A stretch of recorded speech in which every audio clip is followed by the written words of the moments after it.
Robots here playing Disco Elysium. It's not really an archery game, it definitely is, but it's... They made such a good fucking world in it. What is it called? World building? Like story?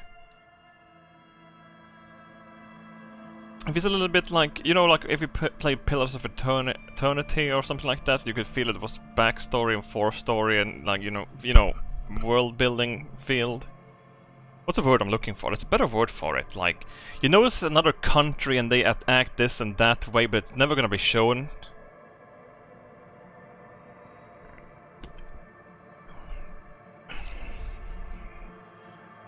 It's one of the best games in the last 10 years. I have this game as a wallpaper and I haven't even finished it. I have all of the 3 different types of character creator pictures as the wallpaper on my computer.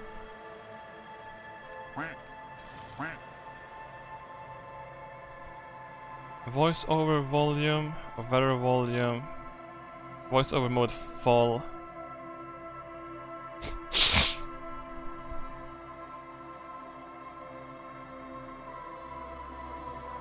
Chair quality brilliant.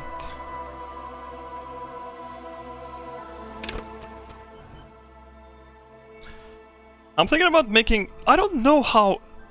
This is a stupid thing. I was thinking about this when shitting, like, I don't know, weeks ago or something. Would you be slightly above average in everything, or would you be really good at 2 things or 3 things? What would you be, chat? Really good at, like, above average in everything, or super good at, like, 2-3 things?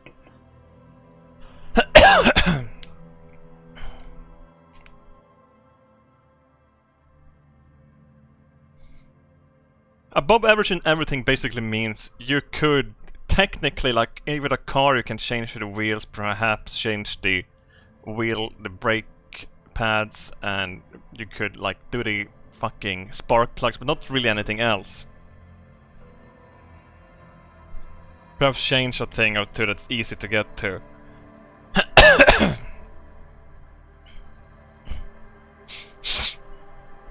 Sensitive? I'm not sensitive, chat. I'm gonna create my own character. I think I'm gonna be average at everything. Can I be average at everything? Holy shit, I can! I can be an average!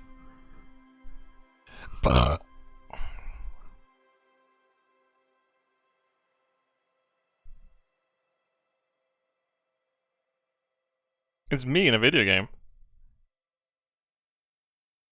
Boring cop. What does that mean?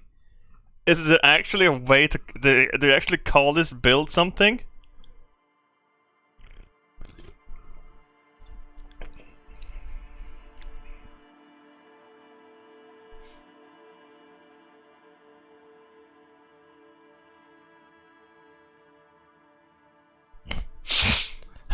I know you can be racist in this game. I never got to it though. I don't want to be racist. I mean, it could be cool, it's just a game. I could make a super strong motherfucker too. Your sense is how agile you are. How muscular, threat, strong you are. Can I actually make like one super strong? Can I go over 5? Wait, I can actually...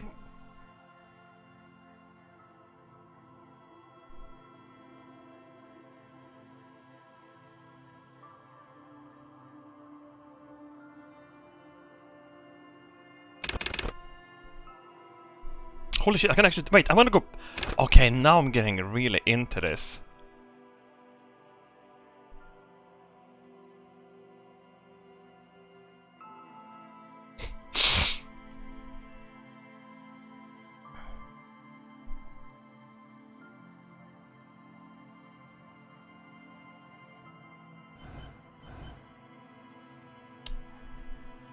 I think extremely intelligent, very bad with people. Most interesting facts, come up with original ideas. Sensitive, very psychological, a magnetic personality but unstable, might begin to lose his mind. Physical, extremely physical, interacts with the world through his body, gets things done, but dumb as a rock. What if I'm a smart, strong man?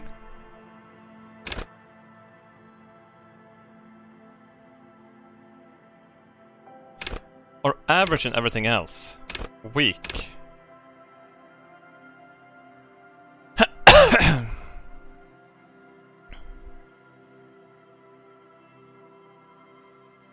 I just like the thought of me being a fucking muscular motherfucker kicking down the door, but then I go and play some fucking Dungeons and Dragons with some nerds.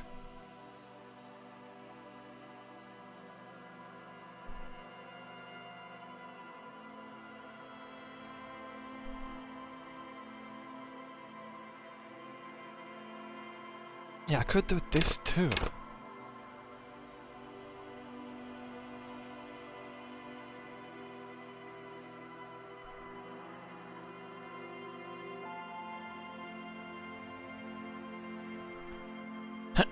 Psych is fun as fuck though. I could also be this. Psychopath that punch fuckers. Emotionally intelligent. I'm a liberal. Motorics is basically your finer skills. And like your smell and stuff like that. And if you can like, oh, I can tell that that's out of place.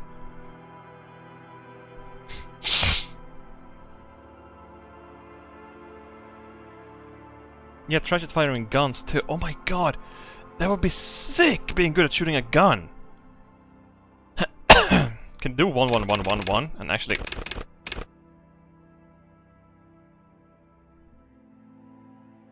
Are these values fixed for the entire game? I don't actually know.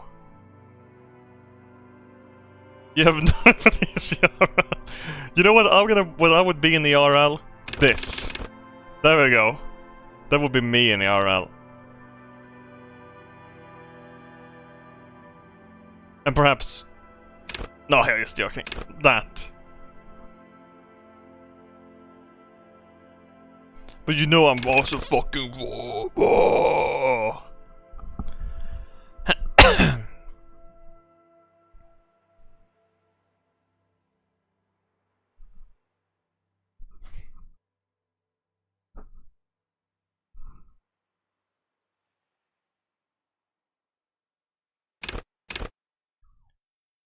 Shit, I kinda wanna do this though.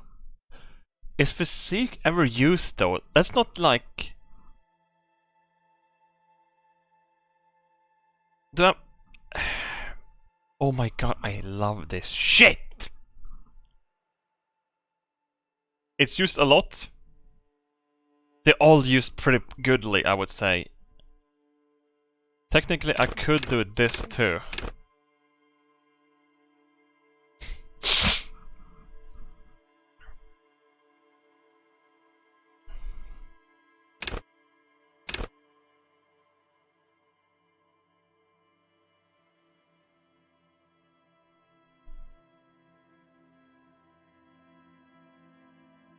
Yeah, sometimes failing at something can bring a completely... Sometimes I think failing in this game is actually a good thing.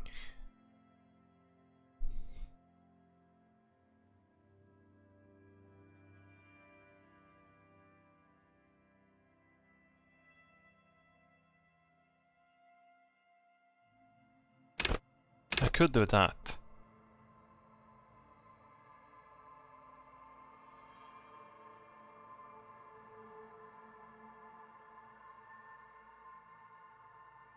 Lillard! Shut the barn!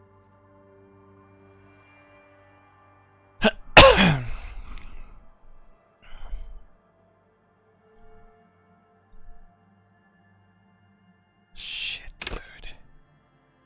Shit, dude, I wouldn't mind. Dude, shit, dude. This is so hard. This is good. This is so good.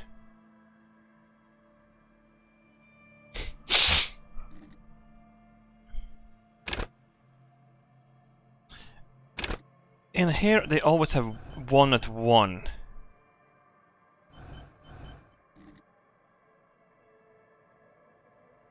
Strong psychopath. I mean, that's pretty fun. I could also do this.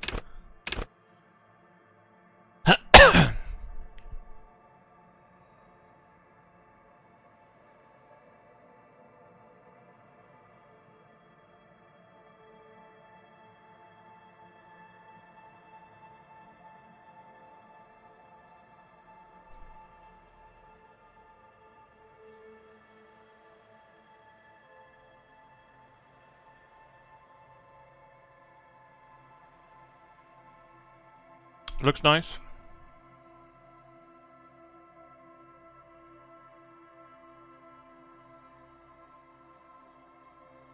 Don't go 1 in psych and physical. You can softlock yourself. Really? That's fucking hilarious. This looks good though, I would say. I'm gonna go with this. 2, 4, 4, 2.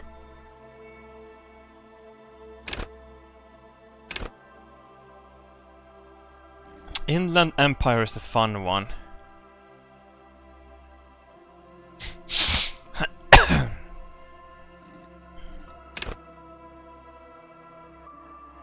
Hunches and gut feelings, dream in waking life. Physical instrument, flex powerful muscles, enjoy healthy organs.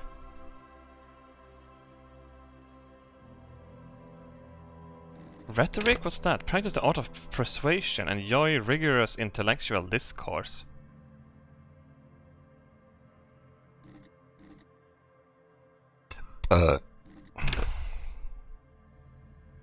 Logic. Wield raw intelligent power to deduce the world.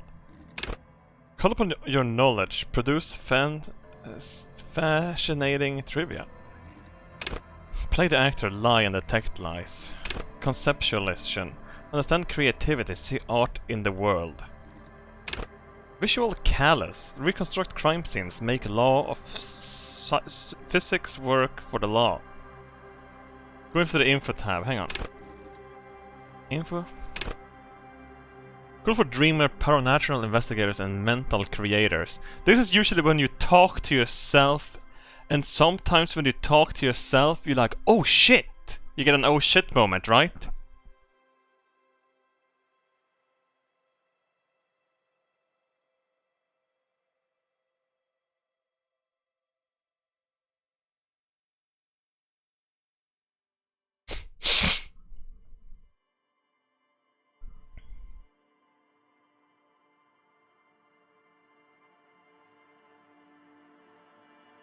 Inland Empire is the unfiltered wellspring of imagination, emotions, and foreboding.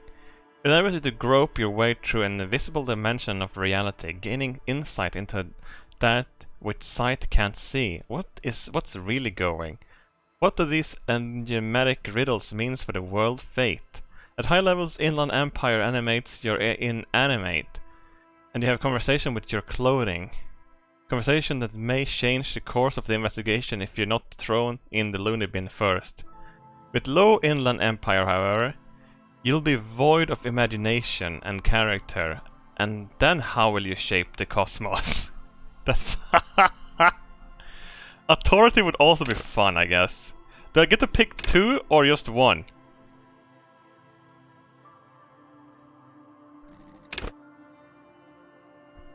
Authority orders you to assert and reassert your dominance over those around you. It enables you to understand the power dynamics of a group of thugs. You know how far you can push a perpetrator and how to establish control over situations. At high levels, authority demands respect. Even a perceived slight could send you in knee-breaking mode. With low authority, however, you're forever in awkward situations. Like when you suffer psychological breakdowns after you yell at teenagers and they laugh at you.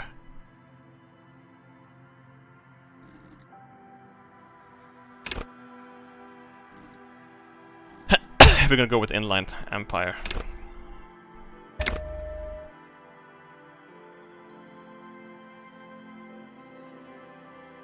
We're still gonna have pretty high authority with our psych. So far, we're doing it. It begins.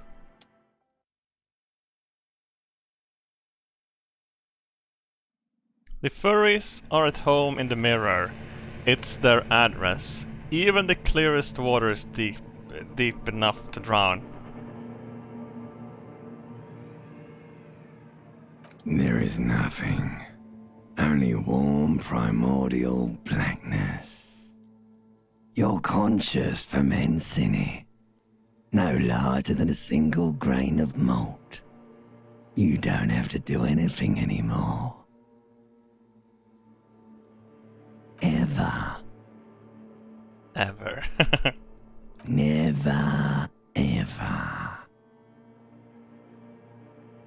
Never, ever, ever? Never, ever, ever, baby. Oh, it would be nice to not exist. Thing. An inordinate amount of time passes. It is utterly void of struggle. No ex-wives are contained within it. This is great. Yes, it is. What about the X something? An awareness creeps up on you. A mass lies hidden in your dead angle, soaking in some lurid acidic sauce. It's bloated and shameful. A ball of meat surrounding you. This is a terrible line of questioning, and it will only lead to more awareness of the meat thing. Oh no. Plunge back into the phantomless deep. There. No ball of meat. No light in the formless nothing. Just night swimming. How about you cough up some more of that sweet oblivion? Coming right up, sir. Smooth passage.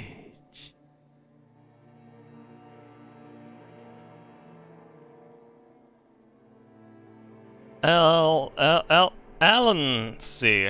What the fuck does that mean? Alright. Nothing down to fuck all, borough. Burrow. Fucking Brits. Use that fucking word. Burrow. What the fuck is a burrow anyway? Isn't that where fucking animals live and burrow?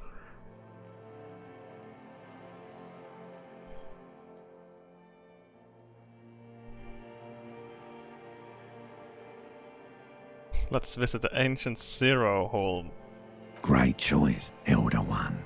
It has always been like this, and it always will. Sing me a song of death. The song of death is sweet and endless.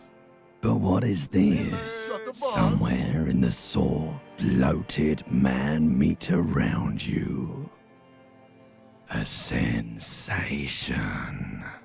Like a fly to the ointment, your conscience sticks to it.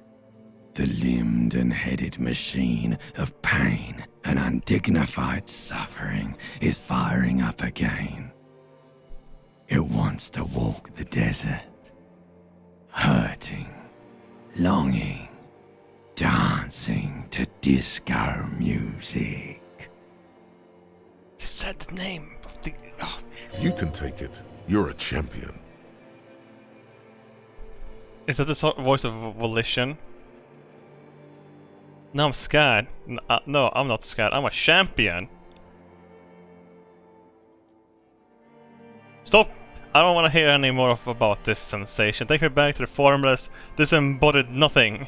The stench of liquor rises from your mouth, and with it, an ungodly headache. Help someone! Cut my head off! He's trying to murder the rest of me. A fiery streak penetrates your skull, trying to force your eyes open. No! It's a sound. Ah! A call from hell.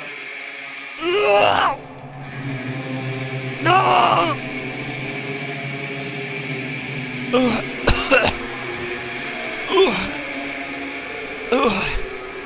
God fucking damn it!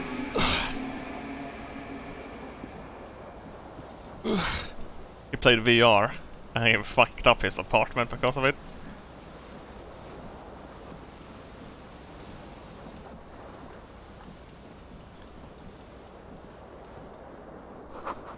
This magnum-sized bottle of Commodore Red is empty.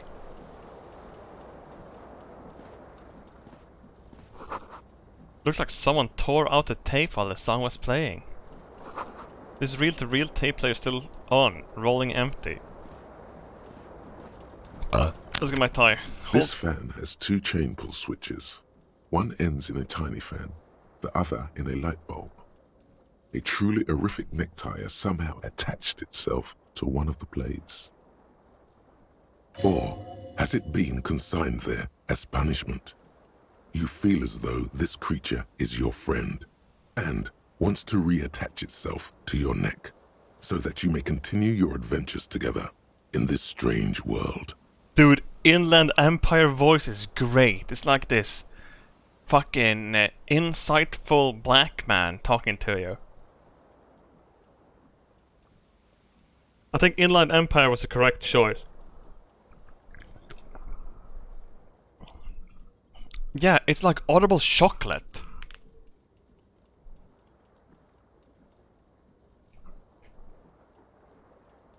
Pull on the fan. The blades come squeaking to a halt.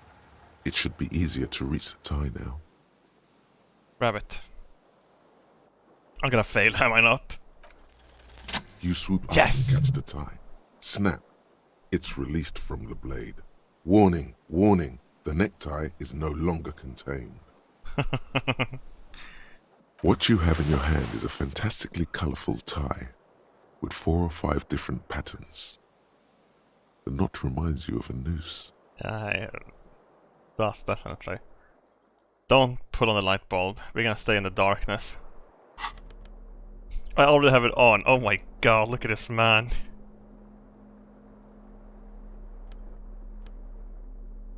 Oh, I'm gonna get even more Inland Empire directly from this thing. So I have 6 in Inland Empire from the very beginning then.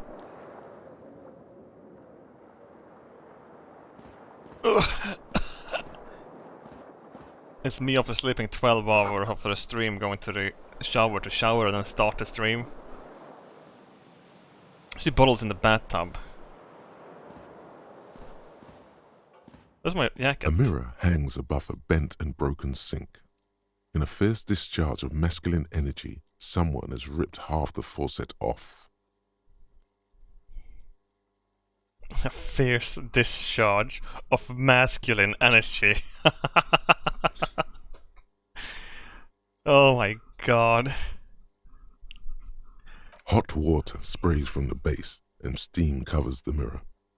You cannot see yourself, just the outline of a man. Suddenly, you realize you have no memory of the face that awaits you there, underneath the soft vapor. Really nothing? Really, all recollection of the person you are, the people in your life, and even the world you're in has drowned in a sea of blood alcohol. This was no mere night of drinking. It was a deluge of world-ending proportions. Deluge? Wait, how do you say that again?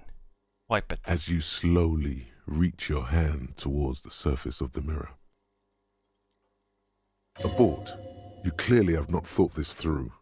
You won't like what you see there, and you will never unbecome it. Maybe I should touch it first, make sure there's nothing wrong with my face. Yeah, there is definitely something wrong with it. Oh no, how bad could it be? Where to even begin? There is the bloatedness, then the swollenness. It's like there's an upholstery of alcohol underneath your skin. Oh no. Touch my nose. It's not. Your nose feels like a small balloon in the middle of your face. It hurts when you honk it. It doesn't appear to be a particularly tiny nose either. Not with all the drinks it's absorbed for you. If you drink a lot, do you get a bigger nose? If you drink a lot, you get the red noses, I believe. Or red in your face. I think a lot of alcohol does that, right? You get like this red tint to you.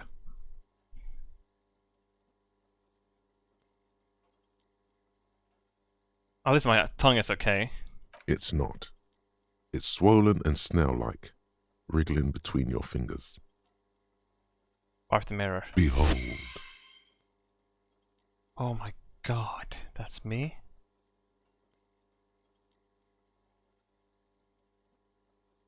You have no idea who this thing is, do you? This is the face of late-stage alcoholic. Too late. You clearly have rigor mortis on your face. Or wait, is that an expression? Are you trying to make an expression with that face? Why? I'm not making it. It just is. Please stop. It's horrible. You're scaring yourself. Yeah, I'm gonna stop. Oh my God. You can't stop. It's like it's not even voluntary anymore. You have worn that grin into your face and now it won't come off. Shit. What does it even mean? What is the emotion you're trying to convey? I think it's supposed to look suggestive. I'm afraid it's meant for the ladies. Please promise yourself you are not going to try it on any of the ladies, whatever happens. I promise. You liar. You can't even tell the truth to yourself. Oh. Go ahead. Try something. Oh shit! Yeah. I'm very bad at lying.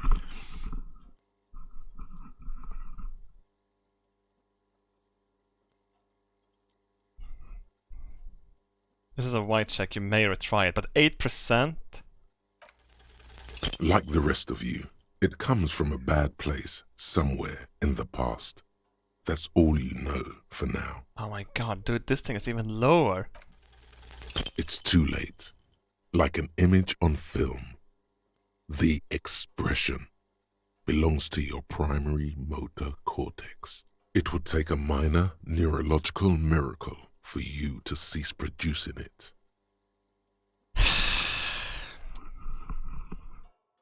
Put your clothes on, man. Where's your pants up there? Where's your there's your jacket. There's your pants, never mind.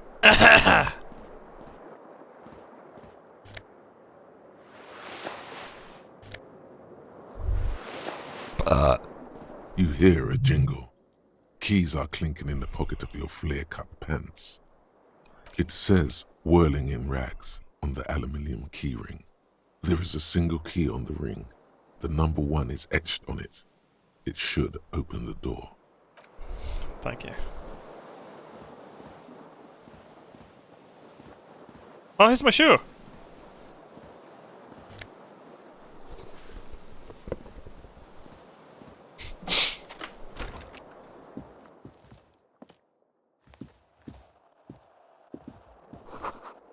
Something on the table.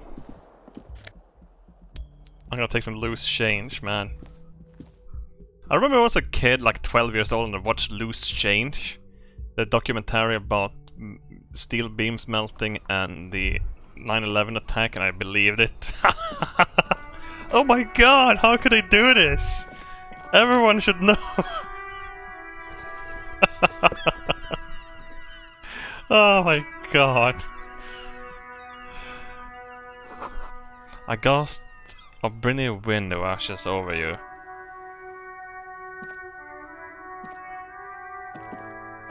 There they both are. 2 identical shoes, both copiously green and indiscriminately snakeskin, reunited on your feet. How do they fit? Good, they're balanced, comfy. Feels like the only good thing about you right now, truth be told. Hey, I like having some nice shoes. The smell of the sea makes you dizzy. Get in. I went to Lulu like 3 years ago and bought some shoes for like $20 and I'm still using them. They were like super duper sale on them. It was like these street shoes with, you know, like a leathery...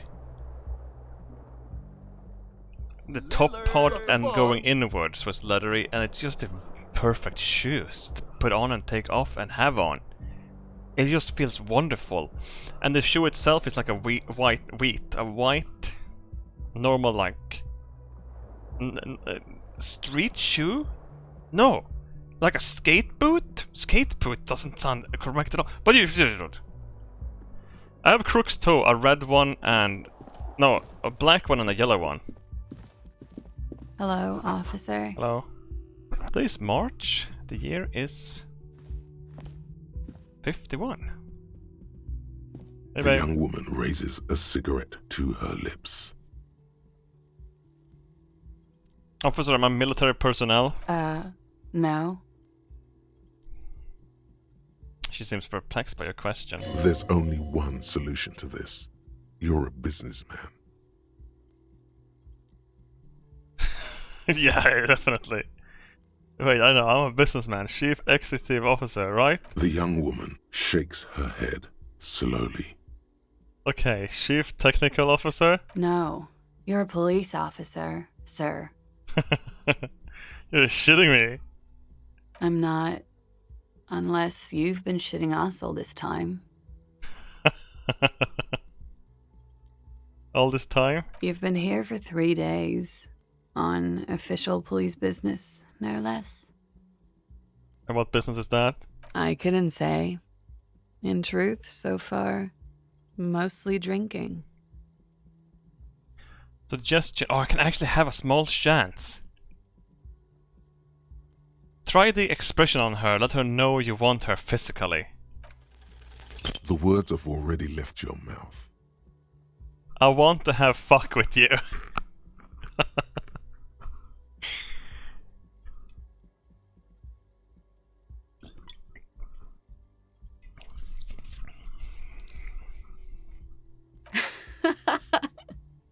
What was that? That's not even how words are used. What did you say? Come on. Say it again. I don't want to. Come on, man. Pretty, please. One more time. I said I want to have fuck with you. Goddamn right you did. You crazy asshole, you. What kind of cop are you? I'm the sorry cop. I'm not sure I'm a cop at all. I sure don't remember being one. I think I might have lied. Okay, sir. I have to ask. Do you really not remember? Just like that? You drank so much you lost your memory?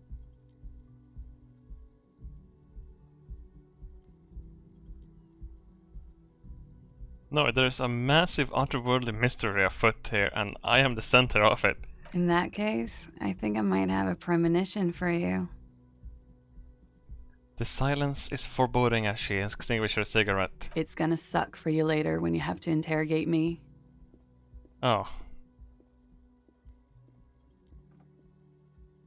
And for the record, no, I didn't do it. Lick her cigarette. You should pick that fat, juicy cigarette butt from the tray, light it up, and smoke the living shit out of it.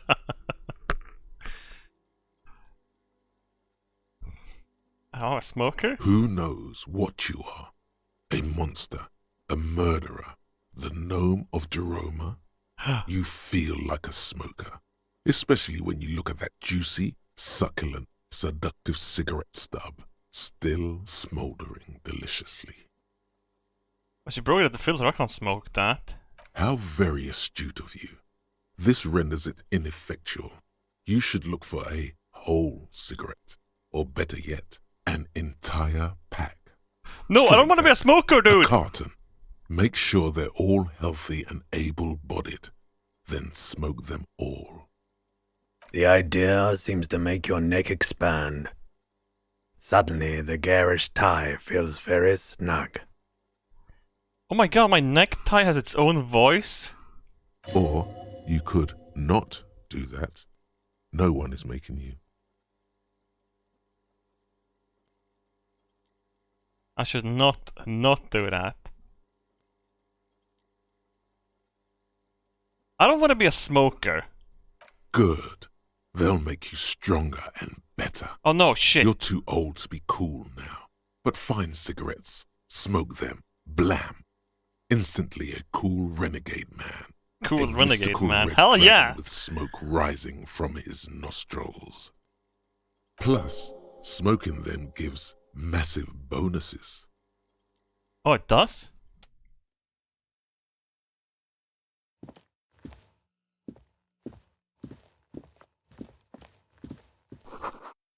This weekend is in a satiric newspaper, Trump Le Monde. Fuck French people and they're fucking forcing in French words into reality. Fuck 'em, I say. Fuck, learn English like the rest of us, you fucking baguette men.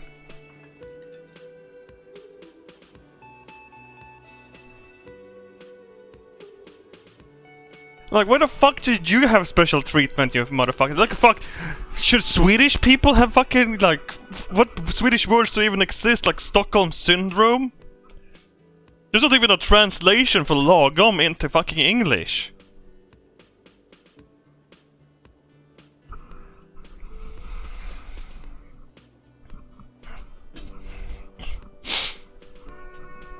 Tungsten, okay, sure, fine, tungsten works.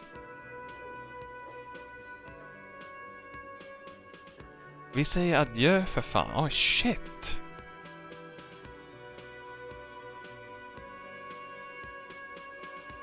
Yeah, tungsten means heavy stone in Swedish. Tungsten. What else do we have? Logam, metal, lagom, which means just about right but perfect. I don't know how to translate it. I think just about right. But it's not really about perfection. Oh yeah, Dynamite is our ombudsman.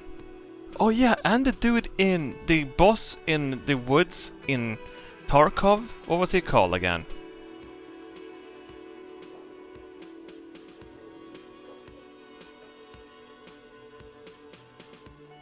Lagom, not too much, not too little. That's actually a really good way of putting it, I guess. Not killer. The dude, the... What was he called? Styrman. Yes, Sturman. Styrman. That's also... Okay, never mind. Let's go. Hey, dude. A man in his late 20s stands behind the counter, inspecting a stuffed seabird. As you approach, he gives you a sideways glance, then looks down again. That was disdain in his eyes. Even now he's purposely ignoring you. Look at the stuffed bird. A competent work of taxidermy. The white and brown seabird lies among piles of coasters and drying mugs. One of its wings broken. The man is trying to mend it. Looks like the bird was ripped off the shield that was used to mount it, most likely on a wall. Something about it makes you feel bitter. Can I help you with that? Look, your buddy is over there. He looks at the door where the man in the bomber jacket is tapping his foot on the floor. Why don't you go and talk to him, okay? What do you mean, my buddy? He pretends not to hear you, concentrating on the bird instead. No, I'm not the bartender. I'm the cafeteria manager. What's the difference? I have 3 cafeterias to manage. 3. Sylvie tends the bar here, not me. I'm only standing in. Oh, understood. Where did this Sylvie go? She just, you know... There's something there, and it's not good. That's all you know for now. Something tells me you don't like me. Oh no, you're a hero. A real hero cop. Could the massive property damage upstairs have anything to do with this? So, not only am I a cop, but I'm also a hero? Yes, you are. A real decorated hero. What did I do? What did you not do? First you took the body down, then you solved the murder, then you didn't trash my hostel room. Maybe you even negotiated the strike. I'm guessing I didn't do any of those things. You're right, you didn't, and it's only taken you 3 days not to. What have I been doing all this time? Have you seen me around? No, I haven't seen you around. I'm not always here. Okay. Bye. A bespectacled man in an orange bomber jacket is tapping his foot on the floor. Looks like he's waiting for someone. Dude, Kim... I can hear Kim's voice the entire time now and ask all the things about the backstories and shit. As you approach, he narrows his eyes and extends his hand in greeting.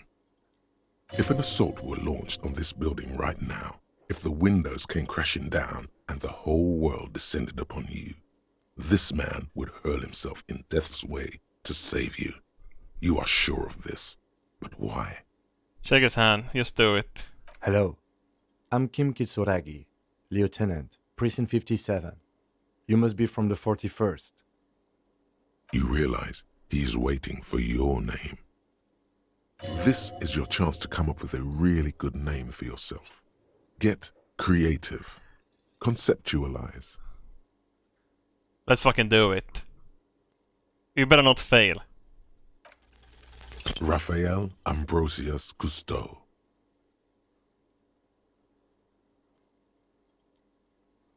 No.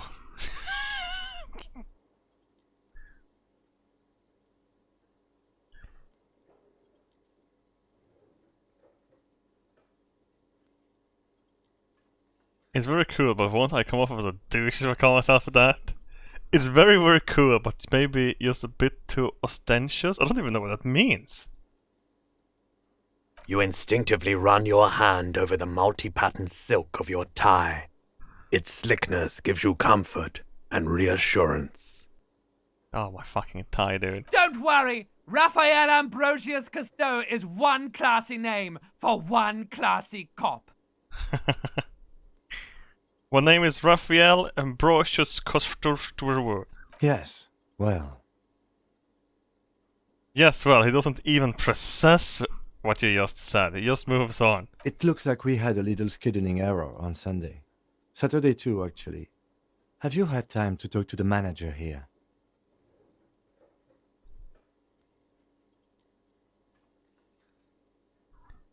And no, I haven't. Then we should ask him for a rundown of the area. Get me up to speed. I understand the scene is out back, right? It also wouldn't hurt to assure him the police are finally here. In full force, I mean. Have you mapped out the initial interviews? I haven't. I have, yes. Good. But even if you haven't, we'll have time for that after we take a look at the coroner's But case. even if you haven't, fuck you take me for, dude. I'm just lying to you, man. Have you removed the dead body from the tree? What dead body? Mm-hmm. I don't like dead bodies. Sure. But did you take it down from the tree? Look, man, you know, yeah. Does that mean the body is no longer in the tree? No, So, the body is still in the tree. yes. This is the first time you detect a weariness in the lieutenant's voice. It is obvious he would have preferred for the body to no longer be in the tree. Sorry. Where it has been hanging for 7 days straight. We should go there as soon as we are done talking to the owner.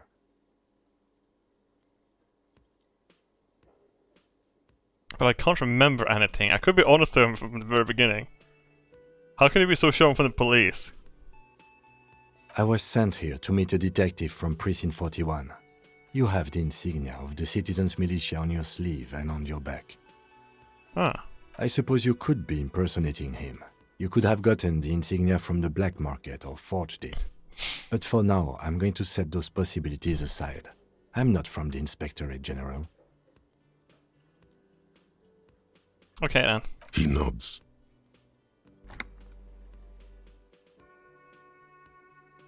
Alright, hey, let's To get you, panning. officer. If you're about to embark on an investigation, shouldn't you have a badge? Wait, shouldn't I have a badge or something? You mean you don't have a badge? It wasn't on me when I woke up. Losing your identification card is a serious matter.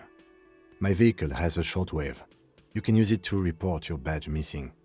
I advise you to try to locate it as quickly as possible.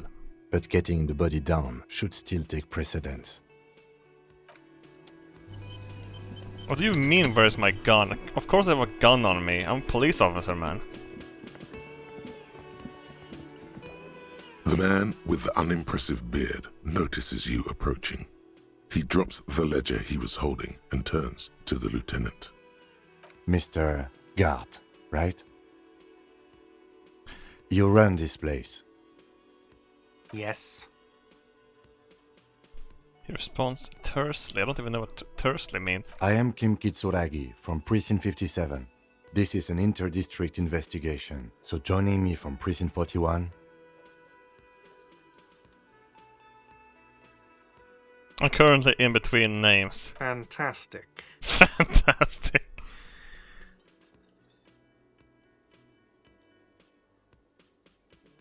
Kim was about to say something, let him. I'm not gonna push it. Right. Now, I know it took us a while to arrive at the scene. It also took you a while to call us and report the dead body. It was you who placed the call, yes? No, I only just got here. It was probably Sylvie who called you. She usually works the bar here. I'm only temporarily taking over her duties. Do you have her number? As a matter of fact, I do. He looks at a pile of coasters, finds a slip of paper and hands it to the lieutenant. You said you just got here. From where? Are you a local? What, of Martinez? No, I live in Jamrock. I only sometimes come here to keep an eye on the place. This is just one of the many cafeterias I manage. You only managed 3 of them, dude. That's actually quite a lot. But you still know your way around, yes? In case we need directions. Yes, I know where some things are, but as I said, I don't live here. I just used to work here. And I'm not going to start working here again, if that's what you think. I didn't imply that. Detective. Who, me? Yes, Detective Cousteau. I have Cousteau. everything. You? Yes, he means, do you have questions for me, like a police officer would? Where's this body? Behind this building, there's a courtyard. They hoisted him up on a tree there. How do we get there, then? That's easy. See that door there? First you exit through that. Then, to your right, you should see a big hole in the fence. A really big one. You can get to the courtyard through there. No need for the keys. The hole is big enough for the Franco-Nigerian cavalry to fit through. Does he want you to feel guilty of making that hole? It's implied in his voice. Oh my god, we made a hole as well? Why did Sylvie go away? She went away because none of your business. This is the second time you avoided the subject. Oh my god, what is your obsession with this Sylvie person? Get over it. Maybe it's he who's obsessed with this Sylvie person. Certainly sounds like it. Yeah, fucking does. Who killed him? I don't know who killed him. I'm not the police. That's your job. Did you kill him? What are you, crazy? Of course I didn't kill him. Suddenly you tense up. Blood is being pushed to your muscles. You should hound him on this. Hound him hard. The prey drive says. No, I'm not gonna fuck. He clearly didn't do it. Oh, thank you. Let's go. Not so fast. You owe me 130 real. I don't fucking have Monopoly Frenchman money, you fucking goddamn Zoomer fuck. No one is saying the multi-pattern necktie you found tied to the ceiling fan can talk. No one. It must be merely imagination. But Let's bail! Time to push the eject button! Sounds like a responsibility! You don't like those! Oh, fuck that shit! I fucking did it! as you blow this joint, behind you a whiny voice shouts. Real mature, man. Real mature.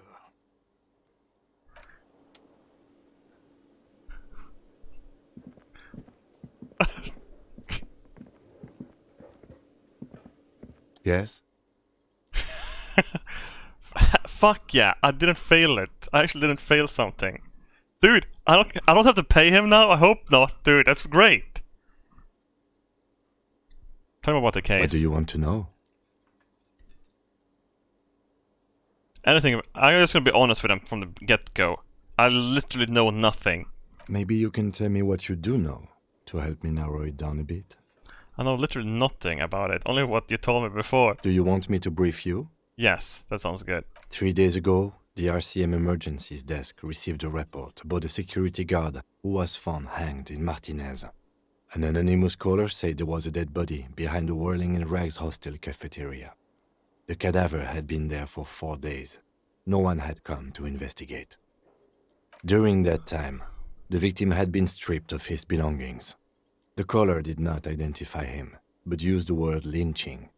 There is an ongoing labor dispute between the local dock workers and the logistics company Wild Pines. I was told we should approach the death as part of this dispute. I didn't even know anything about the caller, probably because the caller didn't want to be acknowledged. They didn't identify themselves in any way. The tone was muffled using a device of some sort. The desk could identify neither the caller's age nor sex.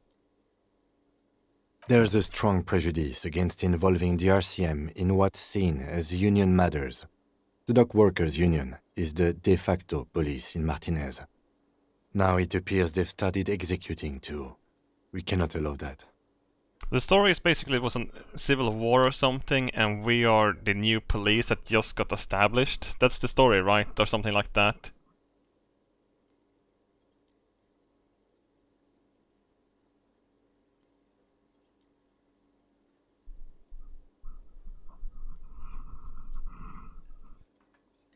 I believe it's something... Yeah, it kinda is like that.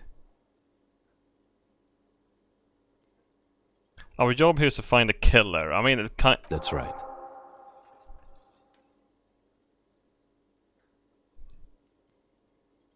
Would you say this is a mysterious case? No, it's not a particularly mysterious case. Why not? The deceased is a security guard for a corporation involved in a labor dispute.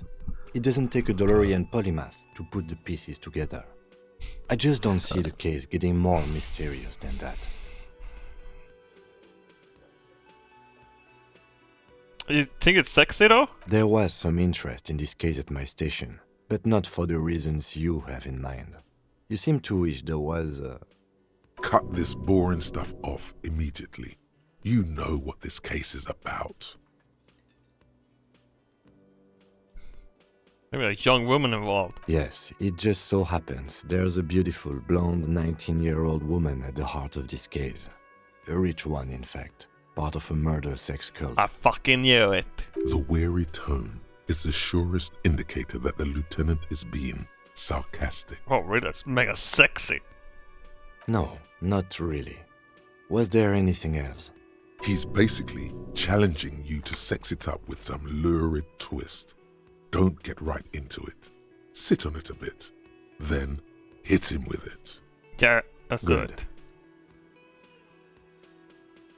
Inland Empire legendary fort in Convin Kims is a sexy dark mystery twist in the case. I'm gonna wait with it. I can probably get it better and better. Hey, old lady. Hello, sweetie. Wait, who's Sweetie? Does that mean you like me? You're a handsome man, officer, with your mustache and your chiseled jaw and that silly dimple on your chin. But dear, you're not for me. I'm too old and too married besides. You must forgive me. I'm getting so scatterbrained. I completely forgot to introduce myself. I'm Lena. My husband Morel and I are staying with our friend Gary just down the street, but I come here for tea when they're away. This Lena is wacky enough for the motley crew. Hire her on the spot. How would you like to roll with me? Whatever do you mean? I want you to be my wheel-shared partner in fighting crime, riding backyard of corpses, ridding backyard of corpses, catching sequential killers. Sequence killers? Oh my. But I think you already have a partner, sweetie. Yeah, I do. A partner who needs you to help him get a corpse down from a tree. You're probably right, Kim. It seems to me that you lucked out with your partner. He has the look of an upstanding officer of the law. Someone you can lean on, and sweetie, you are looking unsteady. Oh, you fucking bitch. Of course, dear. Good luck with your case. Come on, Kim, let's go. We're gonna fucking break this case wide open.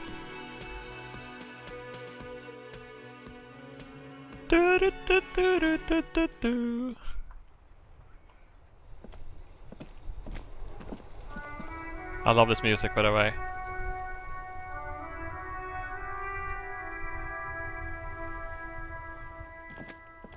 Dystopian future, a little bit Half-Life in it. Combine-ish, you know.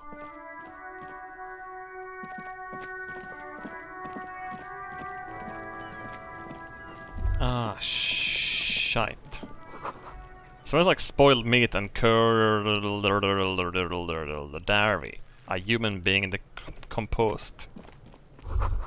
The skid ladder is rickety, but still climbable. The ladder is for kids, it wouldn't hold the weight of a grown man.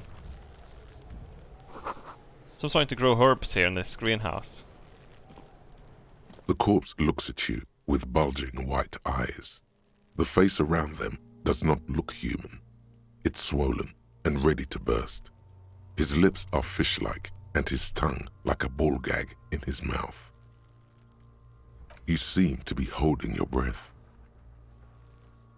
A cargo belt twists his neck at an unnatural angle. The body below appears stiff. It's letting out an ungodly rot. The smell seeps in even through your clenched nostrils. Let's do it. I can do it. Hooah! The smell is pretty close. repulsive. It pushes in from your mouth, more instant and more familiar than anything you'd expected.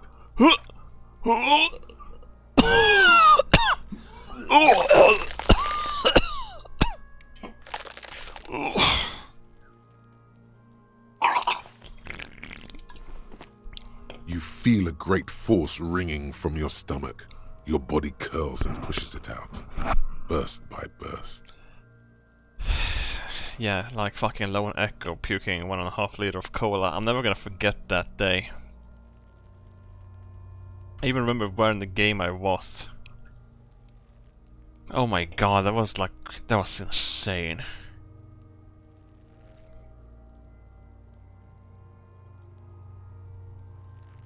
Until a pool of vomit lies under your feet, and your throat stings from the stomach acid. No, I never puked in Alex, I think.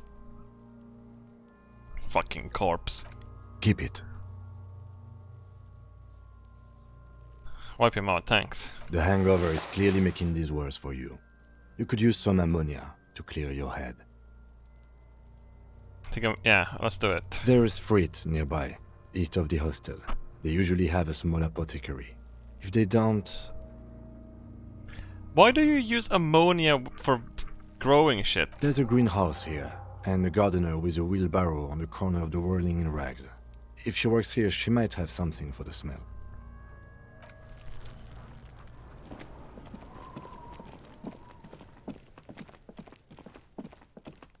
Nitrogen.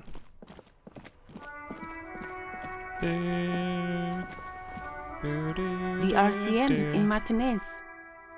What can I help you with? I have some questions for you. Of course.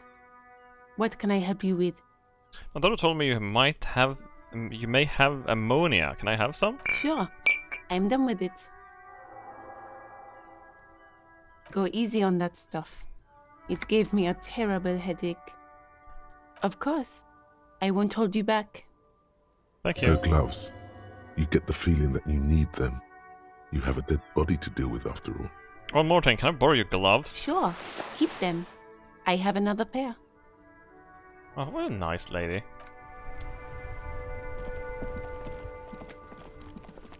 Did they make the game look better? It feels like it looks better than before. Am I just crazy? It feels like for instance, when I walked into this sunny area, it feels like it's perfect. It was always pretty, yes, but they made it even better looking.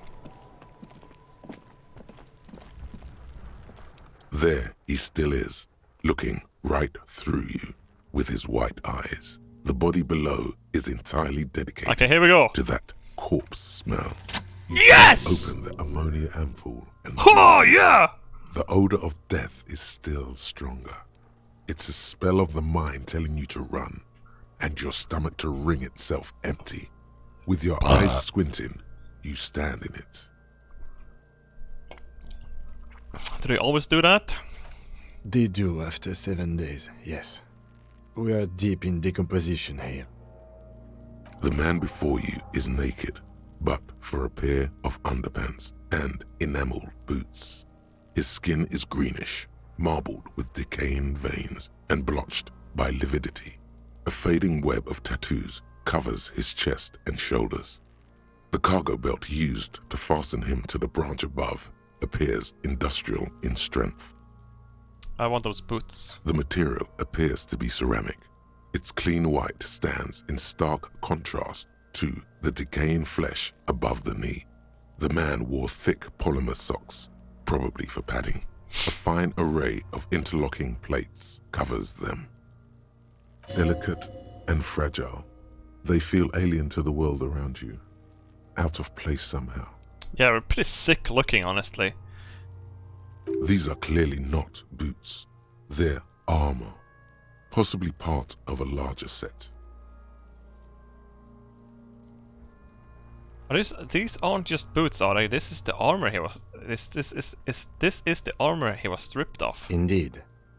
Technically speaking, these are sabatons, not boots. Sabatons, that's pretty cool. Wait, so if you have a fully armored boot, it is a sabaton. Like if it's have like a joint. Even today, if you would make a Kevlar boot with a joint in it, you know, would it be a sabaton then? It could still be a boot though. It has to be hard. It has to be fucking. It has to have some metal armor, I guess. Ceramic plate. Zirconium dioxide, most likely. This is where the make would be. Yeah, ceramic boots would be sabatons. Under the heel. Fair weather. Fair weather model T500 VE. I'm guessing that's vitreous enamel. This is advanced stuff. Where's the rest of it? Scavenged by locals? Piece by piece. He's been out here for 7 days. It would be odd if they didn't. We should keep a lookout for these pieces. The armor could yield information. Maybe he'll know something. Oh, wait, can I get the full armor set of this?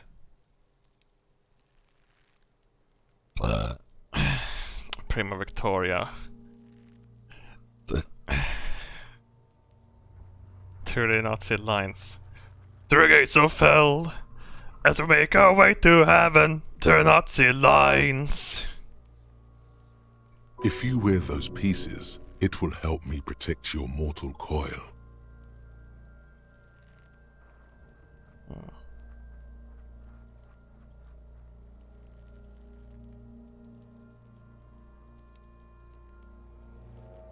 What does my mortal coil need protecting? Why is Pain Trestle? Are you talking to me now? Yes, bullets will fly. They always do. And the coil is fleshy and mush and permeable. Cast it in ceramic shell. Resist death. Understood. The sabatons dangle off the man's decaying form, ageless and synthetic. A small bell-like sound fills the air, like tapping on the side of a porcelain cup. Cool. Wait, is it that really true? If you have ceramic armor or ceramic armor piece, does it really feel like it's like a fucking flower pot?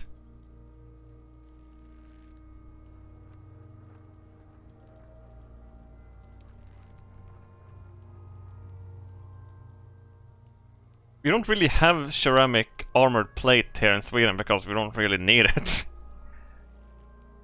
We might need it in the near future when the AKs are starting being fired out of the windows. Oh wait, they already have been. It's usually coated, yeah, but they also have like that coating, the spalling coating to then, right? You can get the helmet too. Shit, you can get entire power armor then. It's not really power armor. That would be sick having ceramic armor all over you. Suddenly, your biceps coil up. Your elbow is sharp and cocked for a punch. Punch it harder. Your fist connects to the boot with the same ding. The sound does not appear to get louder. Did you hear that? A click? Yes, like dice rolling. This is a kinetic redistributor. It spreads the incoming energy horizontally, from plate to plate. When the plates connect, there's a click. That's the sound you heard. See these lines? Dude, that's pretty sick. Faint, organic lines cover the plates where they separate into smaller ones. These plates then divide into smaller plates until there are hundreds of them altogether. Like the scales of some ancient white monster, cracked and pearly. White monster. How can this man afford such expensive hardware? That's for us to find out. My initial report on the area suggests he was a security guard for the harbor company, but that's just hearsay. Yeah, it looks pretty advanced for a security guard, dude. I agree. This equipment is way beyond what a guard can afford. Pull the boot off. This feels dangerous. Are you sure?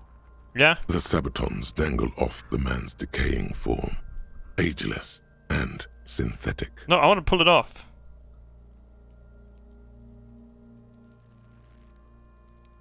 This feels dangerous. The stench fills your nostrils. As you push downward, an ominous creaking sound comes from above. Stop! The lieutenant's voice is sharp and he looks at you with the boot under your arm. Pig's gonna pull his head off. Kuno, shut up. Brutal! Oh, this is a bad idea, isn't it? You're going to pull his head off. Do it, homo! Hey, you can't say that! I could get banned if I said that, dude. I can't even say this sentence. I might get banned. I'm not gay. Stop obsessing about your sexuality, officer. You are about to seriously compromise the coroner's case. What are you trying to achieve anyway? Why are you hanging on to that boot?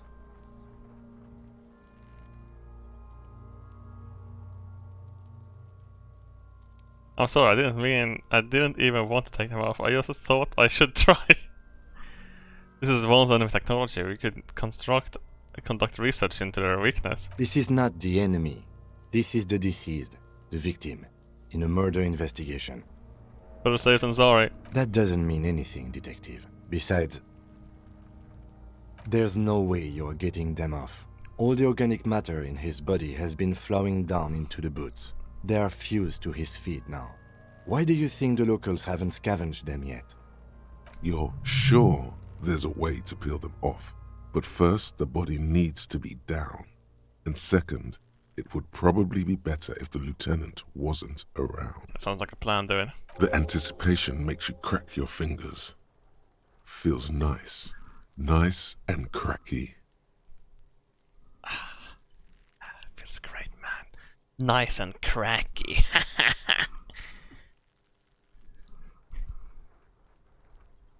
Okay, got it.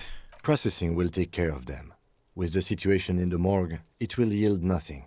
But we must pick our fight. Should we continue?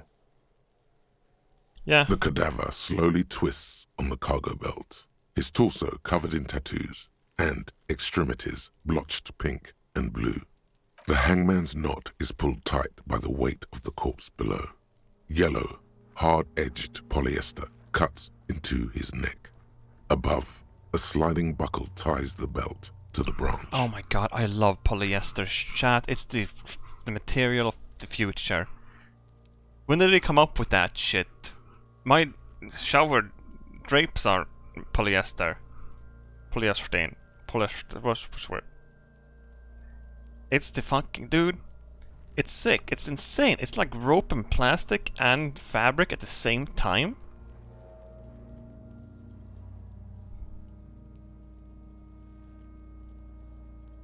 It sucks to wear, yeah, because your sweat just fucking doesn't get soaked. Oh my, there's something on the belt. A familiar word that speaks to the thirst within you. What's that? A word? Vermilion, in yellow letters, along the length of the twisting cargo belt.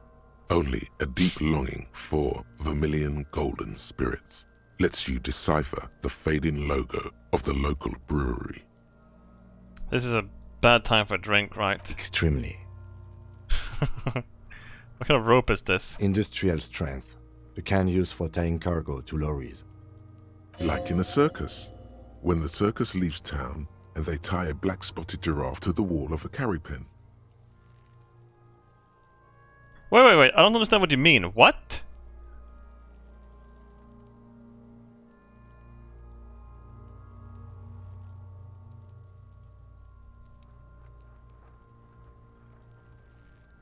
Like in a circus controlling black-spotted giraffes? No. More like in harbor. Like the one just east of here. I get the sense they used whatever was on hand, without paying much attention to not incriminating themselves. She wanted him to stay there. The polyester seems strong. It's not merely polyester. It's steel reinforced. See these lines? This is where the wires run. I see rabbits for more than 20 strands. This makes getting him down much more problematic than I had assumed.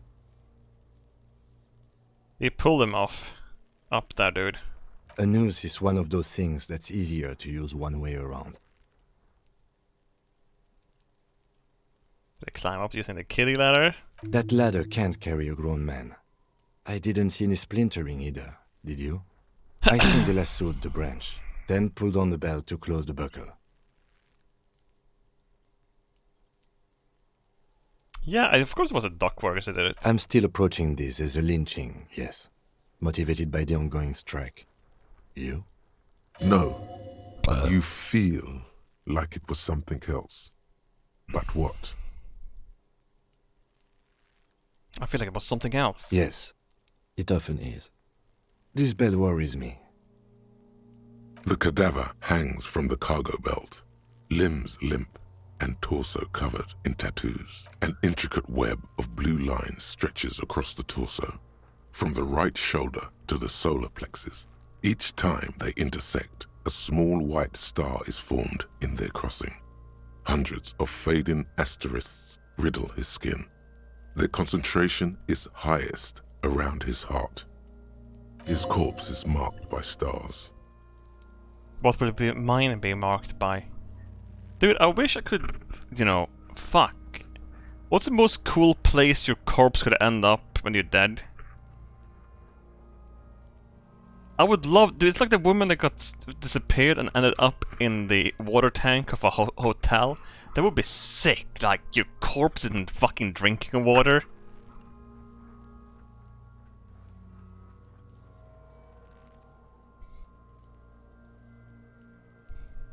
On top of the Eiffel Tower speared, with your blood pouring down.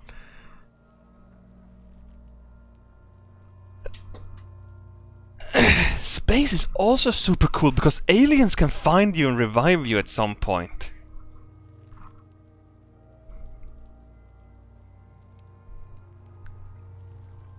Oh my god, on the volcano! You know when the Trojan in the volcano goes oh, when it's like spewing the shit out again? It's a corpse on it. Like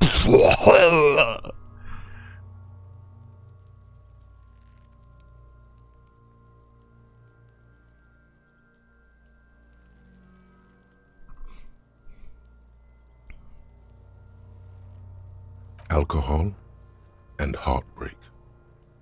oh, that was sadder than I thought it was gonna be. Your fist clenches suddenly. It will be riddled by bullet holes. Decay is creeping on the tattoo. Already, most of the canvas that's holding it has darkened. Now, it disintegrates slowly, letting out a stink. Is this a microelectronic system? I have only a cursive knowledge of the science of cybernetics. I would not know if it were. But it's not quite complex enough, is it? I agree. I agree. Suddenly, rings fills the air as the lieutenant pulls down his zipper in his orange jacket. He takes a thin piece of milled aluminium from his coat pocket and pulls it open. Sounds like a sword being unsheathed. A small lens appears. Some sort of camera. Take a picture of it. Shit, Kuno! What the fuck is that? An instant color camera. He pursues two metal clamped ampules and clicks them into place on the side of the apparatus. A thin slot shines there. I have only 2 ampoules, so nobody move. I don't want to waste one. Both the camera at the corpse peering into it. The lens needs adjusting then. A sound, a shrill flash, followed by the breaking of a small ampoule of glass. You see streams of color pour onto the thick, glossy piece of paper, rolling out. In case we need it. Cool machine. Yes, it is pretty cool, isn't it? It contains insight to the victim's person. By his build, I'd say this was a man of physical violence. The story he wanted his body to tell was important to him.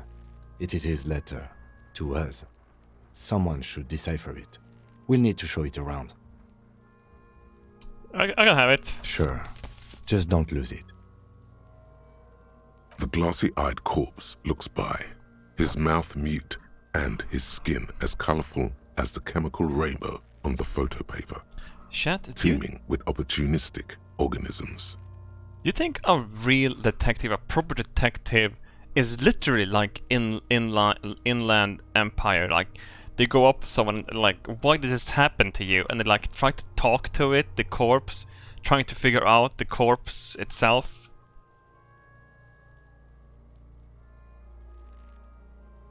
Do you think they mentally think outside of the box in that way?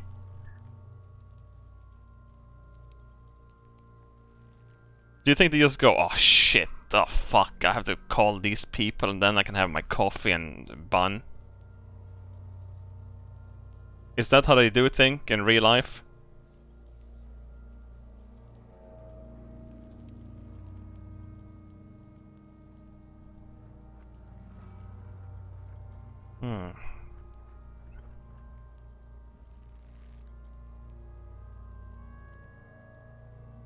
Wait, IRL, or is this a game universe? Well, in real life, I'm thinking.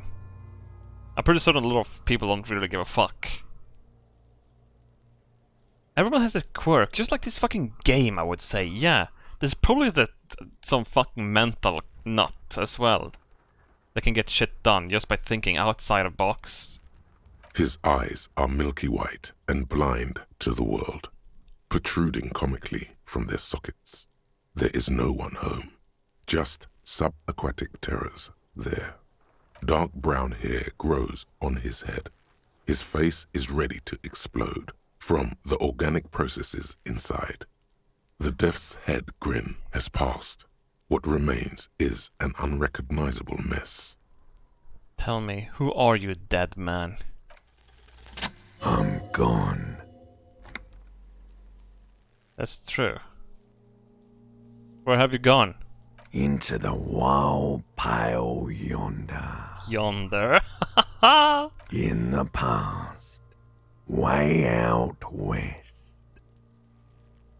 I can see you're gone, but who are you? I'm a joke. Look at me. There's nothing funny about you.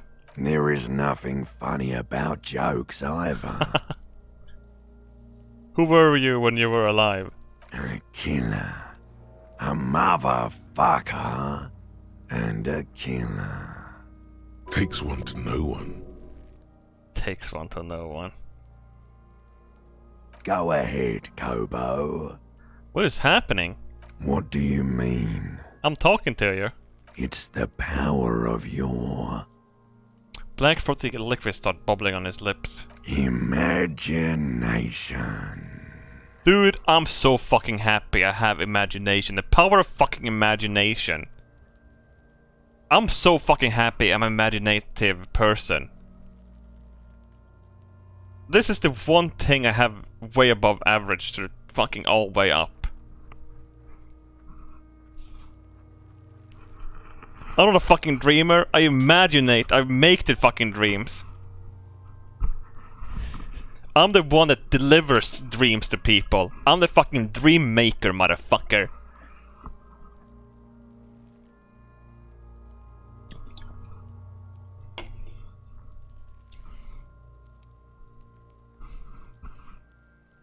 Wait, how often do I say wait?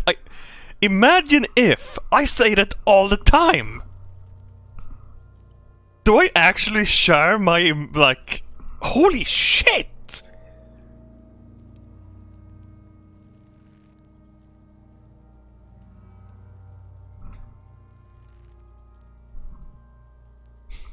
I also burp all the time like a bloated corpse.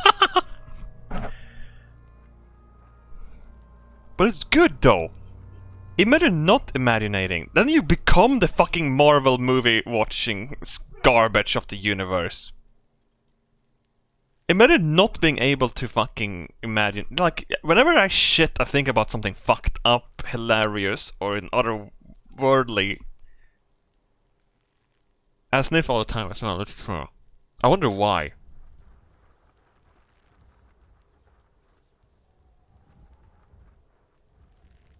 And my butt hurts too, that's true. I don't really think being... why am I proud of being imaginary?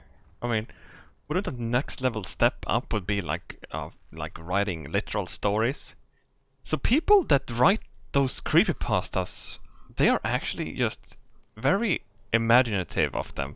Oh shit, I should probably play the game before I go. Yeah, man! Don't be crazy! Inanimate objects and dead people can't really talk to you!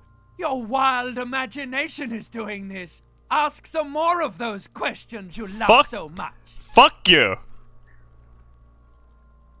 He's fucking ending my sentence?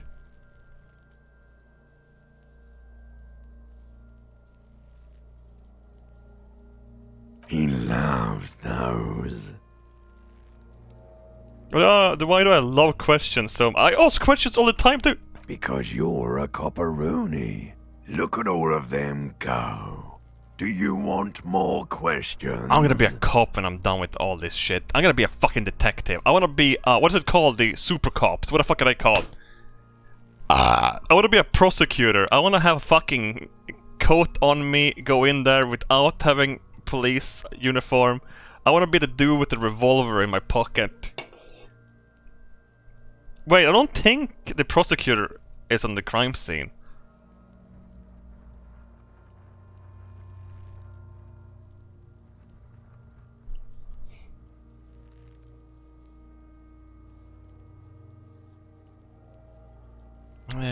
Because you're a copperoonie. Damn right. Yeah, give me questions. Give me comical amounts of questions. Coming right up, copperoonie Rooney. This is getting upbeat now. Is my name Rooney? Fuck no. You're no Rooney. I strike myself as a Rooney. No, you don't. Between you and me, your name is probably Harry. Why do I feel like I've forgotten something terrible? Because you have. Who killed you? Love did me in, brother Copo. It was love all along. Could you ask me a question? Sure, Lobo. I can ask you a question. Why are you doing this? Is there a dog behind? Oh no, it's some trash flying through. Looking at my face. Motionless. Looking into my eyes. Standing here. Why are you investigating my murder? I don't have anything else to do. This case is all I have. Yeah, because I forgot that everything. Oh my god, he also forgets shit!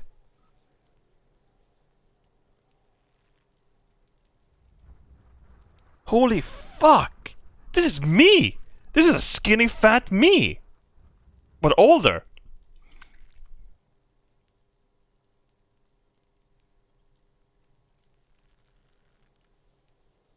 Because he told me to. You're a lying sack of shit, Copo. You're doing this because there is nothing else to do. Everything else is over. It's just me now. Fuck you, stink and you're boring. Do I remind you of someone?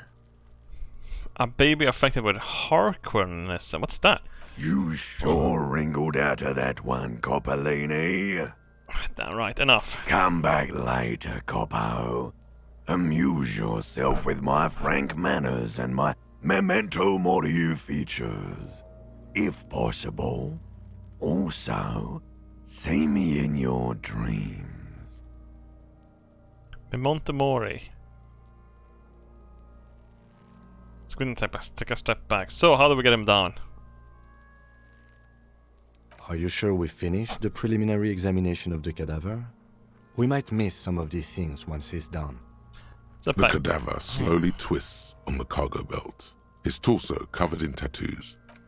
As you narrow your eyes, the monster before you blurs into a violent mess of green and pink. Observe. Only the lower extremities are pink with a dash of blue. His fatted hands, thighs, and his neck, just above the noose. The rest of the corpse appears dark green in the cold spring air. I'm squinting, Kim. Why am I doing it? How should I know why you are squinting, officer? Squint harder. His face and hands are pink. Thighs too. The rest is greenish. Oh. You are trying to assess lividity. Yes. The monster comes back into focus, an explosion of color, coursing with dark marbled veins. His stomach appears pregnant with something. Black liquid streams down his thigh and onto his boot. So, what do you think? I think he's dead. I agree. Thank you. Totally dead. Totally. Absolutely. I agree. Totally dead. Dead. Dabadoob doob dead.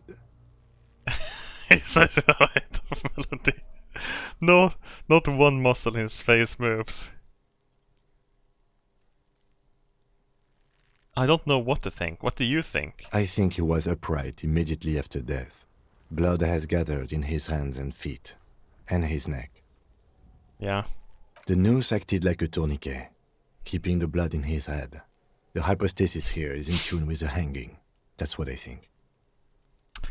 Yep, seems like a lynching to me. Everything here seems to corroborate that assumption, but we should still get him down before assigning a probable cause of death. He's beaten up, see the bruises? I do. Most of them are post-mortem.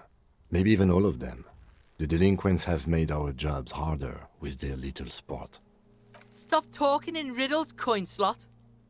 Dude, you fucking racist. He means you fucked him up good, Kuno. Fucked him up brutal like.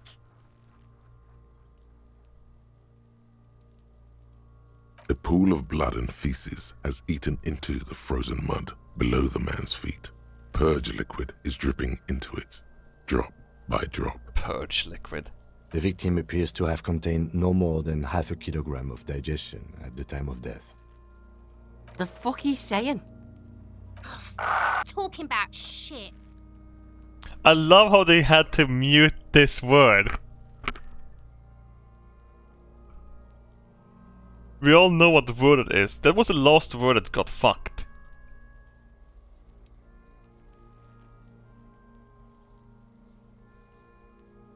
God damn right I can't say this without getting banned.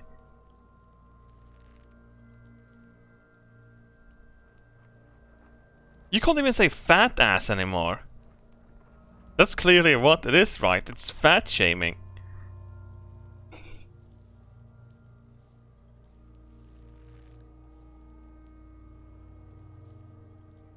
We got lucky. Did we? I don't feel lucky. But there is no breath to catch. Only the cadaver filling the air and your nostrils.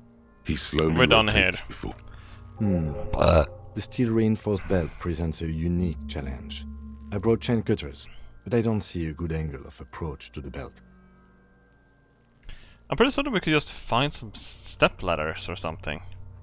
The cadaver is a good 1.2 meters up. Neither one of us can reach the belt without assistance. And even if we do, there's the question of cutting it. Can we shoot him down? Yeah! Bang bang time, pig! Shoot his head off! How? You shoot the belt, the buckle will break it. It absolutely will not, officer. That's not how physics work. It will maybe cut one thread loose. Yeah, now we're talking. Entertain a Kuno with some shit. They'll miss! The pigs will miss Kuno! Let me try. The lieutenant's brow is furrowed. He appears too deep in concentration to even notice what you said. Say nothing, let him shoot. Silence. With his elbow sharp, the lieutenant Hell yeah, unzips Kim. his jacket and produces a lightweight firearm. He drops a paper cartridge in the barrel, separates the scouring stick, and gives the cartridge 5 tucks. He then steps back and assumes the fellow's desk position, taking aim. Shoot a The corner motherfucker of down! his eye twitches. His finger is on the trigger. He's gonna fucking miss! The kid's voice is drowned in a shrill blast that echoes off the walls of the surrounding tenements. A cloud of smoke slowly Shit! drops You in the missed, air kid! as the lieutenant steps back and says to himself. God damn it. He feels bad about it. About his eyes mostly. Just having bad eyesight. Probably from a young age. Whatever you do, do not console him. Fucking idiot! Mookabat asshole! I love how they have some fucking Baltic in it as well. Like, it's like Finnish and mixed with, I wouldn't say Borkish, but a little bit. Kuno could have hit it easy, but then Kuno's not fucking handicapped, is he? What now? I have to say, it's beginning to look unlikely we can get him down. Let me It's shoot. bad as it is, us shooting firearms like punks here. Go ahead, I'm not stopping you. Just don't hit the victim. They only have one gun! Oops.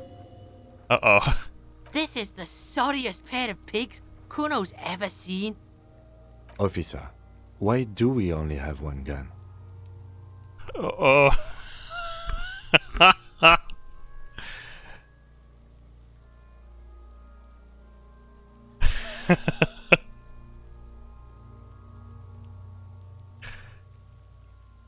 I love how this comes up now instead.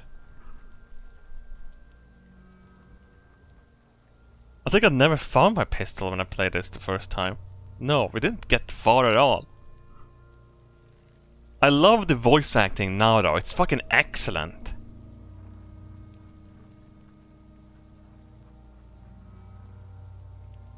Remember when I told I didn't have my badge or uniform with me when I woke up? I didn't have my gun either. That is even more unfortunate than the badge. You need to contact your station about it as soon as possible. Try not to lose this one, please. We're not off to a good start. This missing gun business is making your hand tremble. Oh shit! It's gonna be even worse! Yeah, take it, you fucking banana pointer! Take it and shoot yourself in the mouth! Feel the weight A first. cold piece of bakelite and gunmetal is surprisingly light. Bakelite. Your fingers fit right through the guard, instinctively resting on the trigger. Isn't Bakelite the Russian plastic they use? For magazines and shit? The fuck are you waiting for, Kuno? Tell him to shoot himself in the mouth! Kuno is silent. Aggression gathers in the air. The trigger feels delicate and ready to break under your finger. The buckle comes into focus in your sights. You stand with your feet planted firmly in the ground and your left hand supporting your gun arm. Why don't you just shoot yourself in your mouth? At least you won't miss. Say shut up. Or what? You gonna fuck me? Your field of view narrows. The branch slowly moves, becoming entirely two-dimensional. The metal buckle glimmers, slick, with the falling rain. The corpse slowly rotates. Look, he's crying. You gonna cry now, fucking faggoty? Hey, wow, watch your tone. Just because you made it another word. SWAT! Bullseye! Oh. A plume of smoke erupts from the barrel. Your hand goes numb from the explosion. With your ears still ringing, you lower the weapon to see what happened. You missed the bullet, but hit the corpse straight in the chest. Bits of ribcage protrude from the skin. No blood, only a murky sludge dripping down his belly. The sudden stink makes your eyes water. Oh my god, he's gonna fucking cry. I knew it. What a mulko. Start crying, you're sensitive. It feels dry. Nothing comes out of you as you stretch and bend your face into a crying shape. You're too furious to cry, apparently. Try even harder, try really hard to cry. The lieutenant watches you jerk some tears, your shoulders shaking and your eyes dry. The gun begins to slip from your fingers. You malota. The can't even cry. You malota. The lieutenant gently picks his gun from your hand and holsters it. We still need to get him down somehow. But how? The bad way. The way I didn't want us to. By asking the harbor for help. They have the tools and the men. If they put him up there, they can take him down too. Won't it be dangerous? To ask the suspects for help with the victim's body? To be indebted to Everard Clare? Very much, yes. Which is why I would have preferred us to handle this ourselves. Clearly we can't. Suck my dick, bitches. You don't have one. Hello. Perhaps you do. You look like a man. Little boy, I mean. The leader of the Union. A dangerous and corrupt man, from what I hear. You don't want to owe him much. Yeah? Don't go being someone else's bitches. You're Kuno's bitches. From the gates, by negotiating or fighting. I'm unenthusiastic about fighting. Or we can try to find some secret third path. It's unlikely though. To the gates. Let's fight, I say. Kuno, you piece of shit. Kuno's got this. Oh yeah, nappa gumpy, Kuno. Hey kid, a word. Business. Police business. Right in the dick, Kuno. Get him right in the dick. Love it in the dick. They sure do. The boy is sweating profusely. His eyes are like two black holes and his jaw is They don't twitching like as it if in the trying to dick. They break like the free dick from the inside of empire something. his body.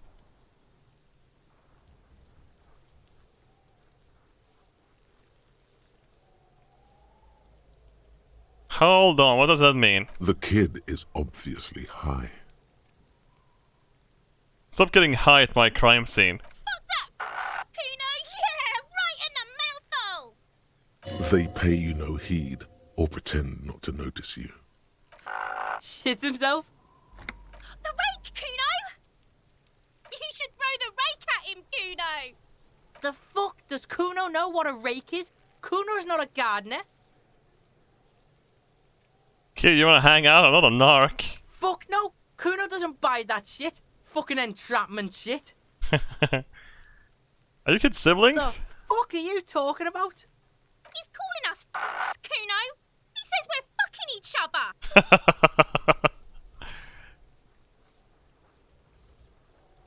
Look, I have questions for you. Alright, entertain the Kuno. Show me what you got. What you got there?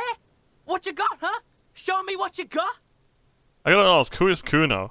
Kuno's Kuno, pig? Boy points to his chest with both thumbs. Kuno. Primal. Violent. Kuno, is that some sort of gang name? Yeah, Kuno's in a fucking gang. In a bang gang. Kuno bangs for Magie, bangs for Mazda, bangs for Revachol.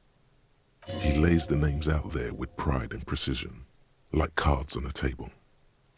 Right when he's getting distracted, there's a malevolent hiss behind the fence. Watch out, Kuno! He's trying to fiddle you! He's gonna put his hands on you! The thing behind the fence starts squealing, shrill and violent like a fire alarm. I'm gonna fiddle you, boy! Help! Pig's got Kuno! Help! Rape! So gets louder as the child shouts at the windows overlooking the yard. Help! He's got the Kuno, help! Just answer the question. Help! He's digging his dick out! Escalate, Kuno! His dick is out! You're afraid! Pigs in here, Kuno! Somebody, please!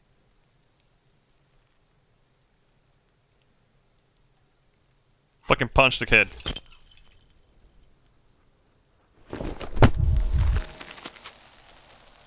Oh no, oops. You didn't shut him down. Your fat fist didn't meet its target. Instead, it pulled you down with it. Shit. Pig's trying not to cry. Kuno can't believe this shit. Can no one stop the Kuno? Pig, Kuno thought you had this. What happened? Kuno can't do anything now. With the power you're gaming, it's too much to take. The whole charade was about to establish its dominance over you. It's safe to say he has succeeded. Fucked your shoulder, fucked your knee, fucked your fat body up! Someone call an ambulance, I do really think I hurt myself.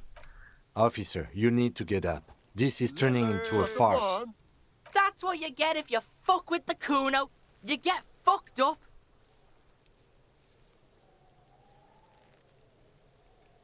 Kim, help me up. No. Do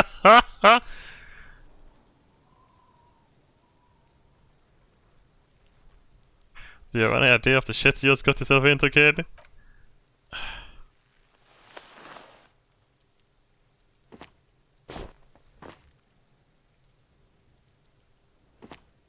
Kuno's just gonna beat the shit out of you again. I told you not to tempt such forces. The annoyances in his voice directed you, not the Now, gremlins. how about we go and do something worth the public's time? That's so sad. Let's save here. Look, see? It's the fucking war pig. Try not to knock yourself out. Whoa, watch out. You belittled yourself before the Kuno. Now you must seek his forgiveness. Look, I want to make this right with Kuno. Make amendments. Fucking what pig?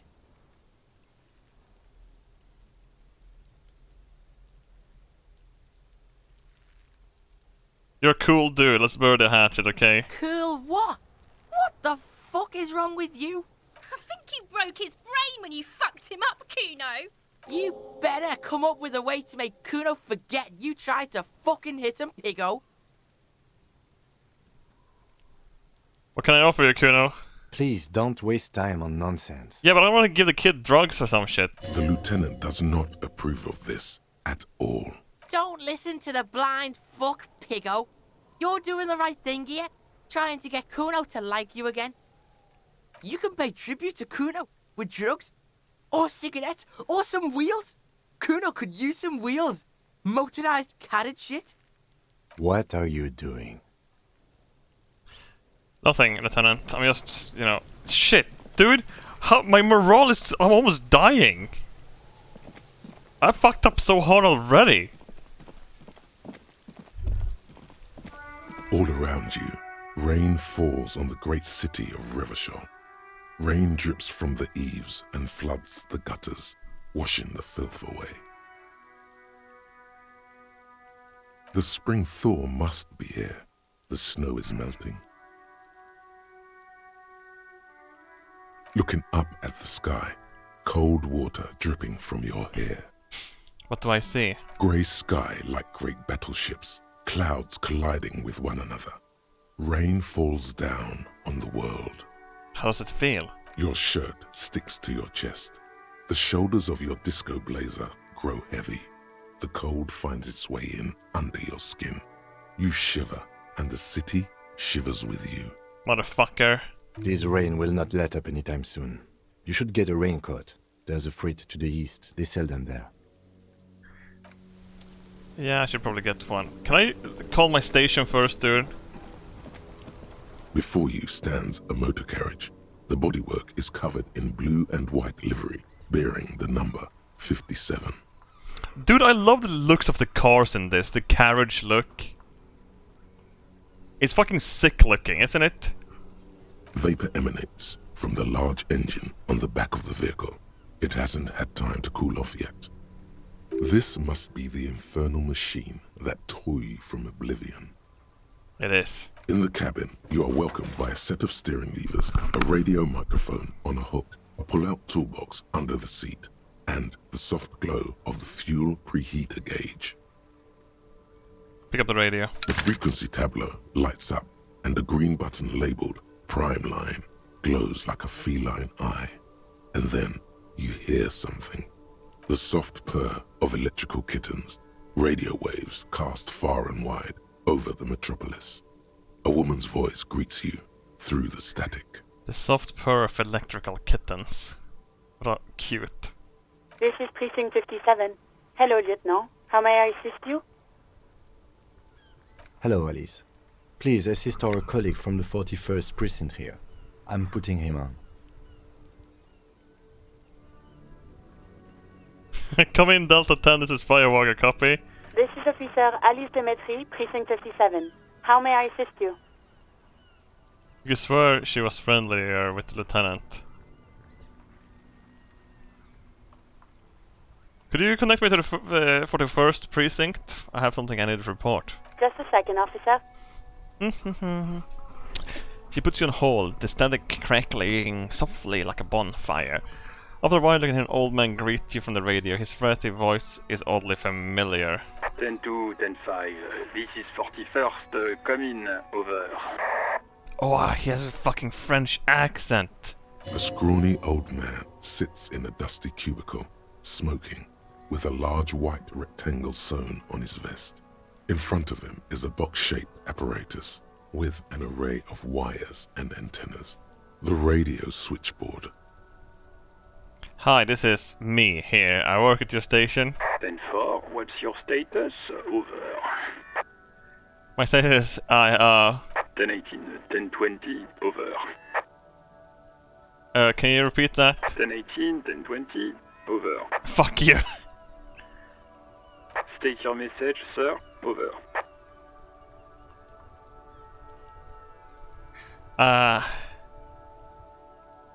I need to report my badge missing. 10-9, repeat message. Over. My badge, I can't find it anywhere. Basically, it's gone. 10-4, message received. This is a very serious situation. I need to 10-22 the captain. Over. 10-22, the captain. This sounds bad. Bad and scary. Like being called to the headmaster's office in school. Is it him? What does he want? Is it him? Says he lost his badge and needs to report it. He what? He lost his badge? Say nothing. Who lost his badge? Dick fucking Mullen. Who do you think? It's Officer Dick Mullen from the bestseller Dick Mullen and the Lost Identity. Dick Mullen is not your name. It's the name of a fictional detective who would not lose his badge. Dude, a badge is a small thing and easy to lose. Defend yourself. Immediately. They're laughing at you. Haha, officer has lost his badge. Haha, like, I'm the first cop that ever misplaced his badge. He says this has probably happened to other policemen before him and laughs sarcastically. Oh god damn it. Is he fucking kidding? The whole station's gonna be dicked for this. Satellite Officer Vikmar is wondering if you might be joking and adds that this tarnishes the reputation of the entire station. Over. Mullen dicked us. Come on, operator, tell him to stop. This is serious. He's asking you to stop, says this is serious. Of course it's serious. He lost his fucking badge. Satellite Officer Vikmar concurs, losing your badge is serious. Over. Can we just move on? I want to get it reported and done with. 10-4, I hear you, officer. I'm just going to make a note here that you are in pursuit of your misplaced badge. Over. Fuck me. Mac, come here. You've got to hear this. Dick Mullen lost his badge. What's going on? Super Cop here lost his badge. He lost his what now? His badge. He lost his goddamn fucking badge. Could you all please just stop saying lost his badge for a moment? He asks you to please stop saying he lost his badge. Why? Did he find it?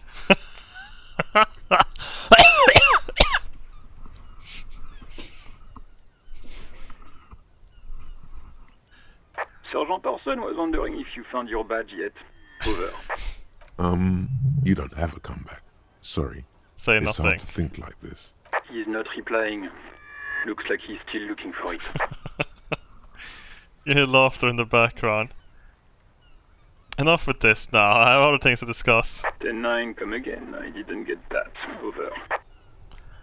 The tainted animated conversation, the bag is making it difficult for him to hear you. New heights even for Captain Sober. Ask him. Ask him if he's lost his gun, too. The room roared with laughter. Shit. Sergeant Orson wants to know if you lost your gun too. Over. Oh, fuck. Oh, fuck!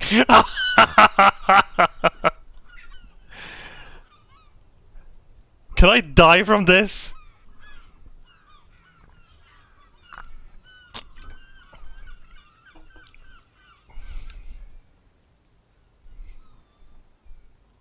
We can literally die from breaking our heart with a morale now. Convince them that you didn't lose your gun. I'm gonna do it! Ha! Oh Before shit! you can get the words out, everything gets scrambled in your brain. No, of course I didn't lose my gun. Fuck it, I did not lose my gun. He says he didn't lose his gun. Or his fun, whatever that means. Ask him to describe it. His gun. Not his fun. Just the gun will do. Satellite Officer McLean requests a description of your weapon. Over. The fuck do you need a gun for? Look at the pythons on your arms. You are a gun. The biggest one in the world. Oh, request a description, huh? We'll give him one. Describe the plasma gun.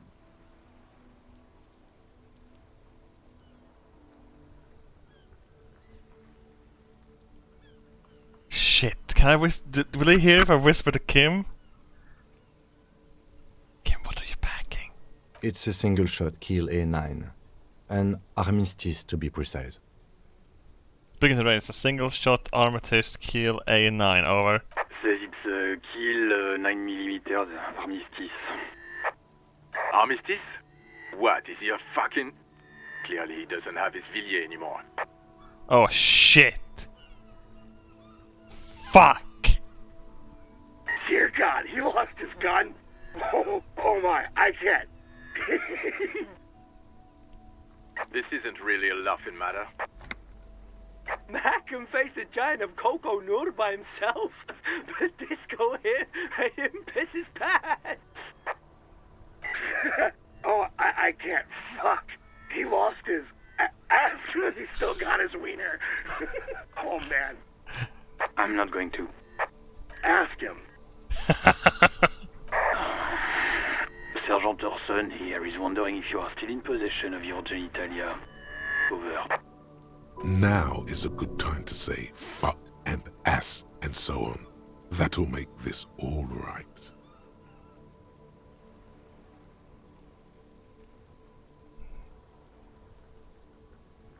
I don't need to listen to this. Firewalker out. The silence is almost deafening after you flick off the switch, severing the connection.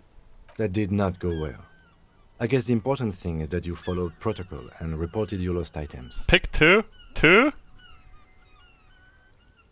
I'm not gonna do a mom joke, chat. Did we need anything else here? Pull out the toolbox. A metallic drawer slides out from under the seat and clicks into place. The tools inside are neatly organized. Take what you need, officer. It's going to be a long case. I'm not protective of my tools, like some men are. He's clearly a little protective of his tools. But what can you do? Work is work. Take everything. The pry bar feels cold and heavy, like truth. Oh. You feel like you're reunited with truth once more. Useful for opening all sorts of doors and lids. The handles are long and sleek. Snap, snap, go the cutters in your hand. It's robust, weatherproof, and well made. Police issue, blue. Lets you see things in the dark you would otherwise miss. The pull-out toolbox slides back into its nest. Preheater gauge casts a warm glow on the steering levers and the radio on its hook. Okay, what are we looking at? What is this machine? This is the Kupris Kinema, my motor carriage. You can use the toolbox and the radio if you'd like. Motor carriage, motor carriage. Something bad with a motor carriage. A dark lump rises in your throat. Do all policemen have a fucking motor carriage? The Kupris motorcar does provide most of our patrol vehicles, yes.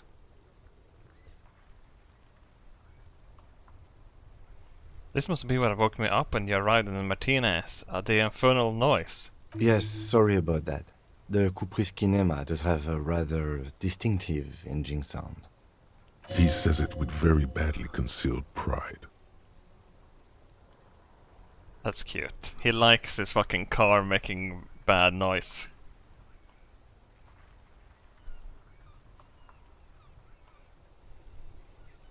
What is this sinking feeling I have with the word motor carriage? Nothing, nothing. It's probably nothing. Forget I brought it up.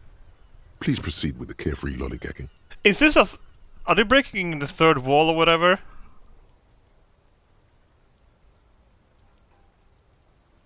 Fourth wall? Fifth wall?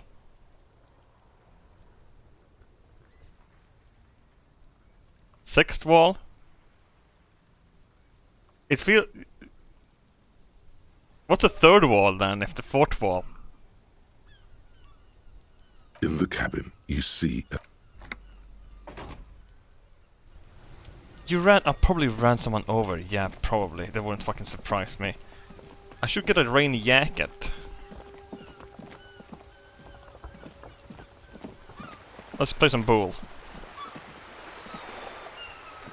I'll do it. I'm gonna grab that. What the hell is this?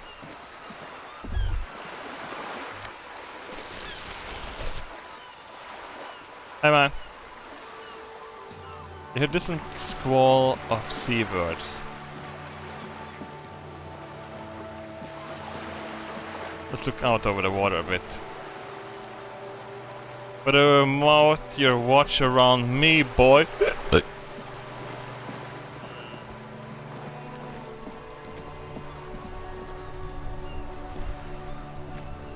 Have you no shame? Whining about your back every time you bring out the measuring tape. René, you're a man with a fork in a world of soup. Please, let's just try to enjoy the game, alright?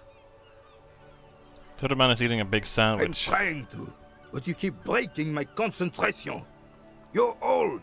I can see that. We're both old. Now stop grabbing your ass like it's a girl. These manly men are playing balls. This is a ball game. Grab a ball and play it. Don't ask questions. Shoot first. Ask questions never. Alright, I got this. Ball time. That's the spirit. Don't even waste your breath asking about the game. They wouldn't know anyway. They're way past their prime. Huh! I'm gonna bull the fuck out of this ball.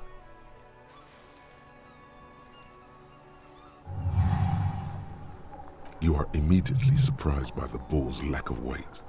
No matter, you'll make it work. God, this is right. You feel the familiar tremble of excitement and adrenaline that precedes every victory. Time has frozen. Take in the surroundings. A chilly breeze ruffles your hair as you stand there, feet firmly planted. All sounds, smells, even the wind, everything fades until the only thing left is the union of man and ball. Dude, I wanna feel the ball. The cold metal ball is surprisingly smooth against your neck. It has a pattern on it, probably a sponsored ball. Yours would only be covered with bumps of learning and scars of victory. Hell yeah. Already your muscles are adjusting to the weight, the nervous system calibrating, until you and the ball have merged into a single entity. The man ball is ready. Man ball. An embodiment of pure motion, a fine-tuned locomotor running at maximum efficiency. Behold the fear and confusion reflecting in the eyes of the two feeble geezers. They are in awe of your superiority. You are a god to them. Some would still say you're a cop, but I guess we're beyond that now. The inertia can be contained no more than a bullet leaving a gun. Let go. Be the bullet.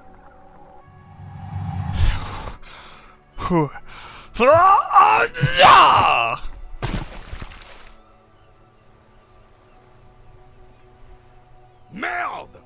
Bordel de merde! What the hell is your problem? Problem? I don't understand. Not weak right triceps, that's for sure. I don't care if you are a cop. You do not just ruin someone's game. It's so goddamn disrespectful. Wait, what? You vandalized our game, son. We can't play petanque with 5 bull. I thought it was shoot putt. Well, it damn well isn't. It's petanque. You ruined a petanque game. We want our bull back. Take it easy, René.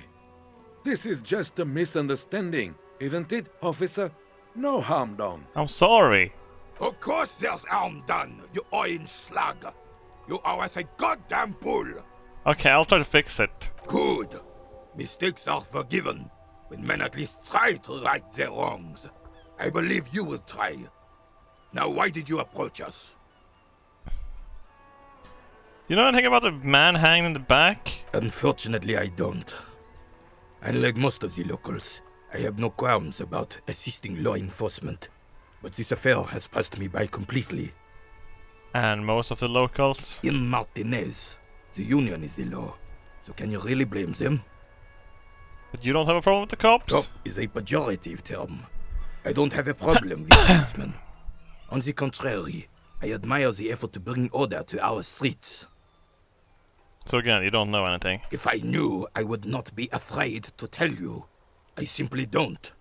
I'm an old man, not a coward. The daily business of the riffraff no longer concerns me. He's free.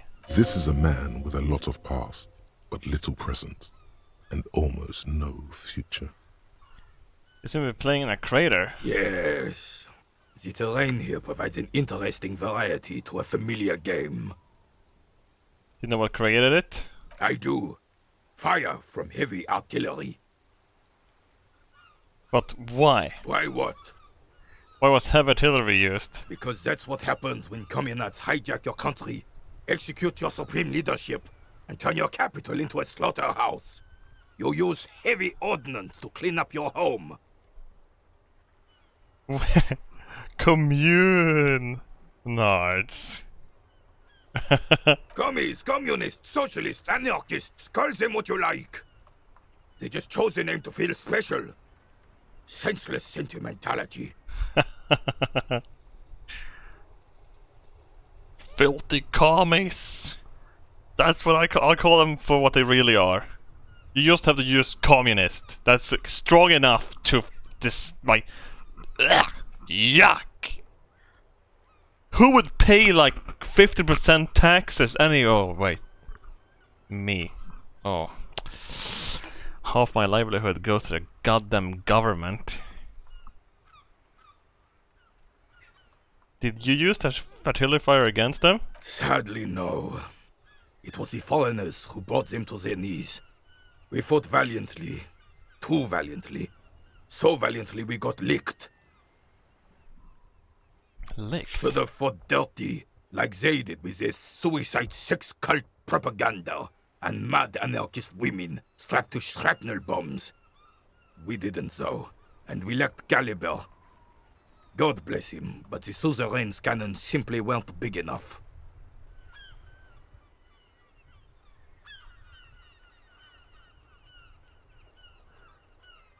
Look around, I understand. I'd bomb this place too. This place is a damn beachhead, son. They didn't do it because they didn't like it. They had to soften the commies up first. Soften the commies up first? Yes. The military coordinated amphibious landing to take back Revachol. Listen here, Chad. If I got to fucking choose the goddamn fucking government, I would fucking strip the government down and privatize everything. The privatized healthcare is fucking great, dude. It's nice seats, it's fresh, there's more young women, old women in there taking care of you. Fuck yeah. Privatize everything. I went to the private, but the first time I went to a private tooth doctor, there was a fucking TV in the roof. There was probably a camera somewhere too, because they probably want security. When I go to the state dentist, what the fuck? There's no fucking TV in the roof. Just grumpy women holding your head really tight because your hole is not really bad to reach place, and they have to have two big burly women. It's kind of nice, honestly.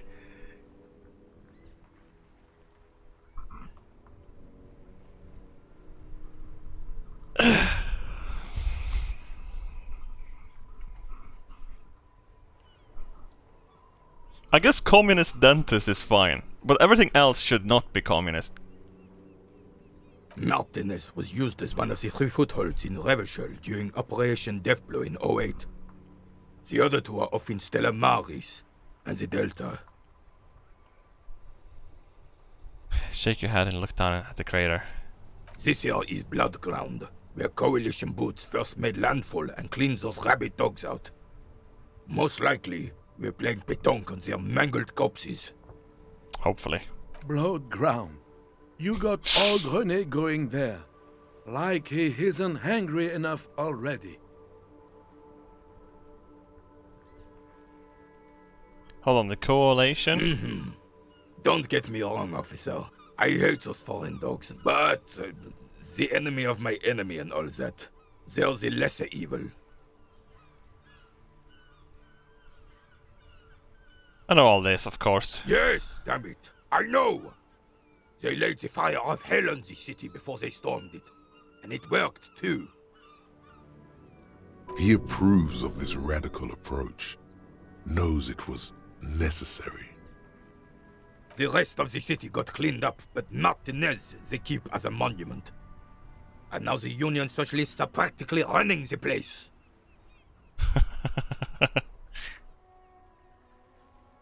Fucking goddamn motherfuckers. They're gonna come in here with the fucking union and run this fucking place with fucking wage discussion. Motherfuckers. I say you don't like the pay, you get the fuck out and we get a young person to do it instead. Well, it's your own damn fault. You, we, the coalition, Revachol, whoever you want to blame, never finished the job. Officially, the party never surrendered. Of course they still hold influence. You don't even begin to truly understand the players at the table, let alone the specific circumstances surrounding the... What do you think?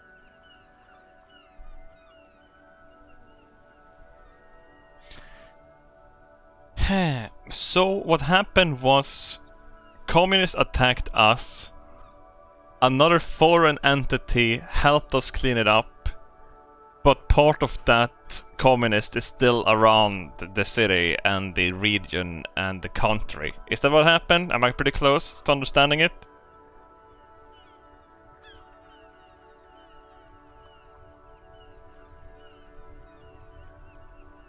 And now they kinda have control of this place. We kinda have control of this place. And the communists kinda have control of this place. Are the communists from another country? No, there could be a civil war part actually. So we got helped out. That's kinda how it is then. And no one really won except the invading. The foreigner. Fuck the foreigners. I'm sorry it had to be them. After 8 years of fighting those hyenas, boiling cats for food and drinking piss in the mountains, I would have preferred if the Right Honorable King Guillaume returned through Revachol, or even if that damn clan Frisell had risen from the grave and led us. Sadly, that was not the case. Dude, is this guy fucking... What's it called? A monarchist? This royal failure weighs heavily on him. He is. Instead, all that is just, holy, and beautiful in the world was wiped away, and now it's neon signs with toothpaste ads everywhere. Foreign influence peddling garbage and stupid music on the radio. That's so cool.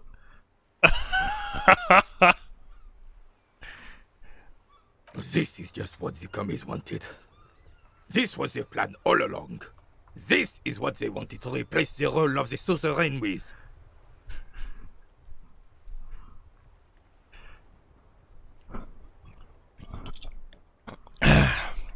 Let's conclude this. The suzerain is the king! Has everyone forgotten already? They've forgotten already. It's no use talking to you. You were still in Daddy's balls when it happened. When we took our last stand against the filth and rode the cavalry straight into gunfire. I'm not even going to try.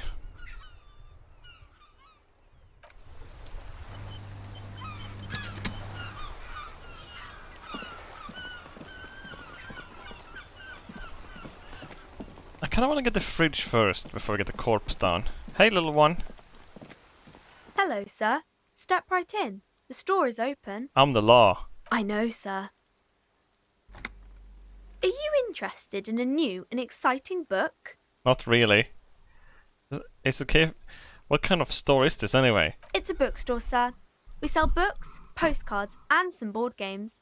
It's called Crime, Romance, and Biographies of Famous People. Whoa, whoa, whoa, whoa. Hold your horses, little girl.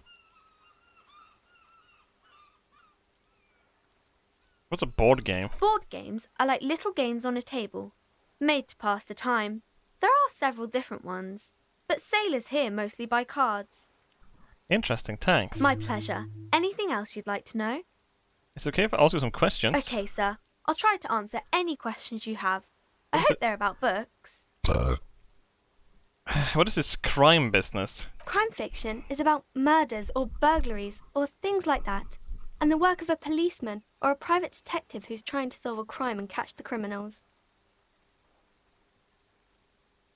I get it. Crime and murder gets people going. And it's kind of like a puzzle too. You can guess who the criminal is or how the good guys are going to catch him. I'm a policeman myself, by the way. The law, as I said. You don't look much like a policeman. Well, what does a cop look like? Didn't mean to offend, sir. Sorry, sir. It's just that you don't look like Dick Mullen. Oh.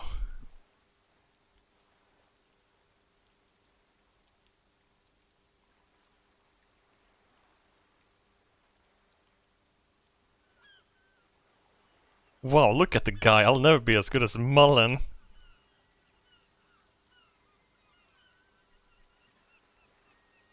It's not your body that's important in police work anyway. It's your point to your head. Head?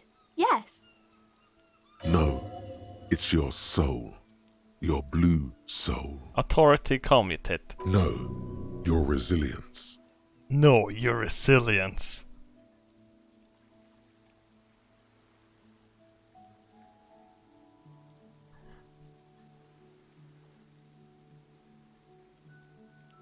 Grit. A total disregard for personal safety. You gotta take the pain. This one guy looks like he would run to his mom. I ain't got no about. You got fucking beat by a kid!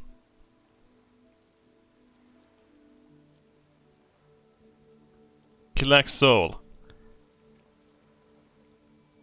I'm not sure I understand. A policeman gotta have the right stuff. An integrated sense of the law. No one will follow a weakling like Mullen. If you say so, sir. He's just a fictional character. He's no match for your soul.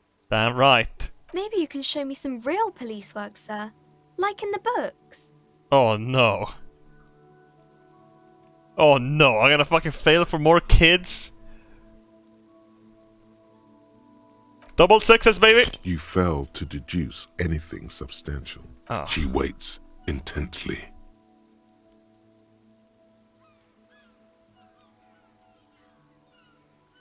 I'm sorry, I can't deduct anything. It's okay, sir. Oh. Wait, did I just die from my morale now? Don't tell me a little girl killed me. Despair creeps into you, getting fat on your weakness. Oh Whatever no! noble intentions you once had as a police officer, it's eating them all up now. Oh fuck! You're still coming up with sentences.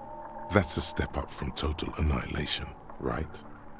I got killed by a little girl outside of a bookstore. She's killing my computer as well.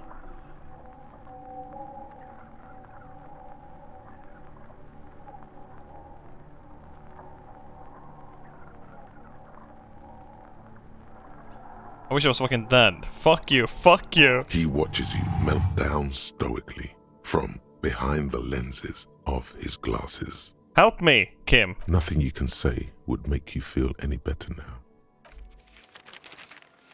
Cop gives up the detective genre for social realism. Another police officer resigned from the RCM following a nervous breakdown. He now lives under a bridge, drinking and occasionally throwing excrement at passers-by, shouting, "I never loved that woman." When asked to comment, former colleagues objected to the theory that his psychological disintegration was precipitated by his wife leaving him. No, you motherfucker, how? Okay, autosave. Shit, did I throw the ball in the water or not? Holy fuck. Hey dude, did I fuck up? We're still waiting for a replacement for the bull you sent sinking. Oh, thank God.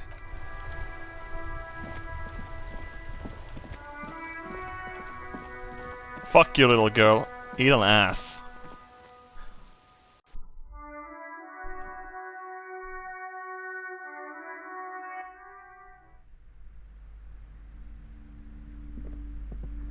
Welcome to Crime, Romance, and Biographies of Famous People. My name is Plaisance. Be welcome, and please take responsibility for the energy you bring into this space. I love people like this. I think it's adorable when older women especially start, you know, buying stones and thinking that they can, you know, change their soul and shit with stones. Know what I mean? Like buying books to read your dreams instead of trying to figure out what your actually dreams means. Like trying to figure out on your own instead, like they look it up because of lack of imagination. Shungite is a good stone.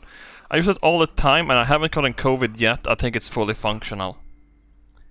That's not a stone, the stone we're talking about though here. We're talking about crystals. A golden pendant hangs around the woman's neck in the shape of what looks like a tiny fish head trapped in amber. A curious pendant you're wearing. Oh yes, helps to have an anchor in these times.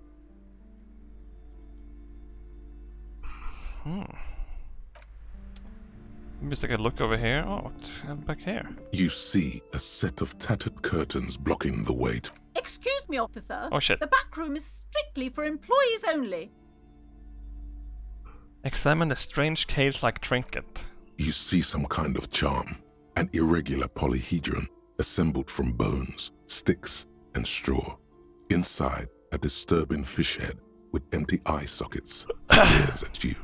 Aside from poking at it suspiciously, there is nothing else to do with the fish head charm at this time. Nothing? Why aren't you browsing the books? Don't you feel compelled to look at the books? You ought to. Books. Oddly enough, the more she tries to draw you away from the curtains, the more alluring they become. Just as you're about to pull apart the curtains, the petrified voice of the shop owner cries out once more. Sir, don't touch that. I told you it's off limits for the customers. Parapsychologically speaking, we're done if you decide to open them. I won't be held responsible for the consequences. Parapsychologically. It's too dangerous. She looks away, mumbling. Why is everyone always messing with the curtains? Why can't they just buy books like normal people? But I sense this place calling for me. I must investigate beyond the threshold. You do? My God, even more reasons not to mess with the curtains. Just step away, dear sir.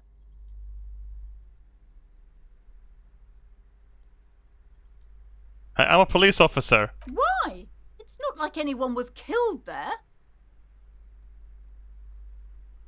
I am sorry. I don't mean to be so impolite. Fuck you. No! Please just talk to me, officer. Come here and let's talk this through before you decide to do anything extreme. Lies. Rip them open, we say. Rip and tear till There it's is something done. mysterious about the curtains. Be careful. The curtains, tattered with age and covered in dust, hang before you. Hey, what's wrong with the curtains, ma'am? Welcome to crime. Be welcome. And please take A responsibility. golden pendant hangs around the woman's neck, in the shape of what looks like a tiny fish head trapped. I am the proudest owner of our little shop of culture. Her voice is high-pitched as to give more penetration. Did anyone have a teacher like that in school? Everyone had a teacher like that at some point in school, right?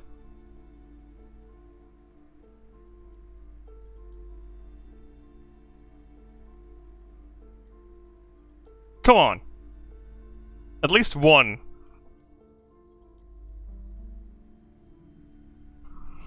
Usually they have short hair just like this woman. Fuck, and probably glasses like that too. Holy shit. Why are you so upright height about those curtains? I just want to know what's on the other side. I already told you, it's just a storage room for employees. I don't understand why it's so important to you. Just let it go, officer. Go buy some goddamn books. You're supposed to be drawn to the books. Well, you have a strange trinket on the curtains, ma'am? It's just for decoration. Okay, fine. It's just because this place is cursed. Damn Just right like it is. everyone said. They don't call it the doomed commercial area for nothing.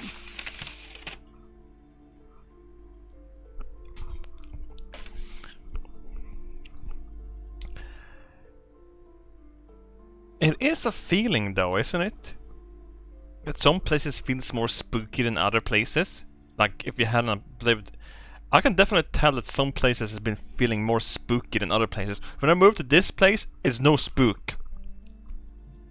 This apartment has no spook whatsoever. Except for when I had holes in the walls and the spiders before they fixed the stairways. There's no spook here at all.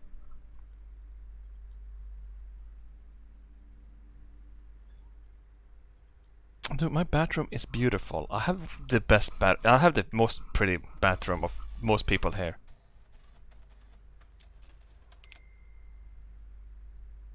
Would you be afraid if you were sharing a hotel room with me, chat? Let's say that you were going to an event and I was going to the same event and you're like, oh shit, I'm gonna share a room with Robus.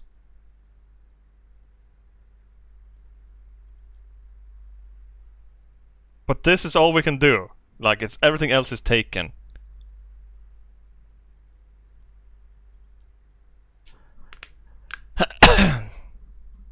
You wouldn't be afraid that your corpse would end up in the drinking water, would you?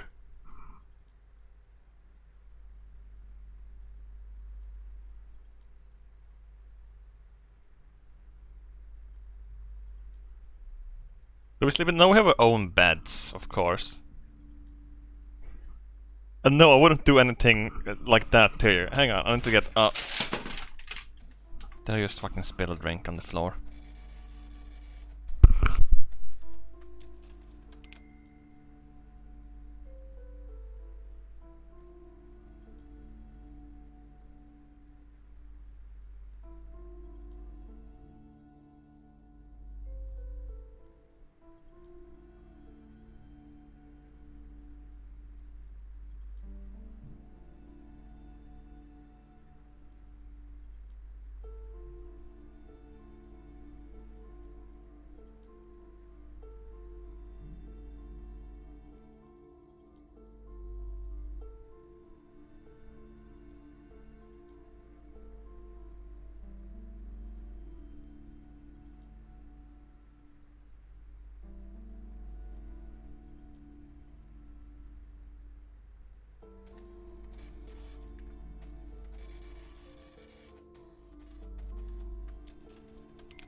Get paid more for making people buy games like these.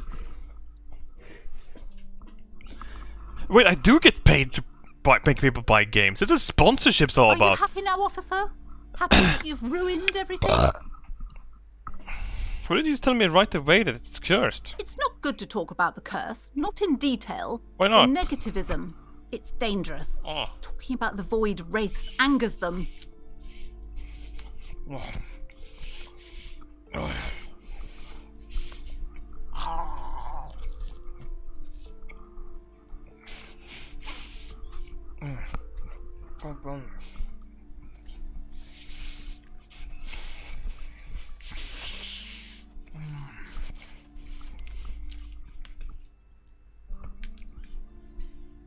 Fuck!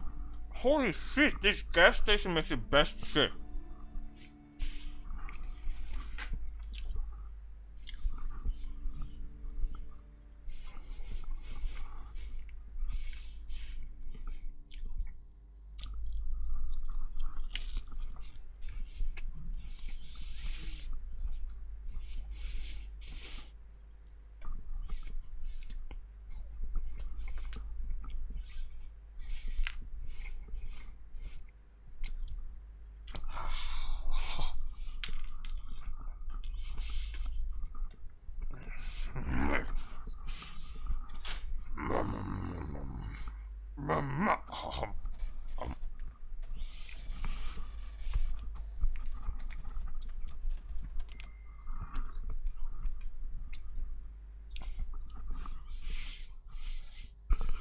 Dude, I ate it fucking...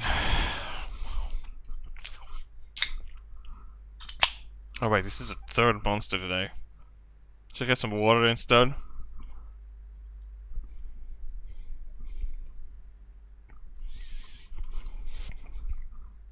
So I don't get feeling bad about it. I'm actually gonna go get some water instead.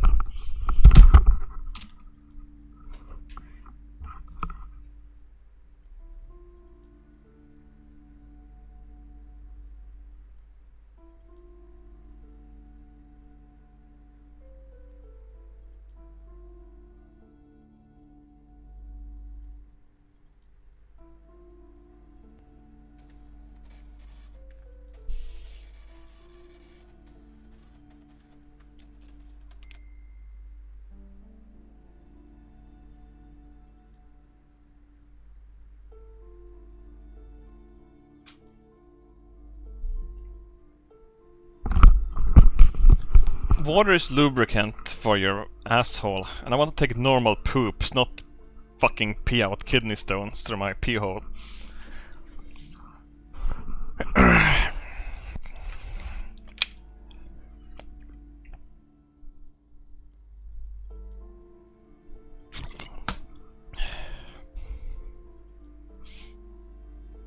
That feels awfully fresh, honestly.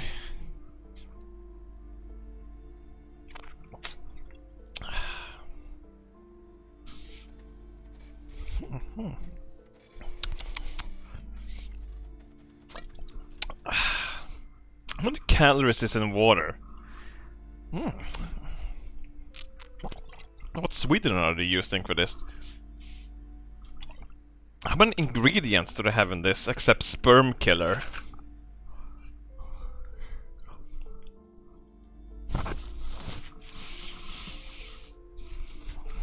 And mind controlling drugs.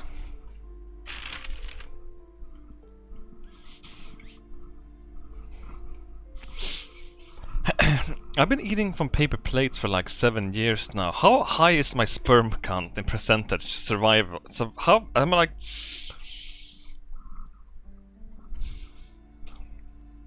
I keep reading that plastic softener. It kills people's sperms.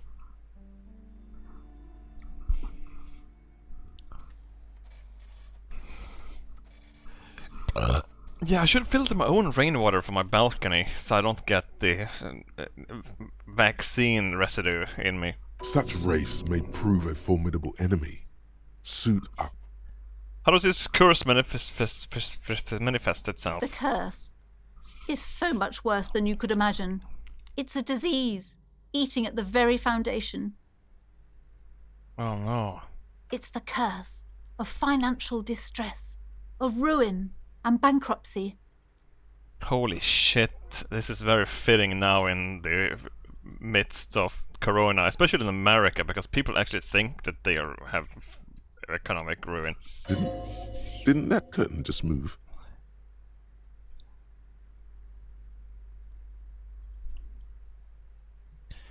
Okay, I'm a little confused. What does this mean? Everyone knows that all the previous companies in this building have sooner or later declared bankruptcy, and their malicious spirits are still here, feeding off bad business practices and disappointing income statements.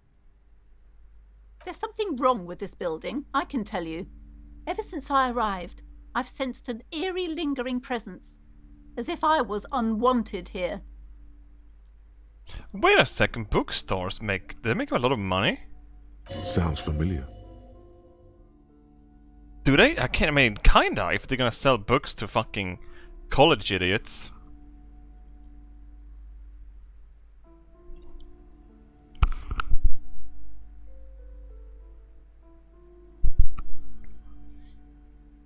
Do people buy all their shit online?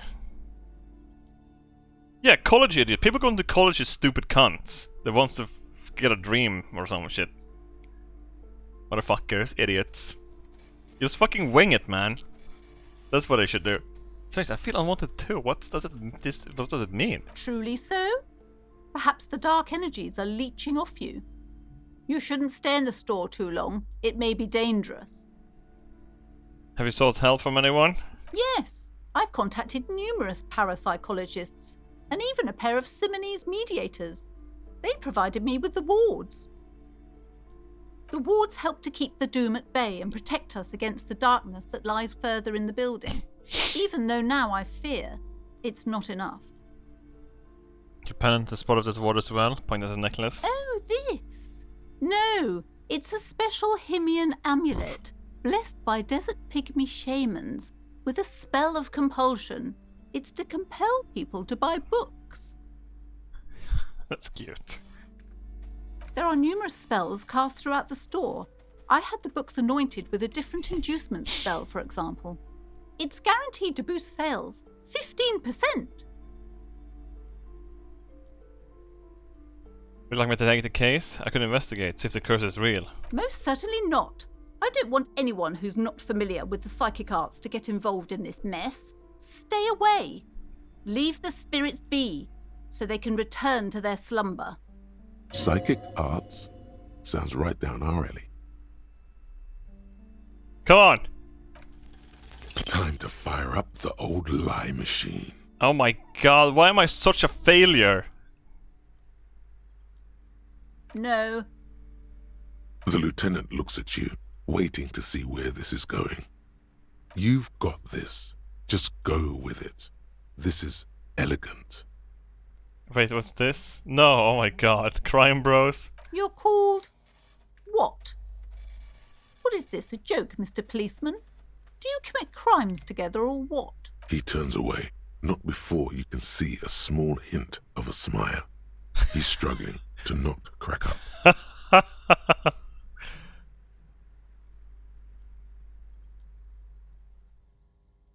Nice. Sir, I really don't have time for your jokes. The situation is very serious. Okay, hang on. I'm gonna put one into drama. I swear to God, I feel so... Put one into drama. Level it up. Hello again, esteemed officer, and welcome to... Slither up to her. Fuck yes! You silver-tongued fiend. Show her what world-class perfidy looks like. Ma'am, I came here to help. I've handled paranatural situations before. Are you sure? Don't think I haven't seen charlatans before. I returned from the void, a para-detective from a long line of para-detectives. You're no para-detective. You look nothing like one. And you're clearly a drinker. Pardon me for being so blunt, but... That's how I see into the nether realm. Hey now, hey. You need the booze to focus, alright? The lieutenant keeps his usual stony calm. He silently picks out his notebook. Go ahead then, rock her world, he thinks. I'll compose some notes.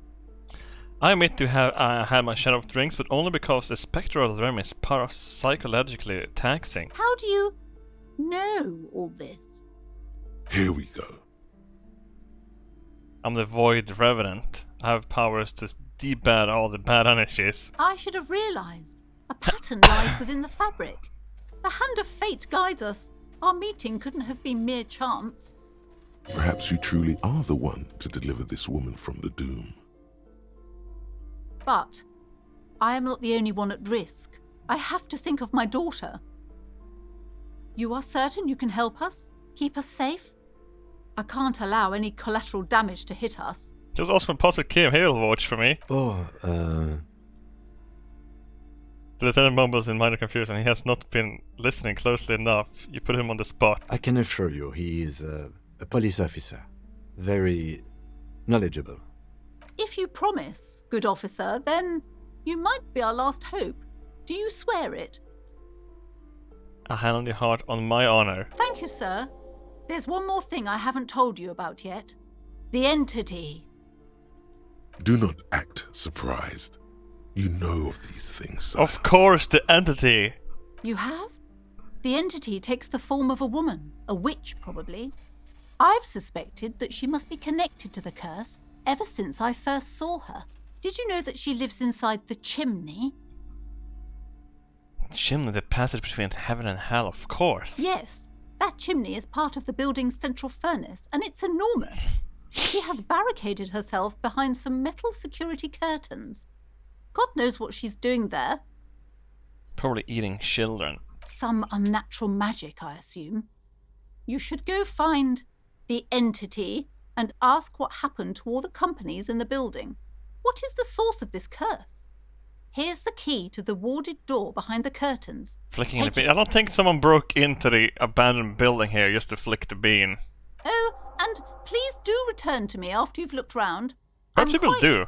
Anxious to know what she has to say about the curse. What you discover in there.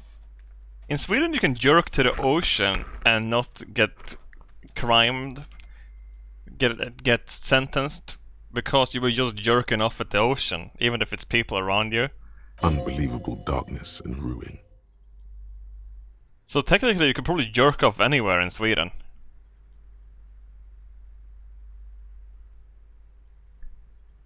Get crimed. Just like this fucking character. Det låter som rent hittepå. No, it's true! I'm certain of it. I have to look it up. Oh my god. Runkade åt havet.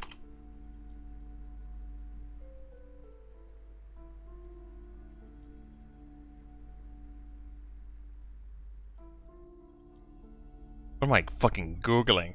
There's a lot of gay stuff here. People runking each other off.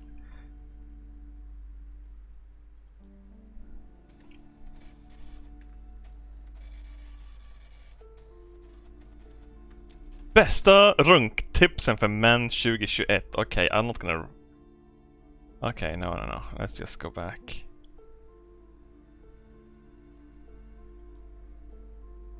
For now, book peddler. You see a set of tattered curtains. You see a dimly lit room full of dusty furniture and trash. A doorway stands in the back, covered in dozens of scary little cage-like trinkets, your shadow looming over it like an omen. Oh!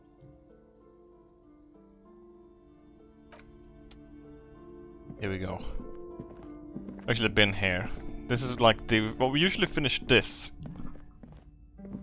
Oh yeah, this is one of those things that women put their head in. What are those things? No sane person would ever put their head in such a machine.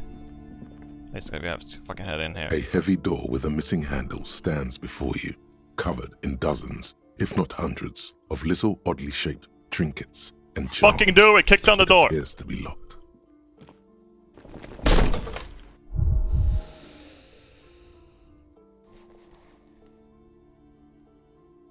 Oops. Ow. Shoot. Whose moronic idea was it to just run through the door? Don't you know that things like that hurt? Oh god, I'm trying to beat normally. This wasn't really the best idea, was it? Are you alright? This looked pretty intense and painful, I must admit. What is going on there? Are you really trying to break down the back door? No. I warn you, don't tempt the spirits, officer. Don't. It barely looks like you've done any damage to the door, however. After just exerting unlock some it. force, you manage to turn the key. It's eerily silent. The door slides slightly open, letting a draft of cold air into the room. You feel the tiny hairs on the back of your neck rise up, as if someone's standing right behind you. Oh shit. An uneasy knot forms in the pit of your stomach. Open the door and enter.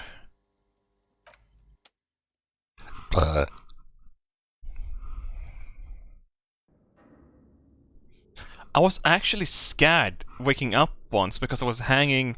So you know those things you pull around your bed, the mattress, the sheets. Is it the underlayer bed sheet? But it had like these fucking gummy bands on all around it that sticks to the mattress. Either way, this thing was hanging from the bar between the kitchen and the what was my living room, and I swore to God when I woke up, I thought for a second it was that tall woman from fucking Resident Evil.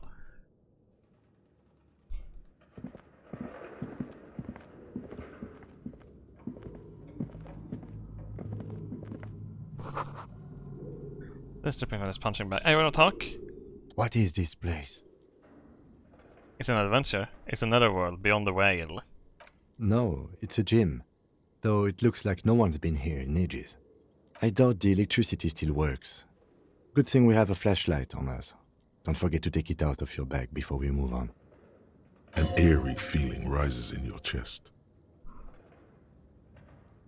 Just keep going, I'm sure. It's a regular abandoned house, nothing mysterious here. Sounds good. Autosave, perfect! Look at me, chat, now I fucking nailed this. A barbell lies on the floor. The color has worn off its weight plates. It's 60 kilograms. Your triceps hum at the sight of these weights. Show the world what kind of beast it's dealing with. Lift them. I wouldn't be able to in real life. I would have fucking pulled something. I swear to God, I could have died, honestly. It could have dropped down on me and killed me. Even if I did get it up. Perhaps if I like and put it up to my chest like and did it that way. But I don't even think that, no.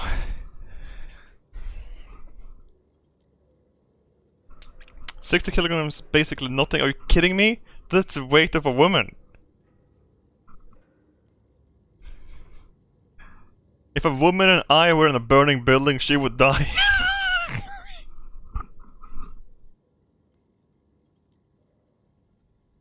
Well, it depends. She might be able to run out.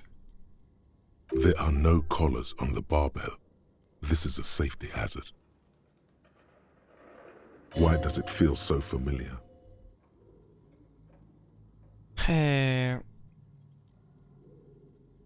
The real Hobo thanks for 35 months. Farber Janne thanks for 40 months. Fruitface thanks for 33 months. Mactober thanks for Preem. Shadow McSheddington thanks for 38 months. Shijima UK thanks for the fucking 4 years. I'm sure I had. Oh yeah, I did read you guys then. Good. Mortino 87 thanks for 35 months. Dobber 74 thanks for 15 months. Fugger thanks for the Preem. Fluky TV thanks for 45 months. Hellspread, thanks for 47 months. Shifty Spaghetti, thanks for the double. What the fuck is this game? This game is excellent, that's what it is. Sicarius Flamus, thanks for the double anniversary. I owe 2 years, be like, hey, fuck yeah. Mr. Mushi the cat, thanks for the Hexa. Gamer guys yell at clouds, yes. Is this familiar because I'm a weightlifter? No, it's not that. It's the stale smell of rubber, the squeaky sound of sneakers, your bruised knee against the mat, and a whistle. Then the feeling is gone. It's just a memory. A memory from another life, when you were young and fit. Look him, it's a trap. There's no collars on the barbell. You're right. The weight may fall off. Better not touch it then. What kind of battle would just remove the collars? This should be a felony. It would be a violation of EPIS safety regulations if the gym was still operating, but it isn't. No one's supposed to come here anymore. Let's fucking do it! Oh shit, fuck. I'm failing at everything.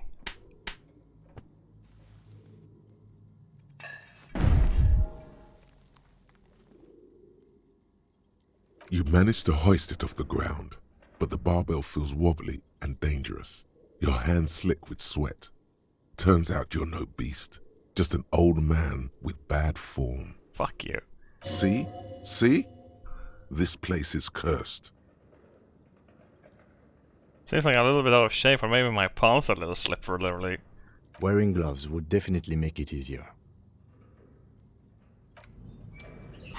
Really? Doesn't have some plastic gloves? Here we go. The barbell waits patiently on the floor, like a dog for its master. Do I have another physical instrument? Do I have one more of these things? Shit, not yet. I'm gonna fucking be able to lift it. Okay, what do I have? Oh shit, I have some yellow gloves on now. Oh, great. Yes? I can almost convince Kim there's a sexy dark mystery twist in the case.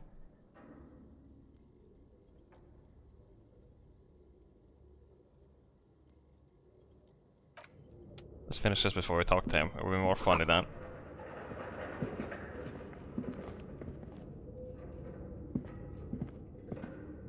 What do you want to say, Kim? It's dark. And the flashlight works a lot better if you hold it in your hand. Yes. Fair point. Right. Now let's get to it.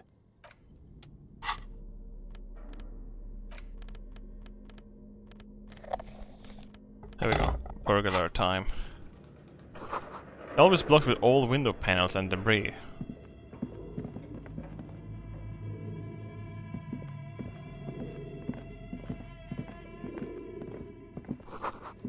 Wild animals stare at you in the dark, stuffed and mounted. A large demijohn full of strange liquid. Airship brothers covered in spider webs. That reminds you of blades.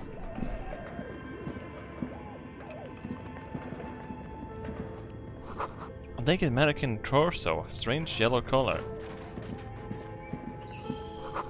Blue velvet, soft to the touch, moth bitten.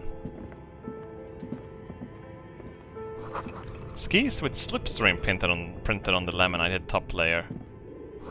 Steel rotor blades bearing Slipstream's logo.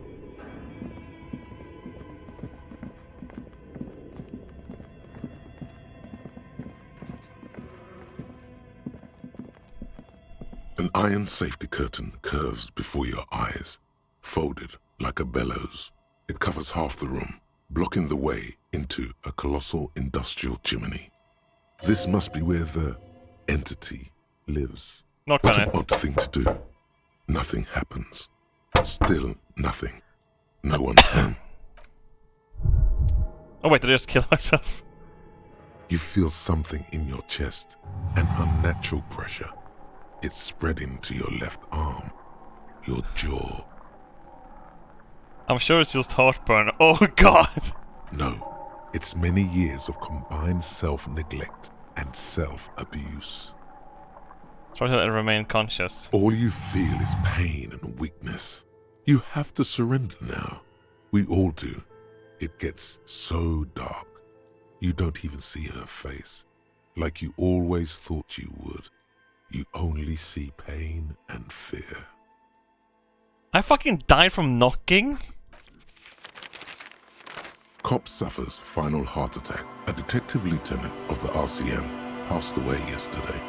His death, though abrupt, did not come as a surprise to those who knew him. He was the heaviest drinker I'd ever met. Captain Ptolemy Price, the deceased superior officer, commented, "That ain't easy on the ticker."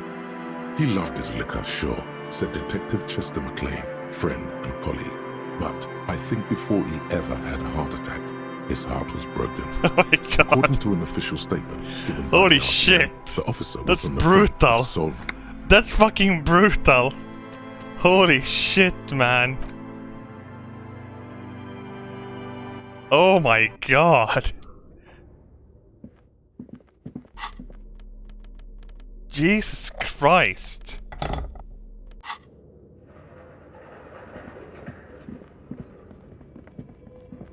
Fuck me. Oh my god, it's dark as fuck. Dude, what the hell? Flashlight. Did the flashlight stop working? I'm holding the flashlight in the wrong hand.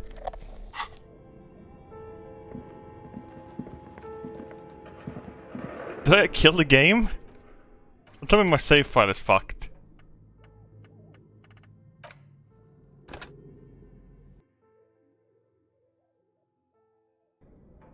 Oh, I might have to have him trigger it.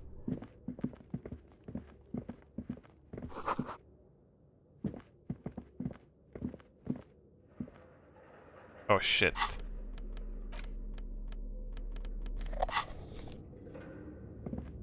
Okay, it worked this time.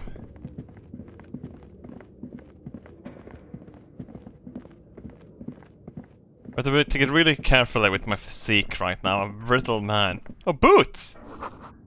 Shoes in a puddle of melting snow.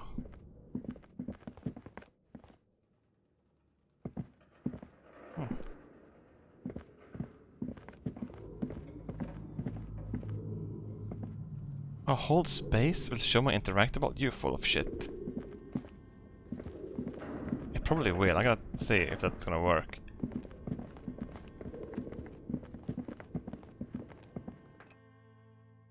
Hold tab.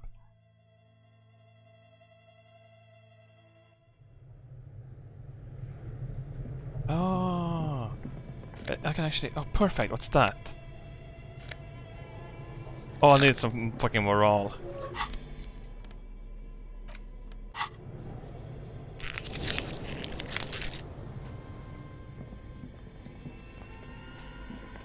You see a terrifying ice bear with a strange compartment in its belly. The door is covered in frost and the bear's eyes are glowing red. This ice bear is a hyper carnivore. Be careful. Holy shit. What's this thing? It's like a giant ice bear. The lieutenant doesn't answer. His eyes are glued to the animal.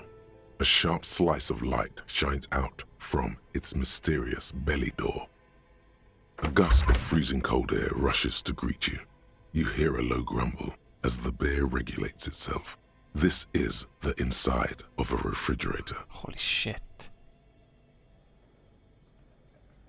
The lieutenant takes a peek inside. His hand has found the holster of his gun. Relax came as a fridge. Of course, just a giant ice bear-shaped fridge. He relaxes his hand, his face bat in the harsh light of the open fridge door. Let's take a look inside. Look inside the refrigerator. The shelves are empty. All you see are crumpled ice cream wrappers with the brand name, Revachol Ice City. A handwritten note has been attached to the door. The fridge is huge. You pocket the note and the little fridge magnets keeping it on the door. Hell yeah. What is a giant bear-shaped fridge doing in a abandoned cellar in the first place? Good question. It looks like an ice cream fridge. Lieutenant reaches for one of the wrappers. He studies it in the light. Does either sell ice cream from this hyper carnivore? I know. What an unfortunate marketing choice. Dude, we have a polar bear selling ice cream here, don't we? What the fuck was that brand called? I only have Via in my head, but was it Sia?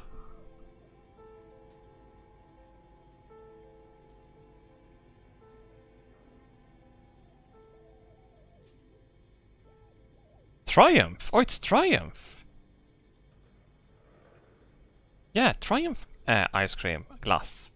Triumph glass had an ice bear. Yeah, the Sia got the little kid, the angel kid. Pretty fucking pedo, honestly, Sia glass. What is even worse, the bear is still costing them money to this day. The fridge buzzes with energy. The electricity bill on this thing must be catastrophic.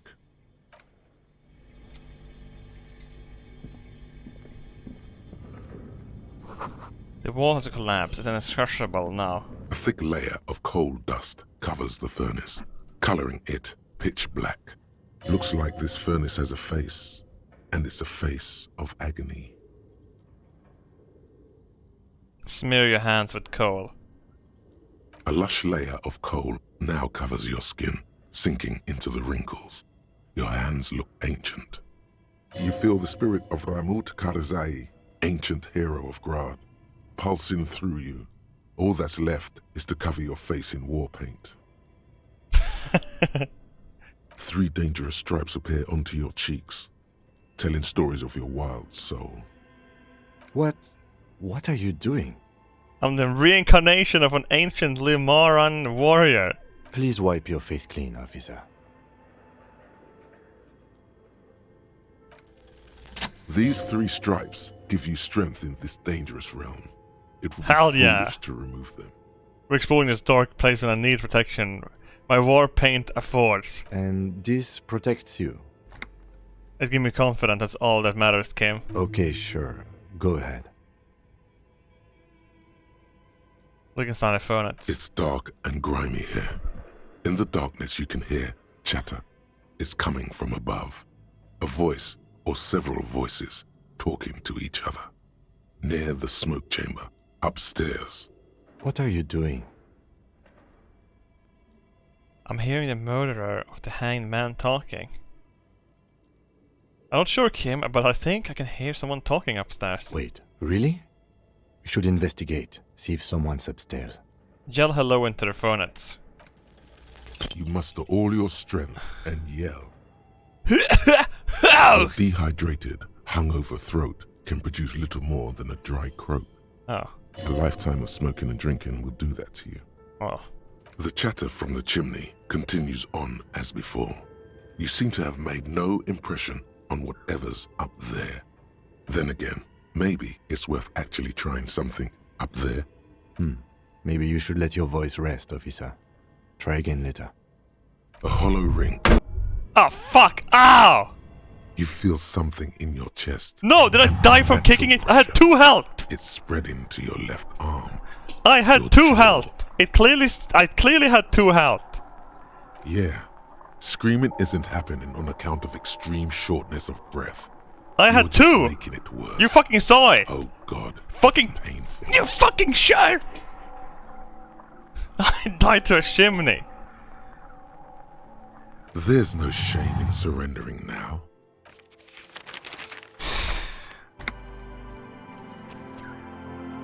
Are you fucking what?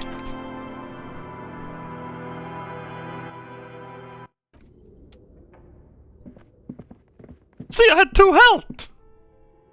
Oh, wait a second. Yeah, I did! Motherfucker! Motherfucker, what the fucker?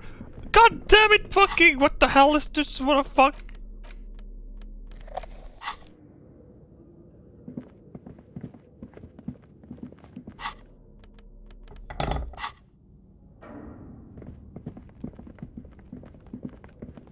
You fucking flashlight son of a bitch!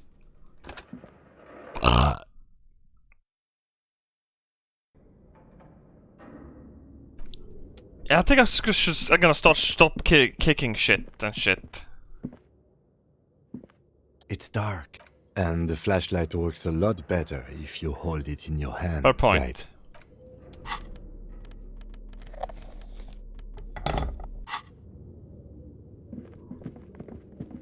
Thank you. Wait, can I find anything? Oh my god! Holy shit! Oh yeah, money. I gotta need money. Because I'm fucking dying.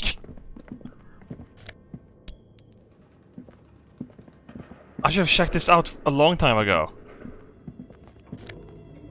What the hell is that? Production schedule, film and memory.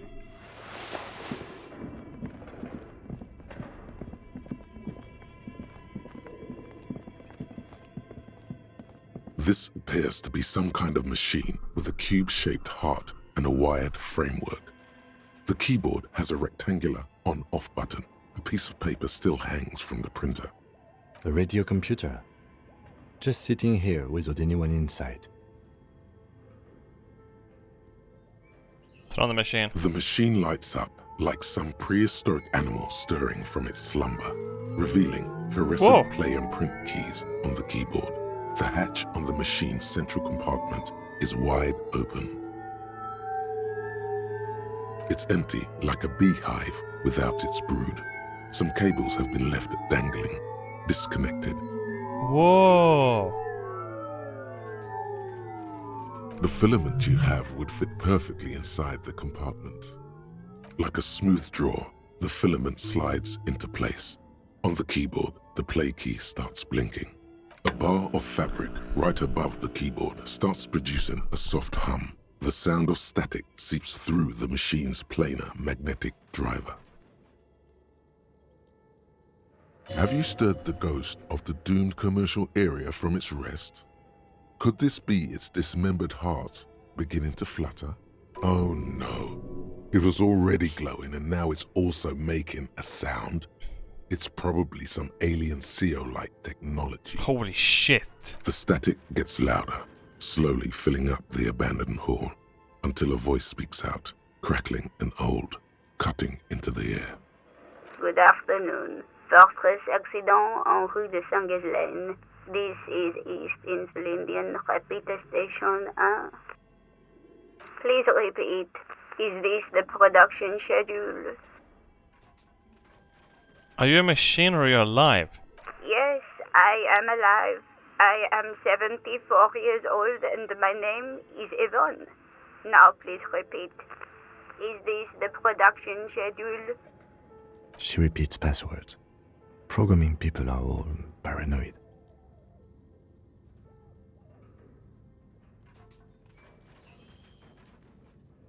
Okay, but where are you? How did you know where I am? I work as a repeater at the East Insulindian Repeater Station.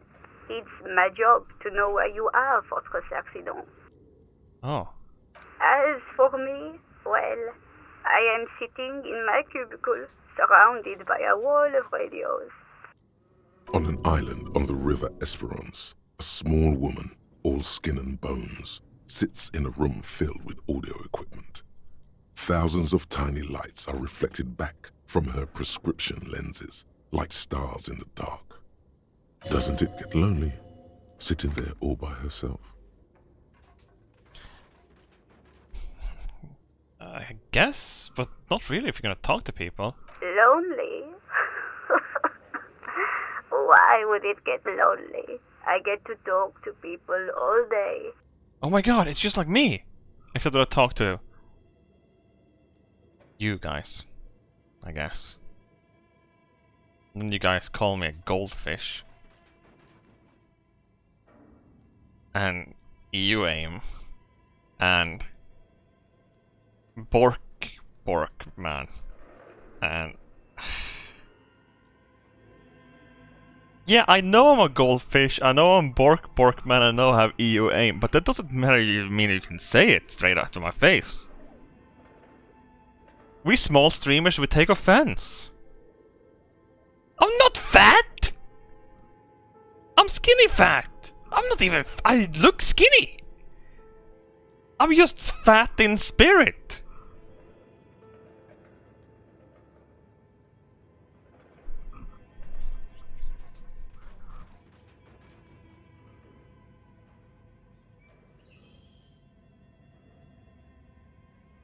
Now you're gonna call me small streamer as well, motherfuckers. That's why she does this.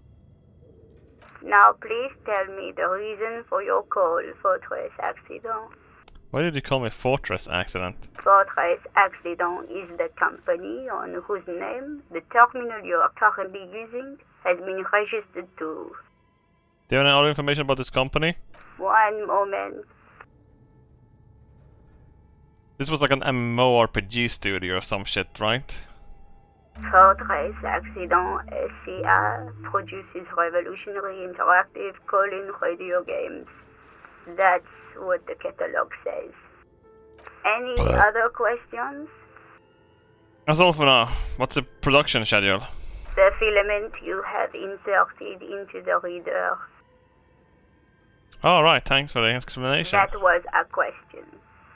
Have you inserted it into the core? Yes. Good. Please repeat the password. Can you give me a hint? No. Is it my birthday? Still no. This is the police. Please open this thing.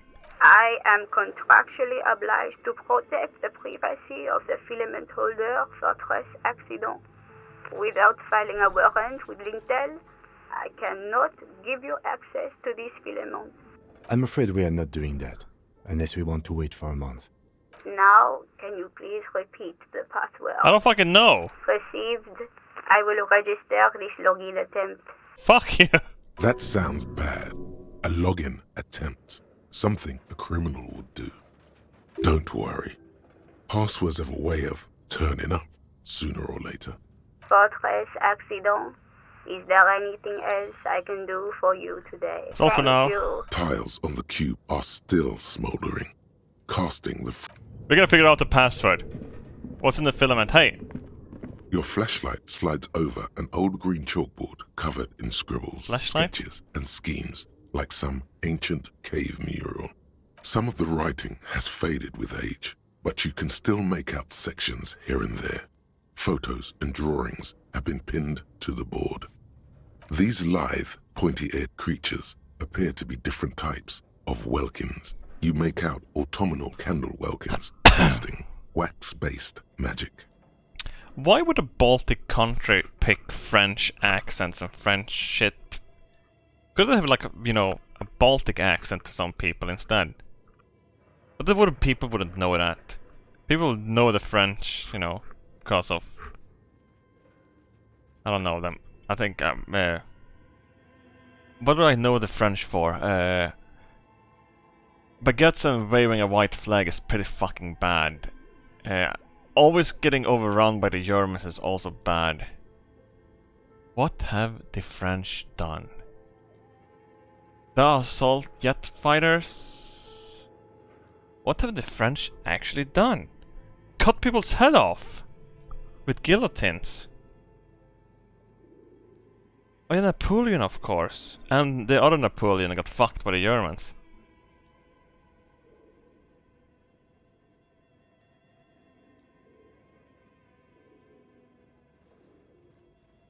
Won the World Cup in 2018? What World Cup?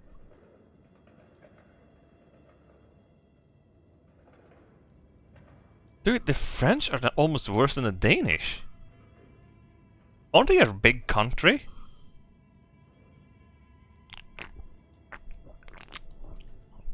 It's only like, what have they invented?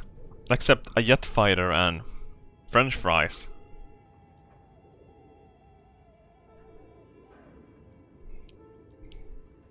Football Soccer World Cup. No, dude, that was the Germans. They destroyed Brazil, remember?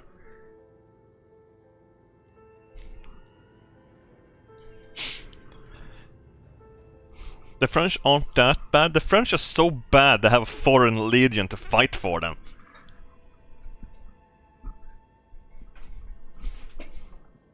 The Foreign Legion! They started spreading republics too that beheaded people's heads, the kings. Belgium invented French fries. Oh yeah, of course. Shit. Fuck the French then, I guess. Translucent Welkins, with organs shining under their skin, and even ether Welkins, hailing from the vast emptiness of sidereal space. Who are all those creatures? Fantasies of a tortured, feverish mind? Yes. One of the Welkins, towering among the rest, appears to be different, however. It's a mega Welkin. It's Vara Hamira, a high Welkin, Vara his Hamira. face white and scarred like cracked marble. This is clearly a Welkin supremacist. The note says, all non-Welkin races will be purged. Oh. It's the fucking Empire of Welkenkind. The Haldor, the Tworg, the humans, and even headless men, all of them, purged. Imagine a world filled only with Welkin, Green Welkin, Dread Welkin, and the High Welkin to rule them all. Dude, you're not allowed to talk about that on Twitch. Casts and stuff, you know, you motherfucker. Are you trying to get me banned, video game? An inordinate amount of time has gone into drawing these little Welkin creatures. Whisper, one of them is a Welkin supremacist. Mm-hmm. Political commentary. That one has a great beard, too. Are they real? Who are these creatures? Who drew them? This looks like concept art for a project. It's not really real. Why would anyone spend so much time on this? Some people really like building a world, I think. Even if it's just for a game. Holy shit, I done that. Multiple times. Just look at those details. So much effort. Yeah. And for what?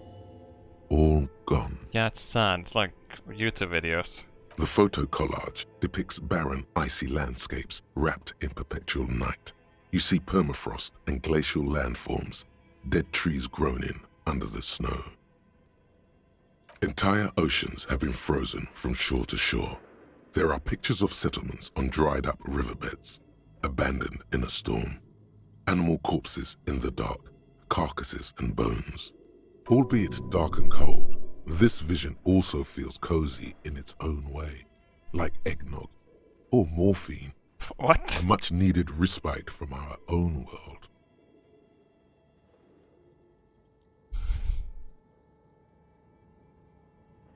A pinned postcard reads, "The heat death scenario. A desperate fight for geothermal energy engulfs the world as Wirral becomes untethered from its sun, drifting through the universe." This is a monthly calendar from the year 50. Cryptic words like sprint, daily minimi, and GPI span the marker-drawn grid, the grand scheme of production and money. As time goes on, the numbers in the boxes grow rarer and rarer. The board becomes an empty snowfield in the final days. Only failure and regret dwell in this region. Looks like they didn't make it. Poor. A note in the bottom left corner of the chalkboard says, "See the prod schedule filament for details." Expect a note. The handwriting is only partly legible, but you can still make out 3 slogans: Call in, Tune out, Wirral Untethered, and Heat Death of the Universe. Outside, a cold wind wraps the building in its bosom. Snowflakes in the wind. It's An old bosom woman tits. passes what the locals call the doomed commercial area. She tries hard not to look at the bookstore windows. It's unwise. Dude. Kim, what do you think the password is? This old fireplace is covered in lines drawn in blue and red marker, the mesh spreading over the stone like blood vessels on alabaster skin. It looks ghostly and strangely ancient. A diagram for summoning some time-forgotten being. The symbols seem very esoteric. Radio frequencies, it seems. UKV 123.6, UKV 123.7, UKV 123.9. Some written notes, too. Sparse and cryptic. Unclear. It looks like a cardiovascular system split into veins and capillaries. Very advanced.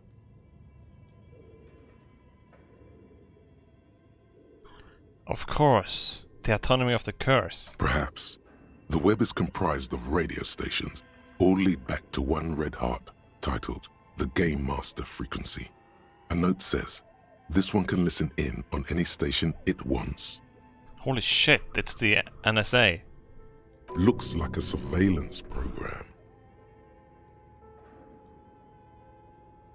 Is the NSA Game Masters in real life?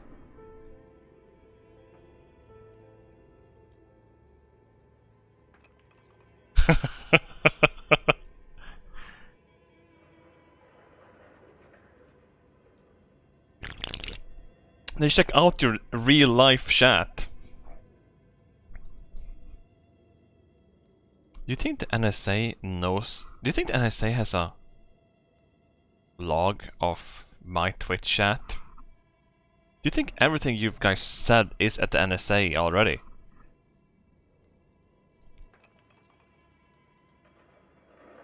Holy shit, it definitely is. Always been. They probably have some advanced AI that can even predict what you guys are gonna be saying. I need to get some of that good shit. Wait, who is the Game Master? Someone very important. The leader of a massive on-air game built by these people. If it's a game, then who's playing? Whoever decides to call in to a call-in station, it looks like. All of this is gone, left unrealized. There's no way a little basement studio working here could pull anything like this off. My God. It's as if the less money they had, the more ambitious their project became. What do you say that? The schedule. I know doom when I see it. The company was running out of funding. Nothing. It's just lines on marble. An echo from times long gone. No one has used the fireplace in ages.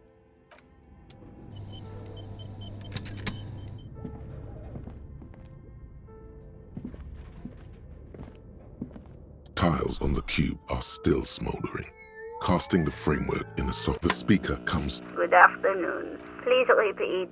Good. Please repeat. Received. Don't worry. Fortress accident. Thank you. Tiles bye on bye. the cube are... We're gonna find out what this fucking password is.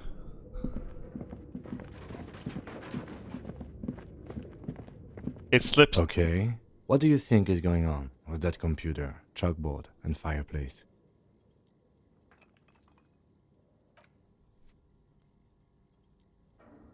Oh, thank you. It's a failed business, and the question is, what the hell were they making? Looks like an undercover counterintelligence program. No, that's not it. I think it looks like one of those popular pen and paper role-playing games. Only these people were trying to automate it, make it work on radio computers. Utter madness, he thinks, as a compliment. 2004, well, even before that, do you think that games like World of Warcraft did more bad than good? to humankind as a whole, to society as a whole, to progression as a whole.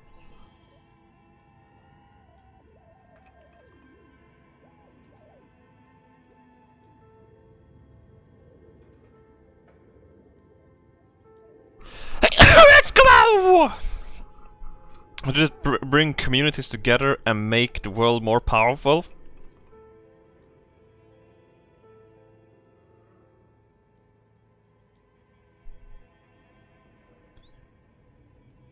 It did bad to me personally. I think it fucked for me a little bit too, because I usually was upbraiding instead. Little 15-year-old Robert talking to grown men being angry at each other. One of them even had a Pentium 3. Pentium 3? In the fucking raid? What the fuck did he have? A voodoo card or some shit? Wait, voodoo, that's gonna be way older though. Pentium 3.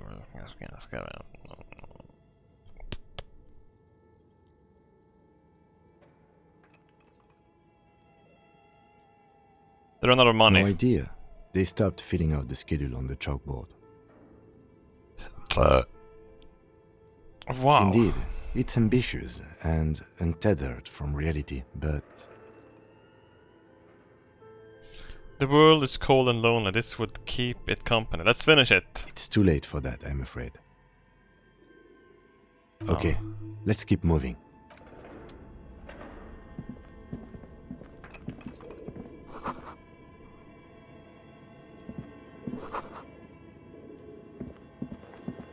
What's this?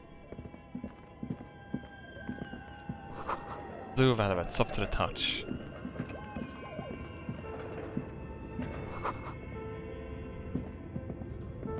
Raid leader Robert, oh god, no. I never brought anything to the raids. I was a horrible human being. I didn't even know how to do the Ragnaros fight for luck until like the 4th time. I don't think most people did know what the fuck they were doing, honestly. Especially the damage dealers.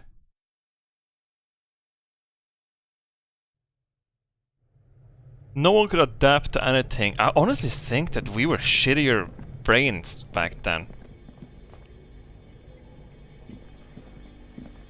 You see, a terrifying... This ice bear is a hyper-carnivore. Be careful. A gust of freezing cold air rushes to greet you. You hear a low grumble as the bear regulates itself. Black Rock This Depths was the is best dungeon? the Yes. inside of a refrigerator.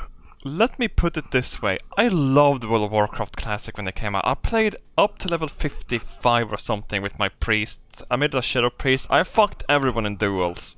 I had so much fun. Alright? But Jesus Christ. Today's society fucked that game over with the fucking spell cleave groups. These fucking party cheating fuckers too that could get that extra experience boost and all that fucking jazz.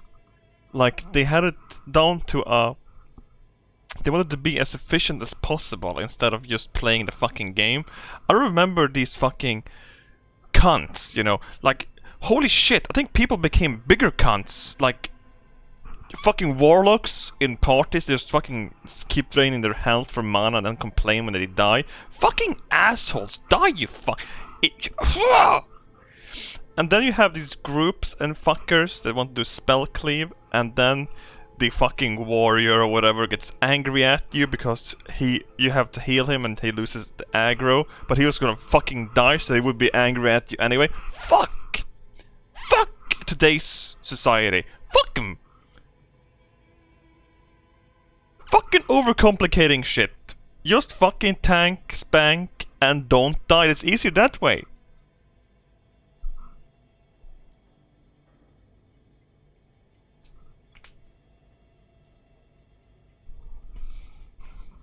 Dude, I don't even think I hit level 55. I think I'm lying. I think I was like 50 or something. No, I might not even have been. No, I was in Western Playland. I think I talked about this. That happened in a fucking... that sunken temple crap.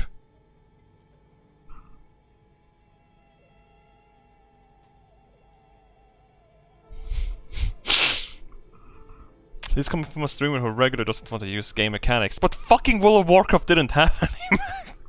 The classic barely had any game mechanics. Tank and spank, that's all you needed, and perhaps move a little bit.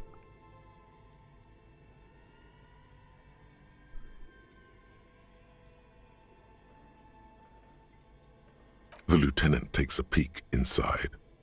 His hand has found the holster of his gun. Relax, Kim. Just a giant ice bear-shaped fridge. Let's take a look inside. We already The did this, shelves are though. empty. All you see are crumpled ice cream. You pocket. Good question. I know. What is even worse? The fridge buzzes with a friendly cartoon. Perfect, there we go. I kicked the fucking thing here and I died last time, so we're gonna fucking save.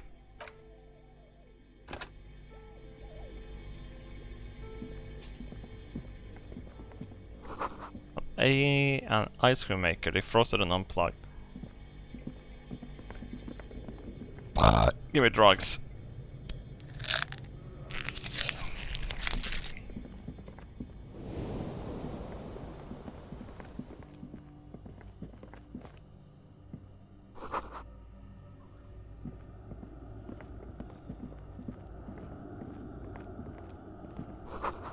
Two rusted rifles are hidden above the piping. They look inoperable.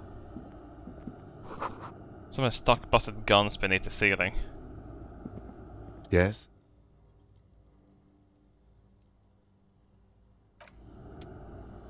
Can I take them? Yeah, I could take one of them, I believe. A few bricks have fallen off, revealing a compartment behind the wall. It's too... There is, yes. And there also appears to be something inside the hole. Interesting. Do you want to take a look? Okay, I'll do. Your hand reaches deep into darkness and spiderwebs. Rifles, Kim.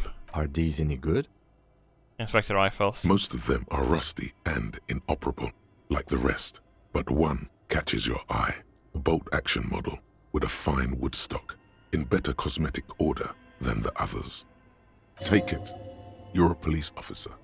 Police officers carry guns. Yeah, especially when I lost mine. That's a rare sight.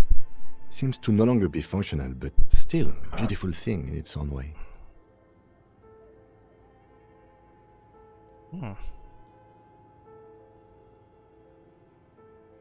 Where are we? Look around. It's a secret room. Seems like an old bunker from the Revolutionary period. Look at all those rifles. Must be an old weapons cache. It means there are firearms, albeit inoperable, still lying around in Martinez. It's an interesting coincidence, I would say. Might come in useful in the future. He likes this find. Of course. It's fucking cool, that shit.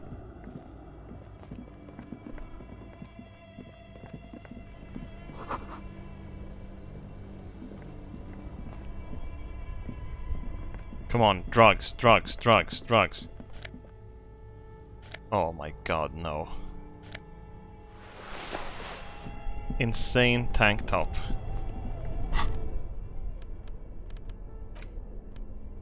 Drama. Conceptualization. Hey, let's get some drama. Interfacing.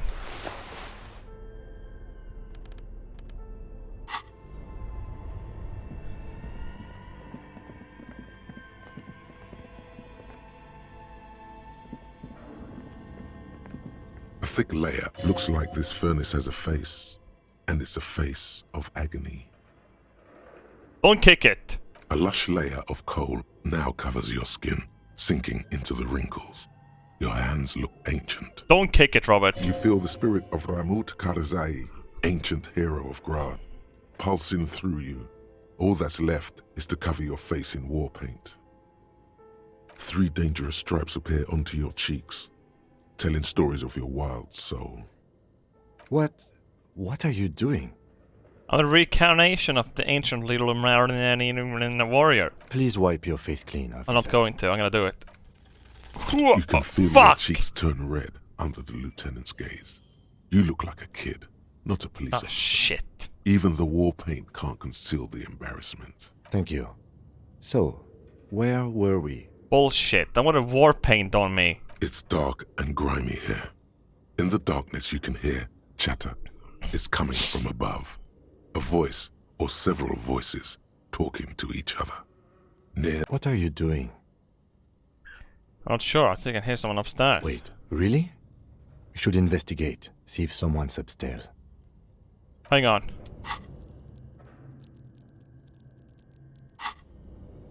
A thick layer of coal dust covers the furnace, coloring it. Something breaks loose in you.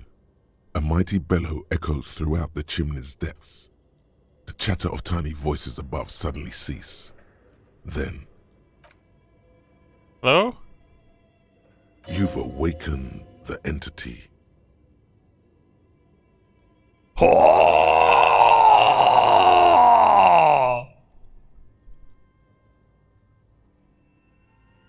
I summoned ghosts of the Doom commercial area. Answer me, spirit. Hello, did you say anything? I can't hear you. Please come upstairs. There's a safety curtain on the second floor. I'll open it. You hear a low rumble upstairs. The sound of a curtain being pulled aside. After you, officer. So was I heard maybe they are Magnilian entity. Police said it lived in a chimney. You're right. The rooms do look like they're connected. But malignant entities don't exist. At least not the supernatural kind. Then what was the chatter you heard? I'm a winner.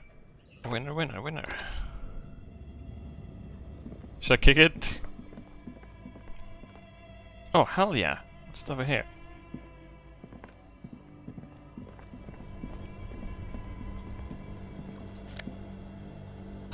Drugs.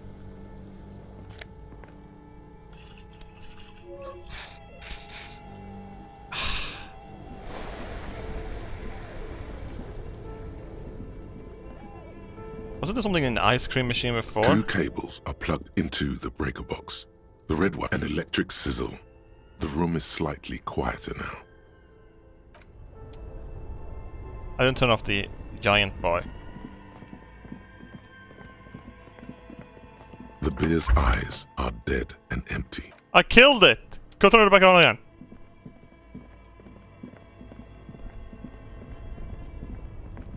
Only the black cable is plugged into somewhere in something close. Why did you do that? Because it's black. A black cableist. The lieutenant raises his brows, but... I always thought there was something in this. Hang on.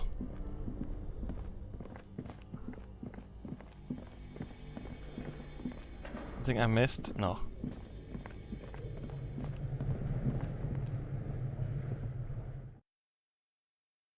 I have saved already. Oh, I need a pry bar for it. I have the pry bar, don't I? I'm holding it.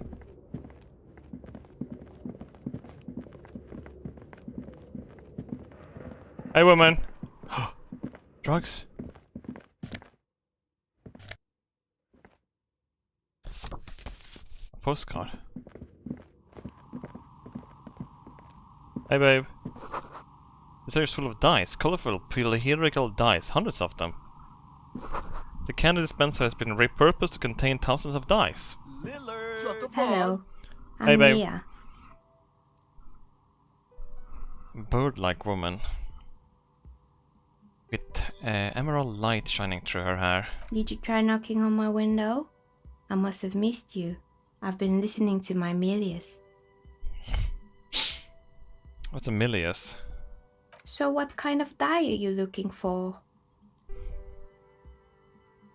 I don't know yet, honestly. Plane crash? Would be pretty cool, I guess. It would be cool if I didn't die instantly, but I could read write a message on a window or something with my blood.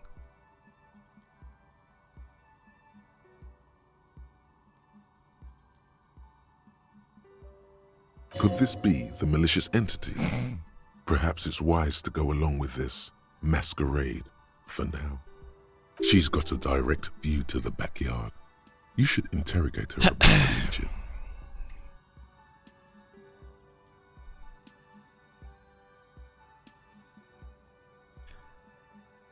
You must have been confused with someone else. I haven't knocked on your window. Then how did you get inside? By the south entrance? You know what? It doesn't even matter. What matters is that you're finally here. Let's talk dice. Did you have something specific in mind? By Millennius. Yes, Amelia is like a call-in station. You need a two-way radio to access one. That's why I have these. Mostly, they just teach you to swear in different languages. But some of the stations can be quite interesting. I was so absorbed, I must have missed you knocking. I think I've learned people to swear in different languages too. You're asking me about dice. I'm a novelty dice maker. Tell me the name of your role-playing system and I'll make the die you need. That's why you're here, yes? I don't know any role-playing systems. Except the Dreamcast.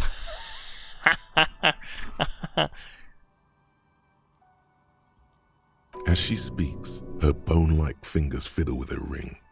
Her bones light, but her hands strong. Wait. I think about the Dream... Wait, I don't think it's about the PlayStation 2. Oh, it doesn't matter. Role-playing games? You know the one made by Fortress Accident. Does that count?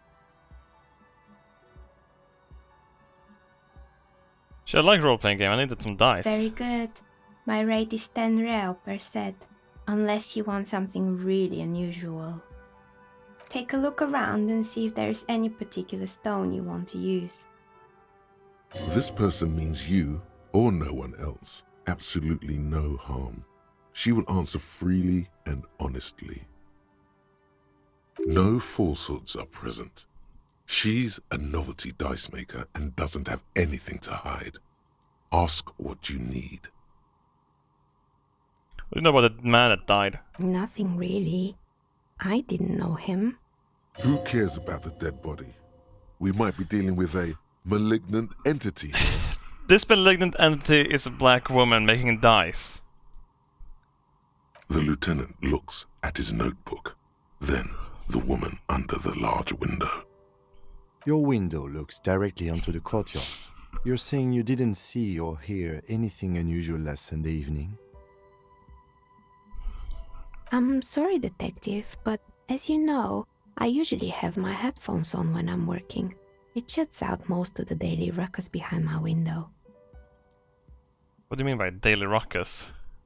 Well, there's always something going on in the Whirling's backyard. During daytime, there are usually those kids. And lately, I've been seeing a lot of drunk workers hanging about.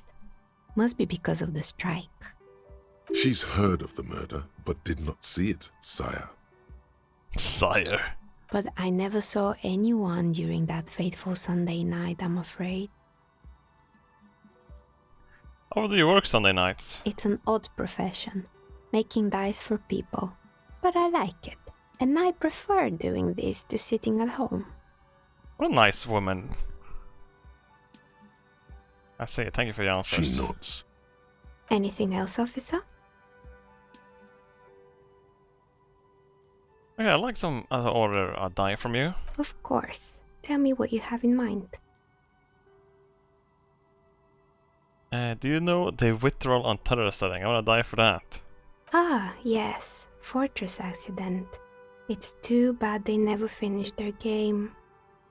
The Wiro Untethered die is a variation of a standard role-playing die. Only, instead of plants, it uses motives of ice and death. And loss, of course. I'm thinking something made from alligator jawbone, cast in black resin. The reptile bone is as white as ice and dead as, well, death. For 7 real, I could have it ready in 8 hours.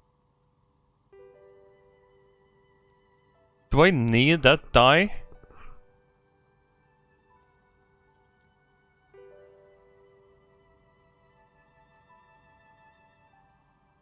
To max out this place?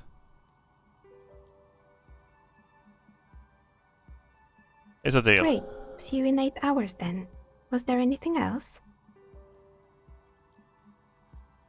Hey, where are we anyway? What is this place? We're inside the chimney of an old central furnace. It's strange, I know.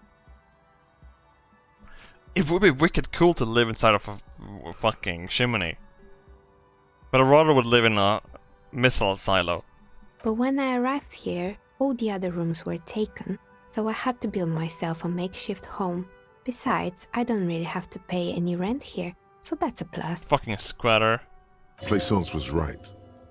There's an entity living in the chimney. You should ask her about the curse. Creative. Hmm. I've heard this place is cursed. Do you know anything of the people called Doom commercial area? I've heard the stories, but I don't think those stories are true.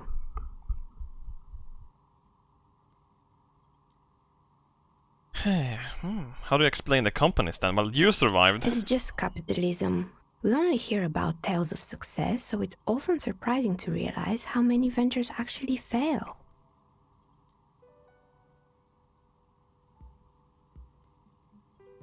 It's pretty interesting, isn't it? You got communists going to college to make their dream, and capitalists to start businesses to make their dream, and they all fuck up in the majority.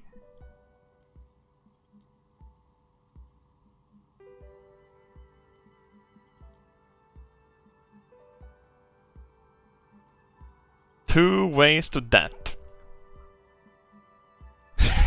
Student debt and real debt.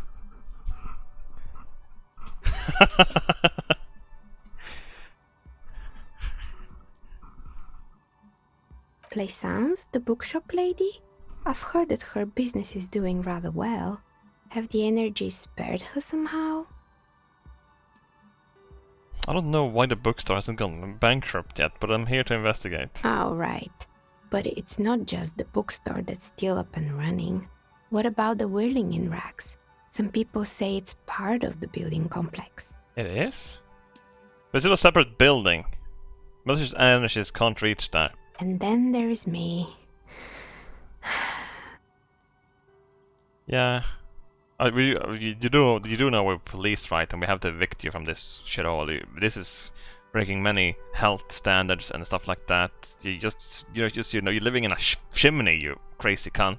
I've been here for 14 years, selling novelty dice to role-playing enthusiasts.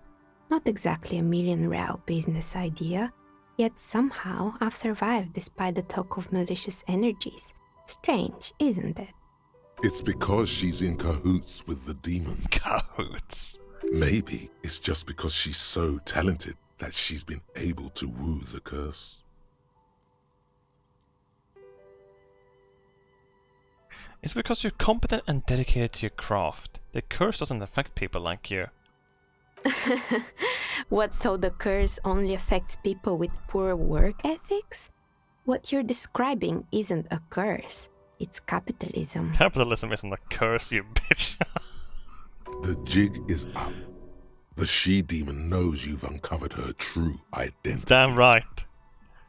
Time has come to face Oh the god, source. you say this Fear makes it a not, for the commie forces game? of the universe Holy are shit, supporting you in this you haven't sad seen quest. the other side of it then.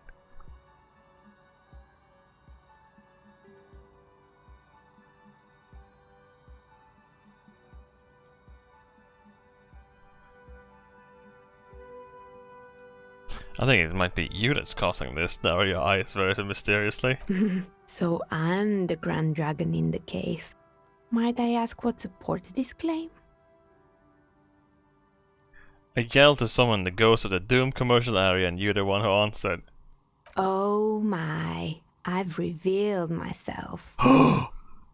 You better call the exorcists.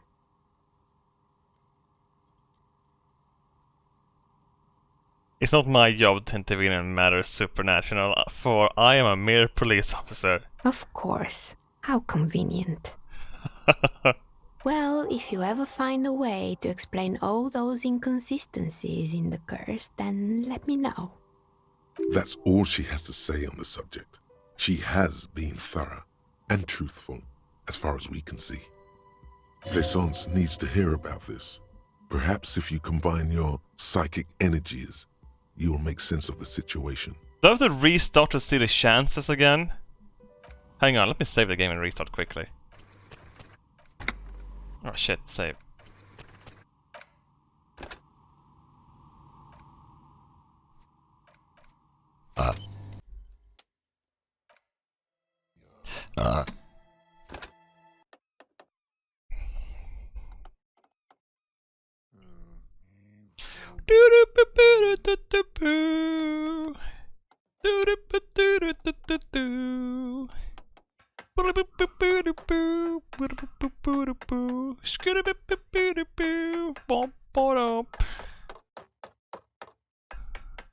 Hey, why are you updating the game? Can you please launch it?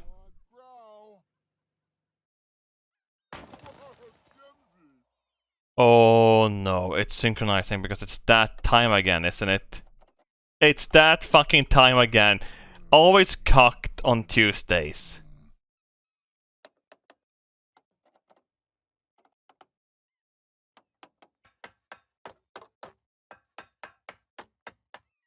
Where's my Steam library? I have to go to the exe file and start from there.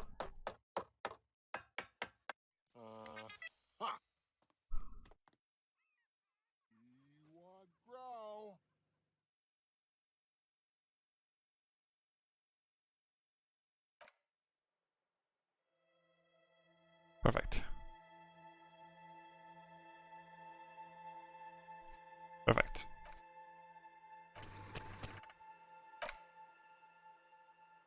Sounds like a sitcom name? Hey babe. Oh, it's you again. Are you looking for a die? I can... You feel nothing. If anything, it's uncomfortably warm in here. Wait a minute. She has begun to idly clean one of her carving tools with a dirty kerchief. How did you become a dice maker? Sharp edge shining in the light of her desk lamp. How did I become one? It was a business decision. I was a regular jeweler at first, but that's an unfocused field with too much competition. Dude, you're a capitalist yourself. Some of my friends were role players. They asked me to make some polyhedral dice out of cobalt. That was my first order. I grew it from there. You like role-playing games yourself? Not especially. I like working with rare materials and a steady pay. And role players as customers? They're nice people. I don't know about that. Role players seems like fucking psychopaths and shit. She's thankful for the security they provide her. More or less. Are you interested in anyone specific? There used to be a house alone here, right? Yes, I think it was called Androgynous Orlando or something similar. They weren't a big hit around here. Turns out that working class men don't like genderless haircuts. They're scared of that word. Genderless haircuts?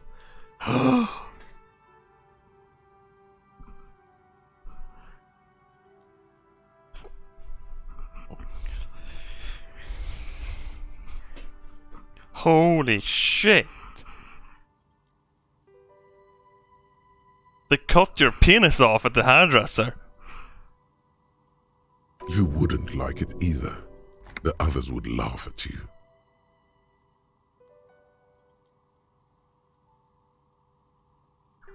I'm a simple man. I don't really have any opinions on hairstyles. Me neither. I just want it off my face. Oh, hey. I found a strange machine. Fortress Accident, the radio game studio. She liked them. They were an interesting bunch. We talked about role-playing systems every now and then. Once, I even saw two of them get into fisticuffs over Wirral. Really? They certainly took their work very seriously, even if they seemed to be chronically liberal with their schedules. That's why they fucking lost. They were goddamn liberals. You have the commies, you have the Nazis, and then you have the fucking liberals. Being liberal about everything. And what happened? Fucked.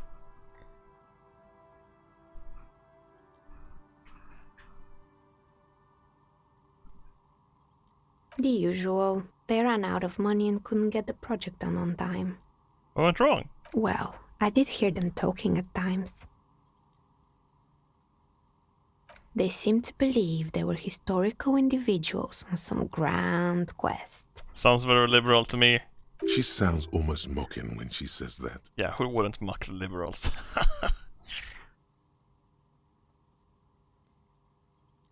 Really? They must have been on a gigantic ego trip. That's what I thought. Because when the money started to run out, they just began to complain a lot about capitalism. Sounds about You right. know, how the markets are rigged to keep up new businesses and so on. Silly liberals. In the end, they just didn't get it done. They didn't have enough willpower to produce something truly historic and to show up to work on time. She's right. Showing up to work on time is important. Yeah, she's just based. Showing up to work on time is hard. No, scratch that. Showing up to work at all is difficult, especially if you've been drinking.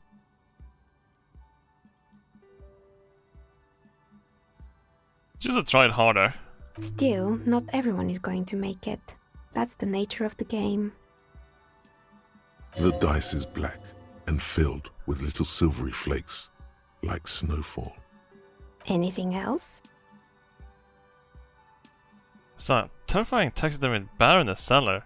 Oh boy, the fabled Revachol ICT. You're in for a treat here. She leans in closer and her hands on her knees like a stand-up comedian ready to tell a story. The place was owned by two guys who had some rather innovative ideas about marketing. The bear was one of them. Now ask me about their other ideas. Alright, what about the other ideas? There was really just one, and it involved picking out the prettiest girls in the neighborhood and paying them 20 cents per hour to man the booth. And by man the booth, I mean slump behind the counter with a face that could maim you if you ever dared to disturb their bored magazine browsing. Oh, okay, they just went for looks and nothing else. Sounds like she really didn't like those girls.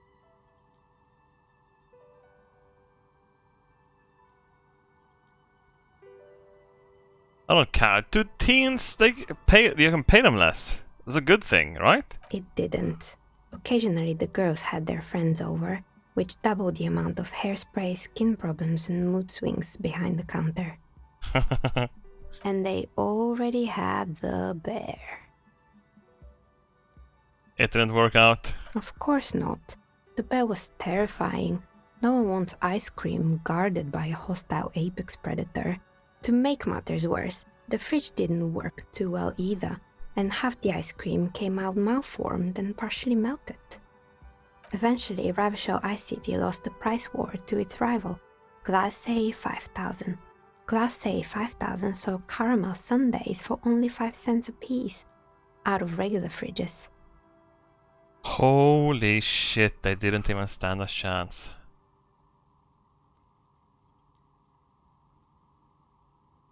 Yeah.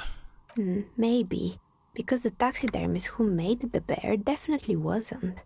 Doing his job, I mean. What? He said that the bear was his vision beast. He said he met his vision beast while high on desiccants. Called it Megatherion. What the hell? Scary. But cool. Megatherion? Megatherion. A mega wild beast. Hell yeah. Very cool. It's an imaginary beast that guides you through life. By telling you to do more drugs, mostly. Oh. A wise and noble beast, guiding you toward the land where the streets are paved with drugs. Electrochemistry, shut the fuck up. The horrific necktie tightens around your neck, strangely excited. But it doesn't feel particularly fun this time around. Grab your necktie and mumble, "Not now, you beast." What? Do you ever feel like your vision beast is trying to blackmail the fun out of you? No, officer. I don't have a vision beast. Oh. Normal people don't have vision beasts. Only drug-addled madmen like the taxidermists do. What about horrific neckties? Do normal people have horrific neckties? Neckties? I guess they do sometimes, officer. But I don't understand how it's relevant to our discussion. Just asking. Anyway, now you know the story of the fallen ice cream empire. Outside it's light. Light scatters from the low-hanging cloud cover. There's always the threat of snow. Anything else? Another failed business, perhaps? Yeah. It wasn't merely a gym, it was Artemitep's boxing club. A community project created to steer at-risk youth away from drugs and crime. Good. Maybe that's what Kuno needs. A community-centric boxing club. Kuno. Who's Kuno? He's sort of the king around here. Oh yes, you mean the kid with the sailor's mouth. Yes, I've heard him yelling profanities in the backyard. I think it would take more than a gym to help that kid. Whip. It didn't. If anything, it made the youth situation in Martinez even worse. At some point, someone started a rumor that the punching bag downstairs was full of amphetamines. Oh, that was not good. You think it's still full of amphetamines? You should have known it. Eventually, the coalition took away the funding and the club went bankrupt. This was a few years ago. It's gotten much more peaceful around the plaza ever since. Good. I hope it clarified things. I'm listening. Good. I hope it... Thank you, babe. Still, I need to get the password to the cube. How do I get the password to the cube?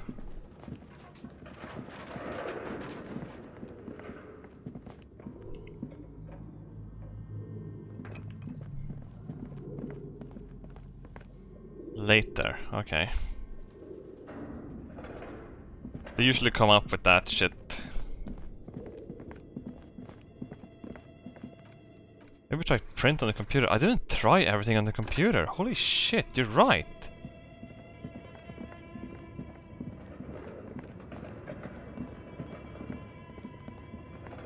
Tiles on the cube. Nothing happens. Oh. Well, shit. Good backseating though. Let's check the punching bags for drugs. I can't. I don't think there's gonna be any drugs in the punching bag. This sounds too ridiculous. Oh, what's this? A stress ball? It's a bull bell!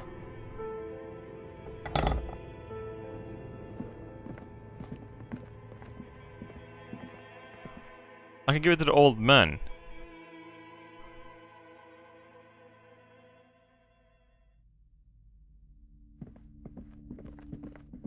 Woman I have investigated. I have won the... You're alive and well. Yes. Don't keep me waiting now. The Dark Safari What's in there? first. In that... Yes, yes. How was it? Tell her how ghastly it was. You know it's what she wants to hear. Honestly, a dump. Nothing to see there. Just a heap of garbage.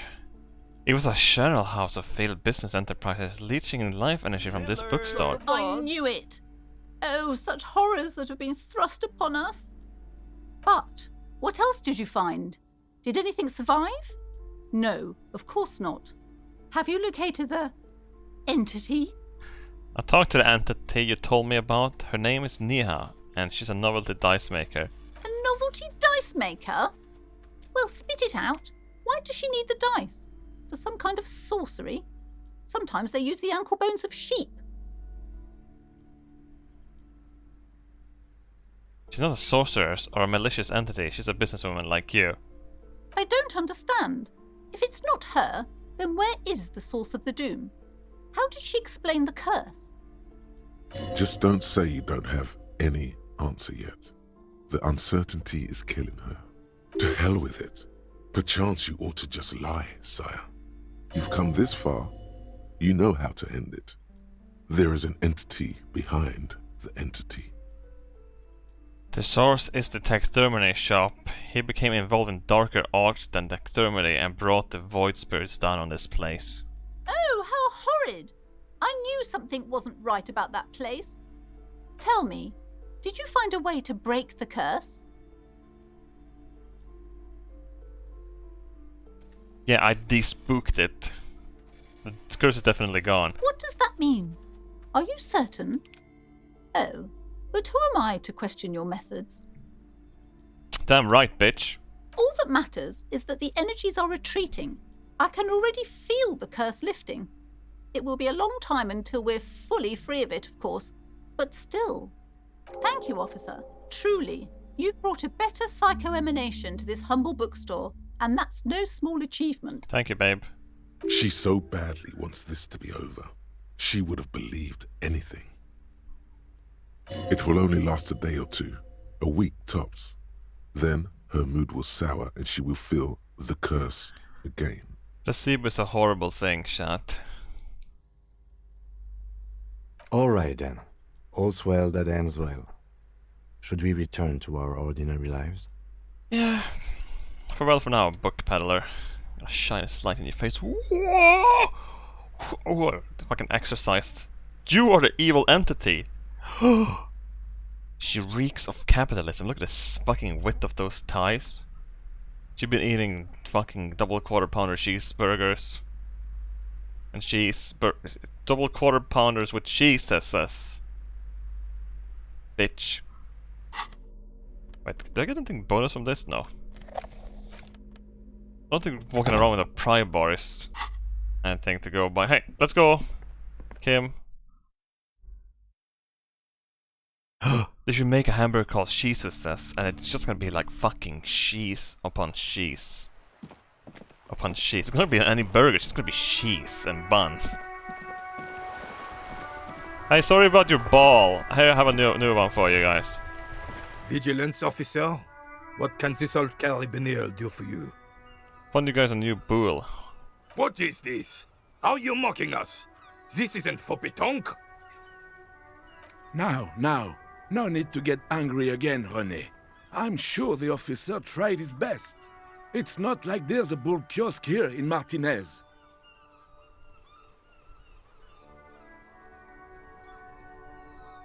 I'm very sorry, this is the best I could find. The best, huh? This isn't even a bull. But fine. I guess you did attempt to right your hooliganism. Consider it forgiven. Thank you. I think you're talking about this rifle. It's a Bell McGrave. 4.46 caliber. Breech loading. Revachol made. Good weapon. Accurate and reliable. This one's inoperable.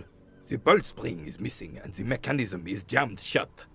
Still a beauty. Where did you find her?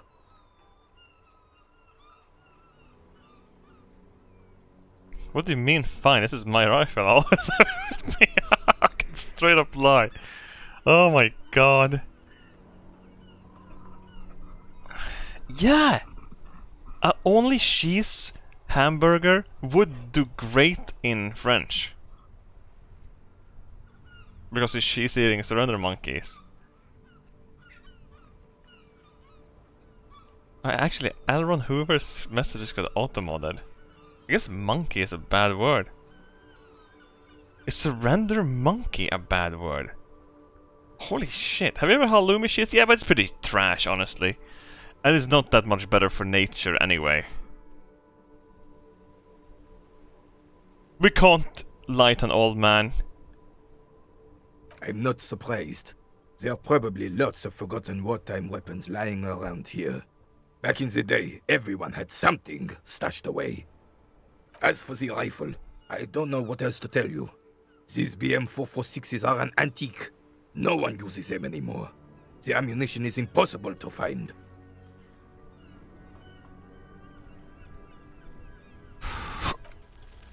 All you observe is a veteran refusing to let go of the past and his old uniform. This is not uncommon. This is the uniform of the Royal Carabineers in service of Fritzell I, Guillaume Le Lion, and the valiant King Philip V before him. Don't you mean Fritzell the Fan? You do not speak his name, Craven, although he was a clown. But he was our clown, ours to ridicule and to mourn. There's something you missed. You will get to it. Don't worry. That's fucking awesome. I love it that I'm fucking monarchist playing Bull in this game.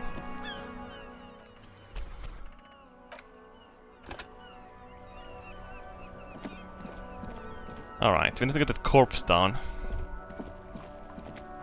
I need to get some health and morale boost. Hi dude, you look like a nice man. Welcome to Revachol.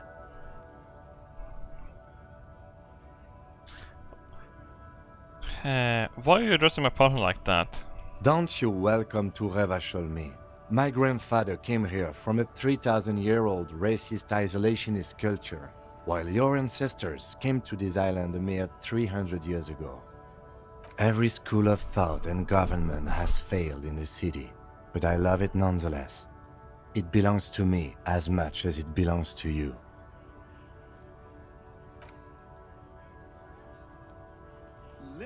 Shut the barn. Oh, they forgot to line this one. It's men like you who keep Revachol divided, making it much harder for everyone to climb out of the post-war limbo. Oh, come on, man. I just said welcome to Revachol. It's a lorry driver thing. I know exactly what you meant. You think my kind doesn't belong here, that I should watch myself and behave. Jesus Christ, I can't put on a fucking ancient accent and get banned just because I forgot to add a line to the game. But you see, I'm an officer of the RCM. It's actually my job to make sure you behave. I would advise you to remember that. Silence. The air between them becomes tense. Your partner needs backup. Now's your moment to shine. Now that that's settled, we have a couple of questions. Whatever you say, officers. Got a smoke? No. He's got a smoke right there, in his fucking hand. Snatch that shit out of his fat fingers. Oh my god. After listening to his garbage. You're smoking one right now. It's my last one. Can I get a drag from that then? You're hiding smokes from me? Why would I do that? I'm an honest man. Fuck, I oughta... But, what, officer? Sorry I couldn't be of any help. What are you hauling? Oh, not much anymore. I'm here to pick up some cargo, but the dock workers are on strike, so it's a sit and wait on your ass situation. What kind of cargo are you supposed to pick up? Apples. Okay, fair enough. Fine. He's given you the runaround. Let's be honest, you were bested. Oh, not much anymore. I'm here to pick up some cargo, but the dock workers are on strike. Apples. Yeah, apples. I take it you had other questions? He's given you the runaround. Motherfucker! It's about biological determinism, natural law, the sorting of the races. Wow. Not the most popular topic nowadays, with a coalition in charge and all. You might want to change the topic. That is, bury your head under the sand like common sheep. Change the topic. The way he says it makes it almost sound like a threat. I shouldn't discuss anything with neo-Nazis, I guess. Suit yourself. Bye. I hope that's the only Nazi in the game, right?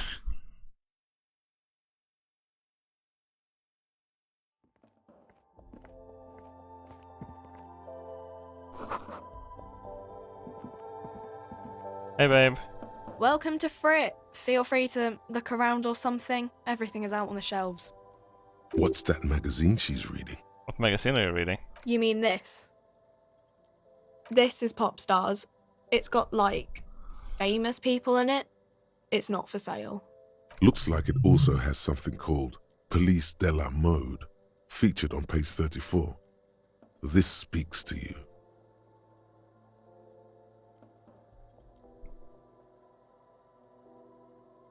Stupid famous people. Yeah, they're kind of boring, but, you know. You mean this? This is Pop Star. Looks like it also has something called Police de la Mode, featured on page 34. This speaks to you. Forgot all about all that. What's this fashion police feature? It's where they rate different outfits famous people wear. It's kind of funny. They're kind of mean. It's about who's the most stylish. Who's a numero uno guy in there right now? And how does it look? Does it look like this? Point at yourself. No, I don't think so. Fuck. We are not the fashion police. We're the real police. Hey, calm down, man.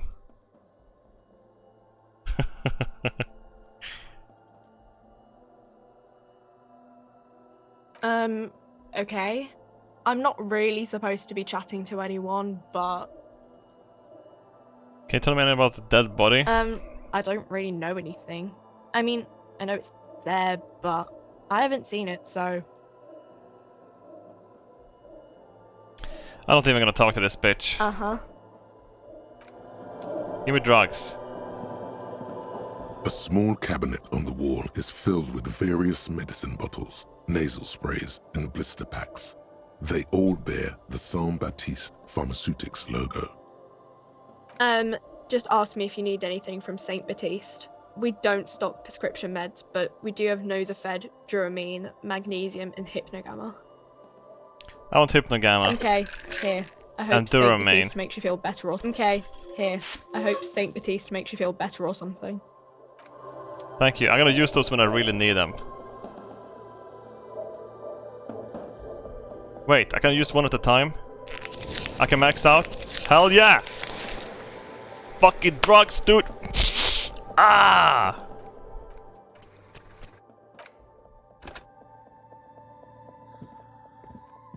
Wait, do you have any, like, umbrellas or something? What's this? You see several packaged raincoats fill a low shelf beneath a display of croissants and juice bottles. The raincoats are transparent, except for the big Fritta slogan on the back. You don't really need it, it's not raining anymore. A pack of smoke? What's this? The tear machine stands in the corner. A sign says, 1 bottle equals 10 cents. I can recycle?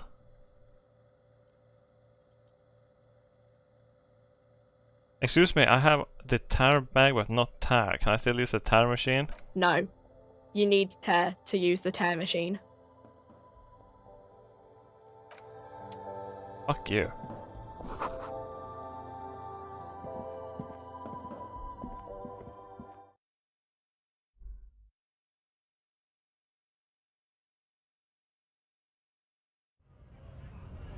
Have you been following YouTube since the Skyrim days and earliest of Love for Walrus? Didn't realize you stream on Twitch for years. What game do you plan on playing the coming months? Dude, fucking goddamn.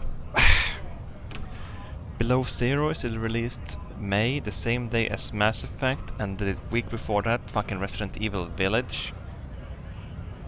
And Evil Genius just was released as well. Today, I believe.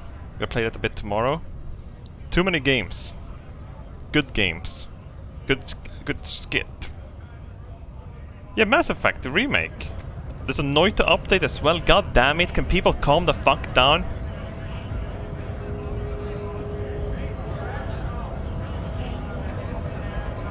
Bastards!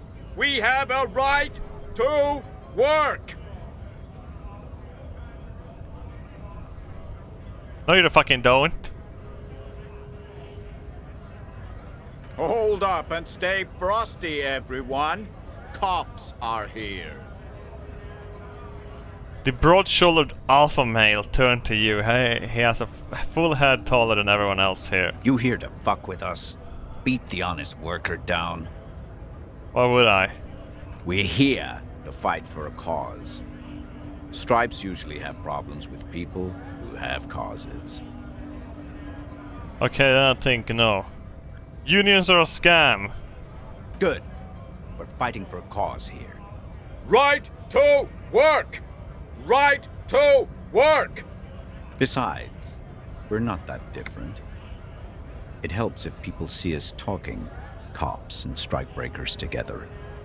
Shows authorities are on our side. Builds confidence. What kind of cause are we talking about here? Rights of people. Rights of workers. To have gainful employment. To make a salary. And feed their families.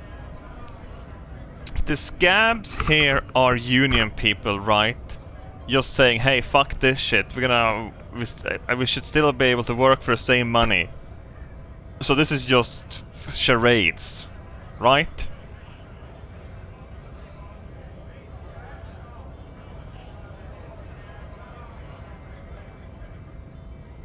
Maybe you should ask them the questions. Like, why we're not allowed to make a living here. Shame on you! Yeah, scabs are not in the union. Yeah, but what I'm trying to say here is the union doesn't give a fuck about their own people, too.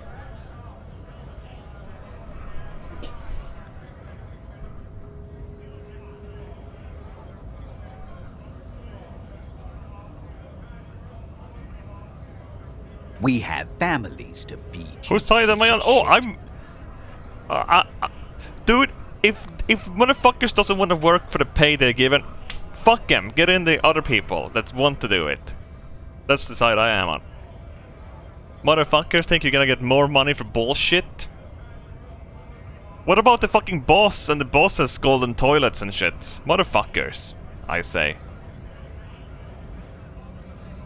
So do we, Scott.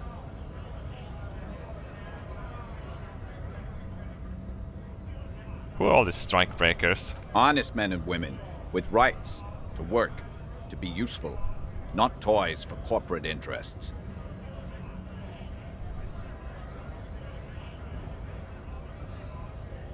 Yeah, I say we eat the poor. Then the rich.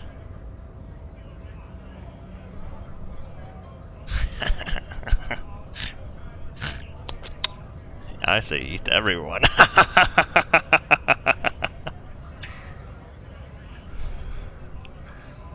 I always want to go back to 60 hours work week. Yeah, that's because I work that much. 60 hours. How many hours is there in a week? Hang on. There's 24 hours a day times 7. What's 7 times 4? 28?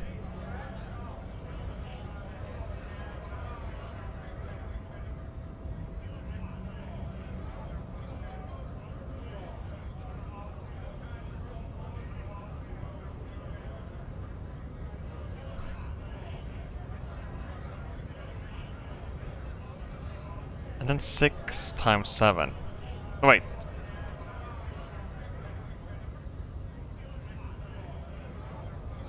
Where the fuck were I? In my mind.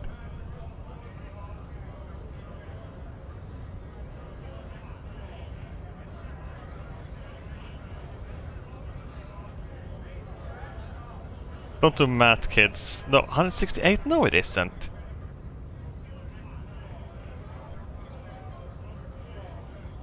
Wait.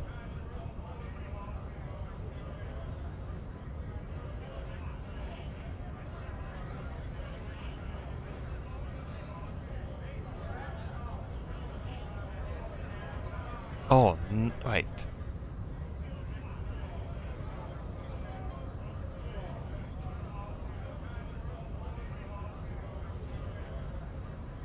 Yeah, it's not 7.6. It's a 20 that's left. 7 times 20 is 140 plus 28. Oh wait, it is 168.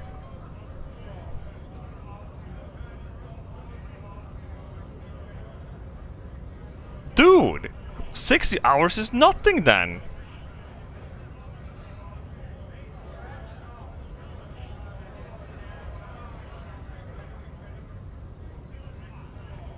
There's plenty of time over to sleep and shit. And fuck and die. We came here to help the harbor run smoothly in time of crisis. If union fucks don't want work, they ought to let in those who do want work. I have a question. Why do all these men follow your leadership? You think they follow because I'm big and loud? No. They follow the rules of the market, the rules of the economy, because they were given a job to do! He's definitely working for the union though. I love it. Turning the fucking strike around to them wanting to work.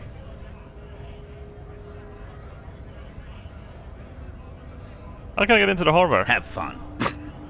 Union shits are on full strike. Don't think they're going to let you through the gates. You trying to meet their fat boss? It's official matter. Right to work! It's shameful. Cops doing nothing. You should bring backup. Open up the gates for us. Blockading gainful employment for workers is a crime. This is really my area of expertise. We are not picking a side in this just yet, sir. Pity. Let us work! How you doing? Scab? No, I'm not a scab. I'm a PMC. What did he just call you? Oh no, not this again. You just got away from that fucking kid. Holy shit, you motherfucker called me a... No, I said scab. Oh.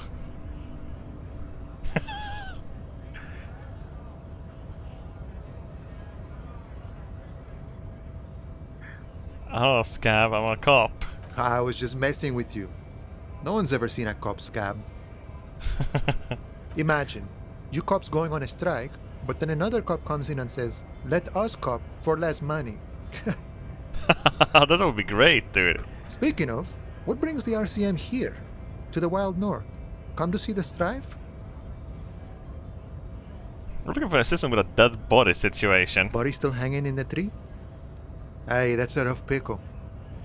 Can't help you with that, sorry. I'm not really an admirer of dead bodies. Might be someone else from the Union can render assistance. Does it mean you can let me through? I don't operate in that capacity. I'm not a granter of passage. The passage grants itself. Aye. Walk right past Measurehead and go in. Ah. Yeah, the 2.5 meter tall Semini supremacist there. Walk right past him. Ah. Then press the button to unlock the door. Ah. Then go past him again. Oh. And you enter the arbor through the office. Está. Ah. Don't worry, I'm sure it's not completely impossible. For example, you could best measure head in a physical confrontation. Or you could convert to a Semini supremacist worldview. Or, maybe it actually is completely impossible. Is any of the scabs try to convert to his worldview? Jean-Luc himself would say the philosophy has proven overly heroic for the scabs to convert to. Not enough intuition. Oh, okay. Has anyone ever bested him in a physical confrontation? Not yet, no. He's incredibly strong. Oh. Nothing a couple of solid hooks from Dexter and Sinister won't fix. Don't tell me that's what I'm calling my fists. Sure. That was nice talking to you. Hell yeah, I can... dude, can I put... Dude, I can put two into physical fuckery. Instrument, dude. I should be able to fuck him up.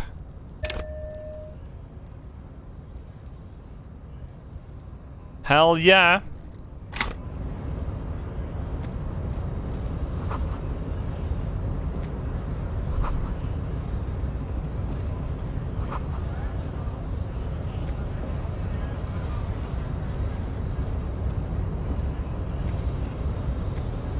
You don't look so tall.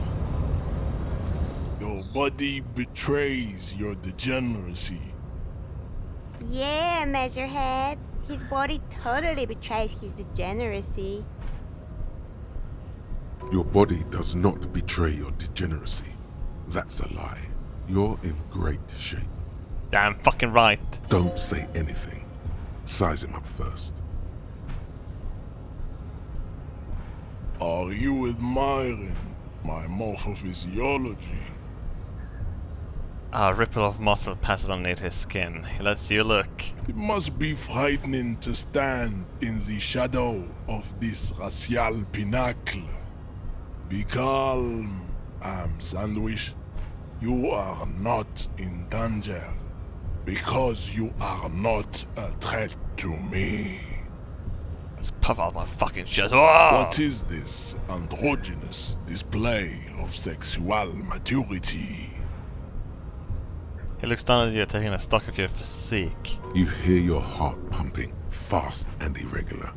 Your joints ache and you feel old, but still alive, somehow. Stop it! You are embarrassing yourself in front of this woman and your pedomorphic friend. Pedomorphic friend. What a great sentencing this game has.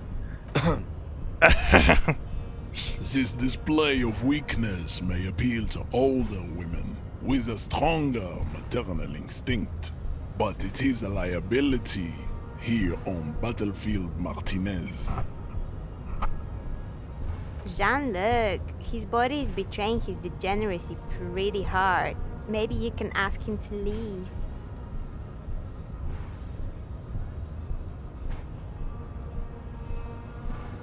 My body is unimportant. I'm with the police and we need to get into the harbor. That is precisely the negligence that has led you to succumb to Al Ghul. He says contortion in disgust as he was smelling a dead rat. You reek of it. An invisible sword of Al Ghul emerges from your throat. You cannot see it, but others can. It is making the woman in my company sick.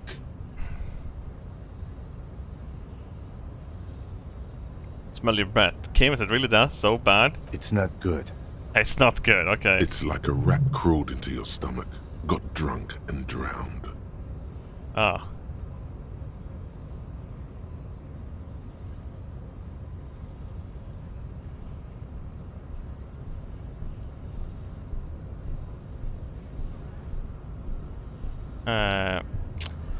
Enough. I need to take down the body or let me in. No, you don't. You need to get another drink. Occidental Haplogroup B4 is done giving orders around here. The influence of the ham sandwich race is waning. Ham sandwich race. Show him the ham still got it.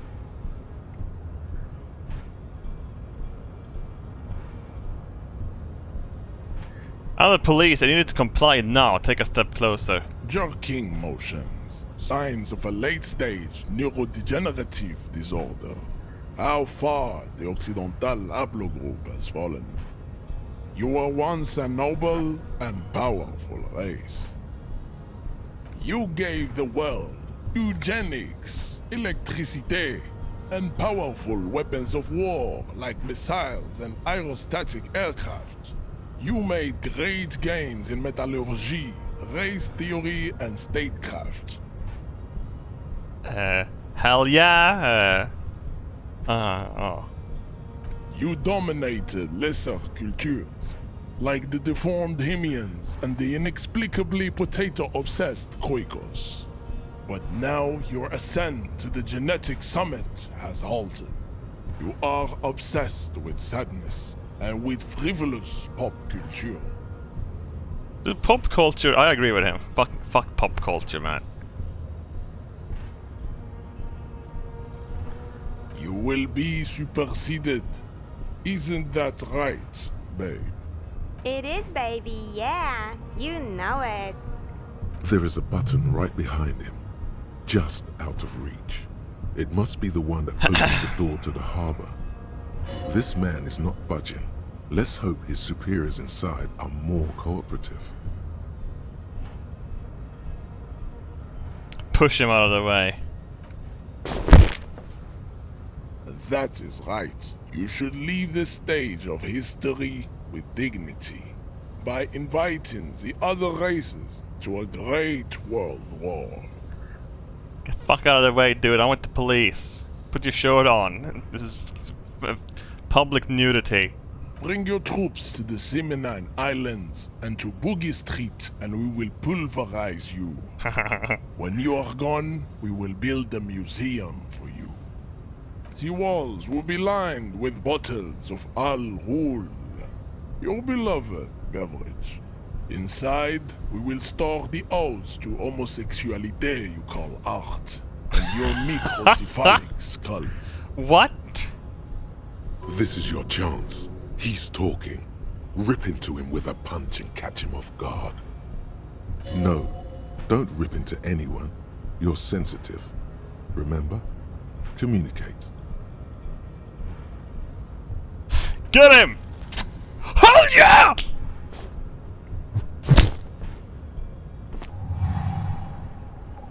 Just like that, instinct took over.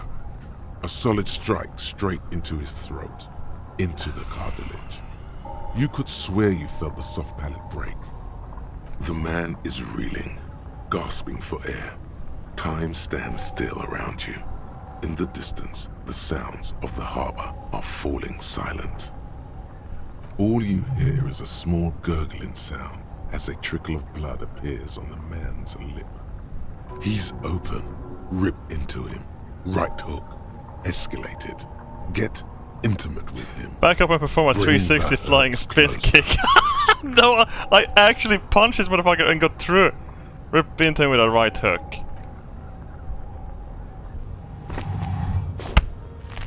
Uh-oh. Oh God. Wrong move. Your head is in his hands, like a pair of forceps crushing you, and you can feel every jewel. Uh-oh. Say it. I am a degenerate drunk. Take the pain, goddammit. At least take that.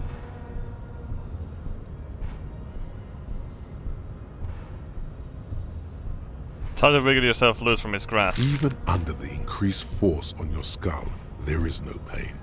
Just the sound of your own blood gushing in there, feeding your mind with oxygen. You are a poor player of physical chess.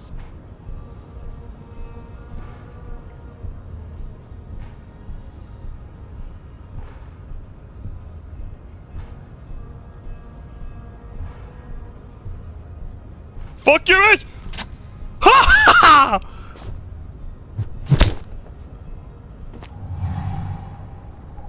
Just like that, instinct took over. A solid strike straight into his throat. The man is reeling. All you hear is a small gurgling sound. Back up and forward, 360 flying spin kick!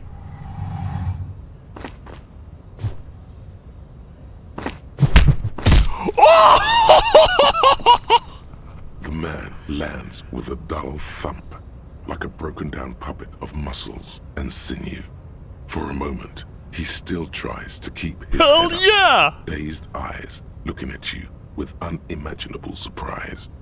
To Disco Inferno! As you slam your fist on the button, the man collapses entirely, his head rolling to the side.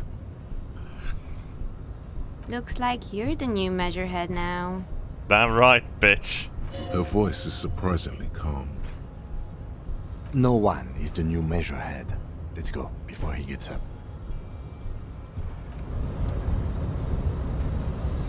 Wait, can I check the...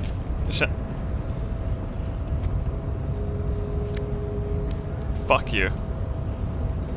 You run! Run, bitch! Oh, click it again. Oh, run, bitch!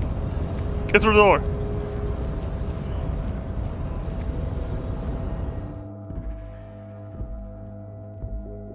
I can loot him? Oh no, I don't want to touch him. Is it enough money to pay the hotel? I don't have to pay the hotel. I ran away from it. Yes?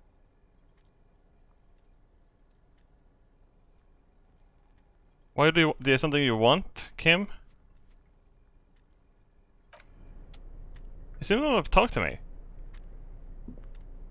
Yes?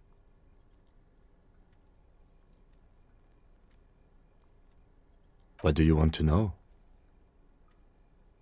I should save here. I actually beat the shit out of that dude. I'm so proud of myself. Good.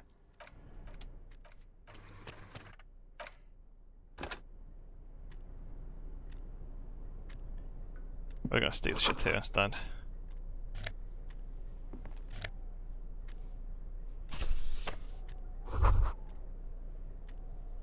Oh, can we get some drugs? That would be nice.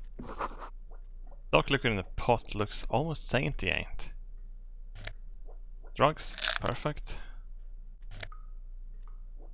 Neat office shades, visual colors. I don't want to fuck up drama though. I think drama is pretty good to have. A postcard. It's a Dewey typewriter. The model name is on the back. Every worker equals member of the board is written on top of the flyers. The radio is emitting strange buzzing sounds. An imposing combination of a punch clock and a payphone is looking down at you from the wall. A note on the side says, "Tokens unavailable due to strike. Use change." The machine swallows your coin and seems to be waiting for your next move. Interfacing challenge 12. Let your muscle memory dial random number. Your fingers run over Holy the shit. dial pad. 005. That's the dialing code for Revachol. 4952, and a moment of hesitation before entering the final numbers. 993. Continue. Calling. Calling. Still calling. Then. Video Revachol, 24-hour video rental. We rent 8 and 10mm film for home use. This is Lamy. How may I help you? What is this place? Video Revachol is a 24-hour video rental. We rent 8 and 10mm film for home use. This is Lamy.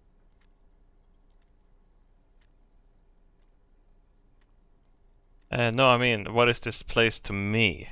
Sir, I don't know. It's a video rental. Maybe you rent videos here. Do you know me? No. What did I call you? Maybe you called to extend your rental period? Do you need to extend your rental period? My name is Rafael Amberoso Castao. Do you have anything in my name? Rafael what? Listen, I can't help you over the phone. If you need further assistance, you can visit us on the corner of Voyager and Main. Are we done? He thinks you're pulling a prank on him. On the corner of Voyager and Main, a large neon sign hangs on the side of a building. Video Revachol, 24 hours. It's raining and there is almost no traffic on the street. A woman's footprints in the mud lead away from the front door. Tiny heels tiptoeing down the road. Beautiful steps, light-footed with a lifetime ahead of them. You look up and the air seems to grow darker. Suddenly you feel like you don't want to hear about video rentals anymore. You don't want to hear about any of it. It was all shit.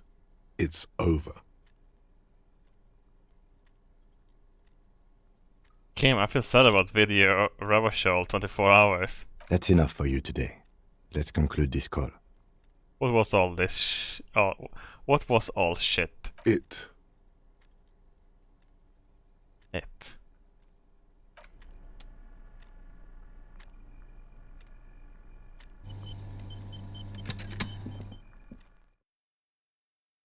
Do I have anything to eat? Wait, did I just eat all of the things I bought? Do I have to make real food? That's my jacket! Looks like someone left his tarpaulin cloak hanging on the railing here. This is your cloak. Yes, it does bear the RCM insignia, and we are the only detectives in Martinez. You think I should get it? The service cloak issued to you by your station Yes, I do. As your fingers touch the tarpaulin, it almost feels like the cloak wants to deliver a message of comfort through your fingertips. I will shield you from the elements and give my life for yours. That's what the cloak is relaying. Hell yeah. Put it on.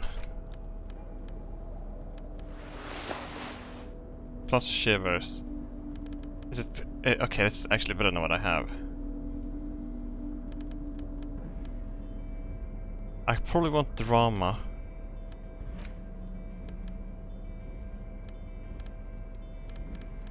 It would be cool if I could equip that. Alright.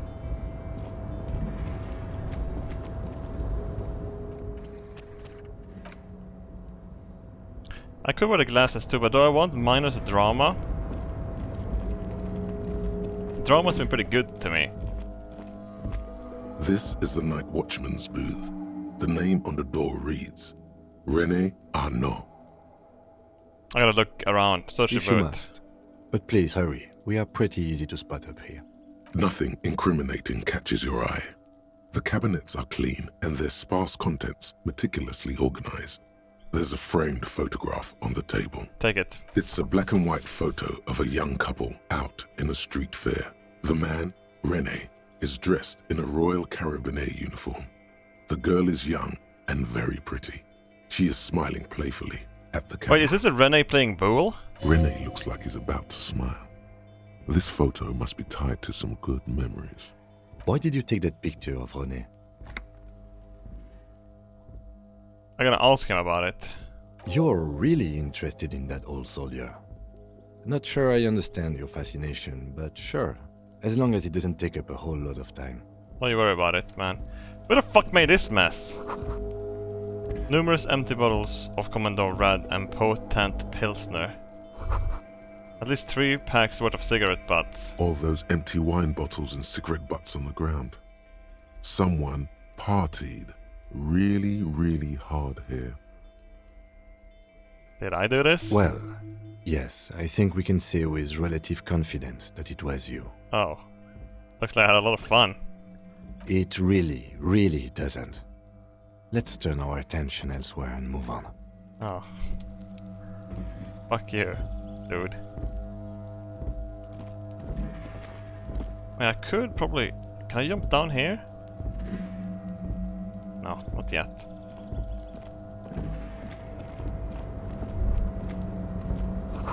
All around you great machines in quiescence.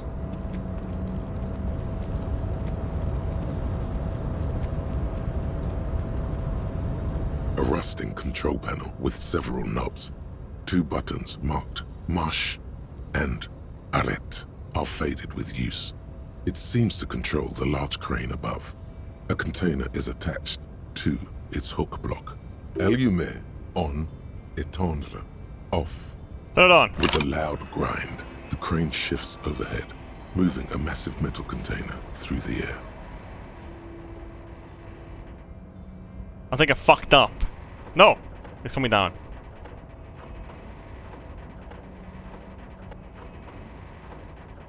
It's probably full of real dolls. Hell yeah.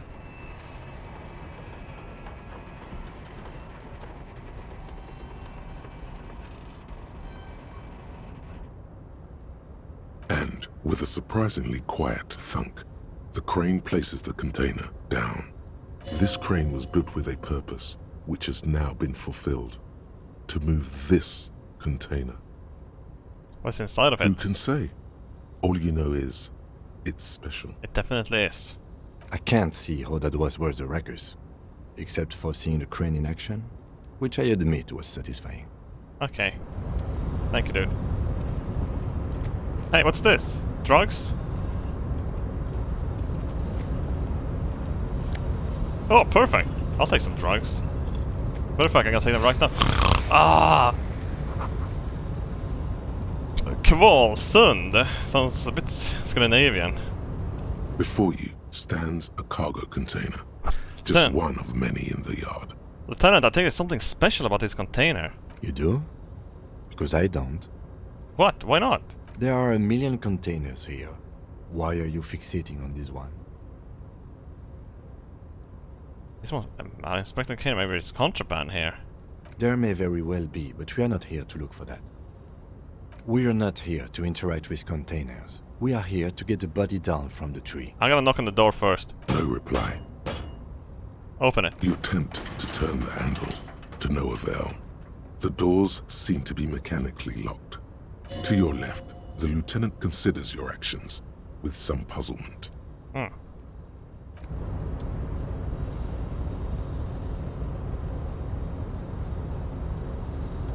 Think something I can do something in here, dude? Hell yeah.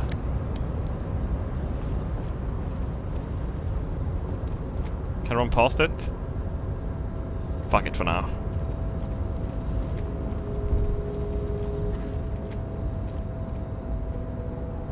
I'm a fucking hobo. The shipyard ahead is only quiet, the great machines are sleeping. Yeah, it's because it's a strike.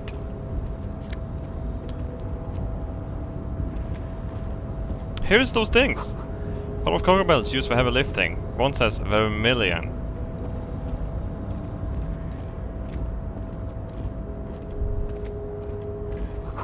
The musk and oil and rust comes from the chasm in front of you. Smells like blood.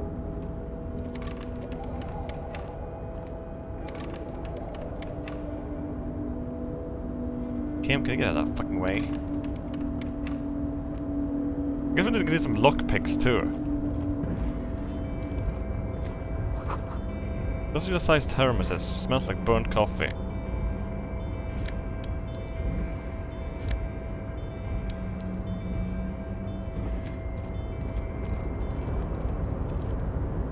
Hey dude!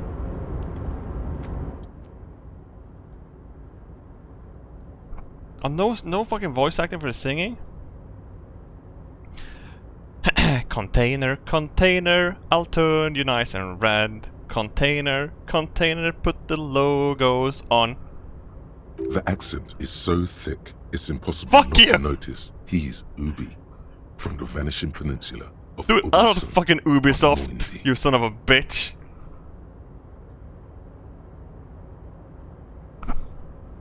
Motherfucker making fun of my accent. It's not even thick, it's barely noticeable.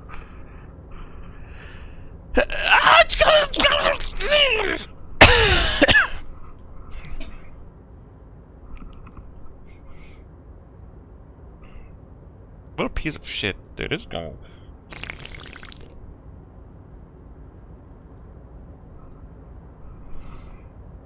You have to watch the stream with subtitles most of the time. You have to go on YouTube and turn on the fucking CC just to say Container, container, used to be Wild Pines. Container, container, now belongs to Everard. Hi. Everard, Everard, Everard, he looks after everyone. Huh? Well, hey there. How can I help you, mister? The look in his deep blue eyes is as sincere as you've ever seen. Kind of makes you feel like an arsehole for no apparent reason.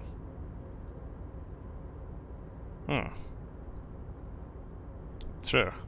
I see you are not a union man, mister. Did you get lost? You're not one of them scabs, are you? Well, actually I am. I mean, I don't personally mind. Folks is just folks, you know, and folks gotta eat. Oh, he's not even...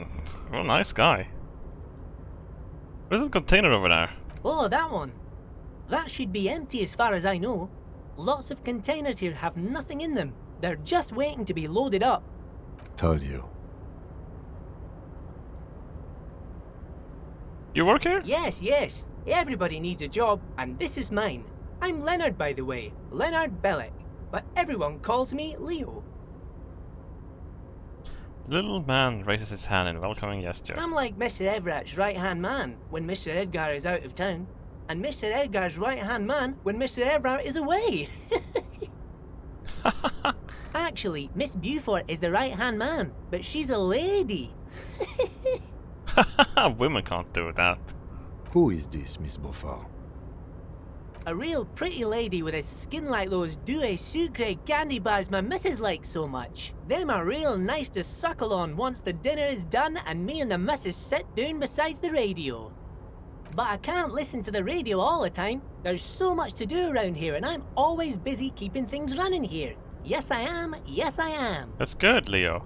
Stay on this Miss Beaufort topic. Oh, who's this Miss Beaufort you mentioned? Oh, Lizzie. She is a real sharp tool.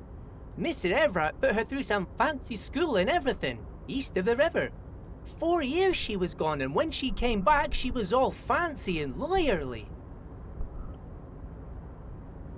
Oh. But she's a real nice girl. Grew up in this here neighborhood, knows everybody and gets along with everyone. Real pillar of the community one day, I'm sure. For a fraction of a second, there's sadness in his eyes. If me missus and me was to have a child, I'd be real happy if she turned out like her. But she can't have kids. Dr. Lemaitre said so, and she knows about such things. Been a doctor for almost 50 years she has. Oh.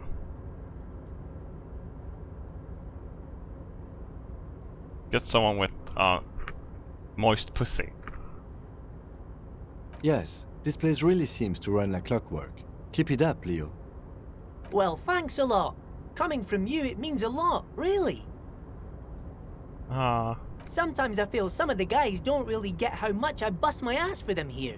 But you guys are alright.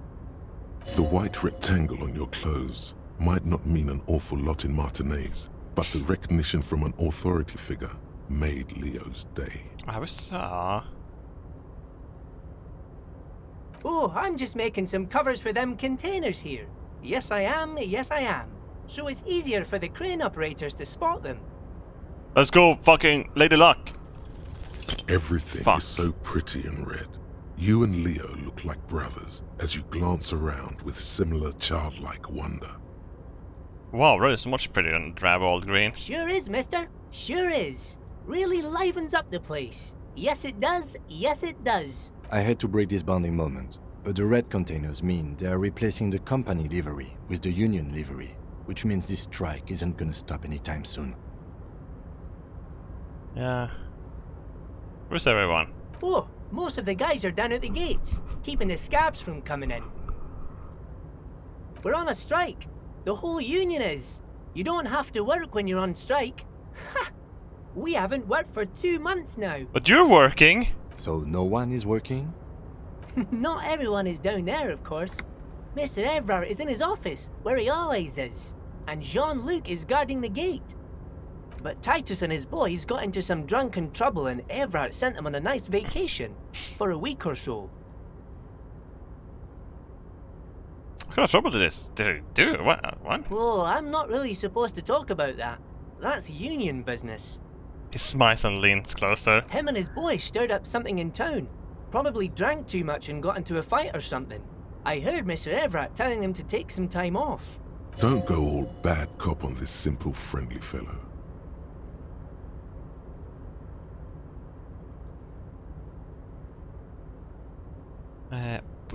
But what did he actually do? I guess the boys got a bit too rowdy and had to let out some steam. I don't really know the details. Well, that's just how boys are, you know. I haven't been in a fight since I was in middle school. Easy, Leo. Let's keep this on the hearties.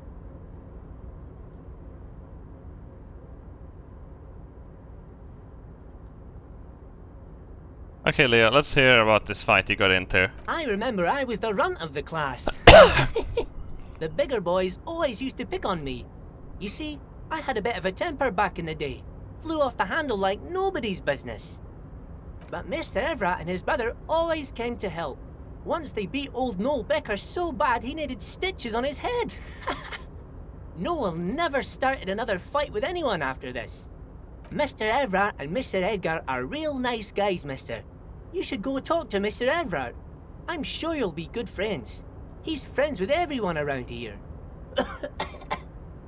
You're never getting anything useful out of him. It's good enough you found out Everard has a brother called Edgar, and he helped Leo. Ah.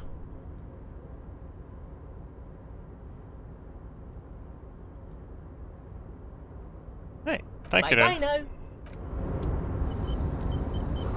The banner sags under the weight of rain and snow. White waves on red.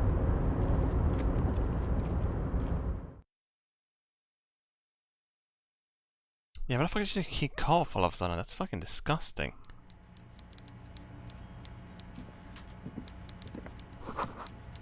Full health, full sanity.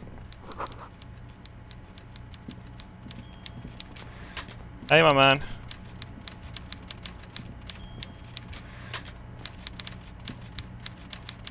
Before you is a walrus of a man seated behind a large walrus, desk. there you are. He looks up from his work, not the least bit surprised to see you. With great effort, he straightens himself up in his chair, yet says nothing. He simply stares at you. Let's get straight to business. There's a dead body in a tree. Welcome, Mr. Dubois, Mr. Kitsuragi. It's good of you two to stop by.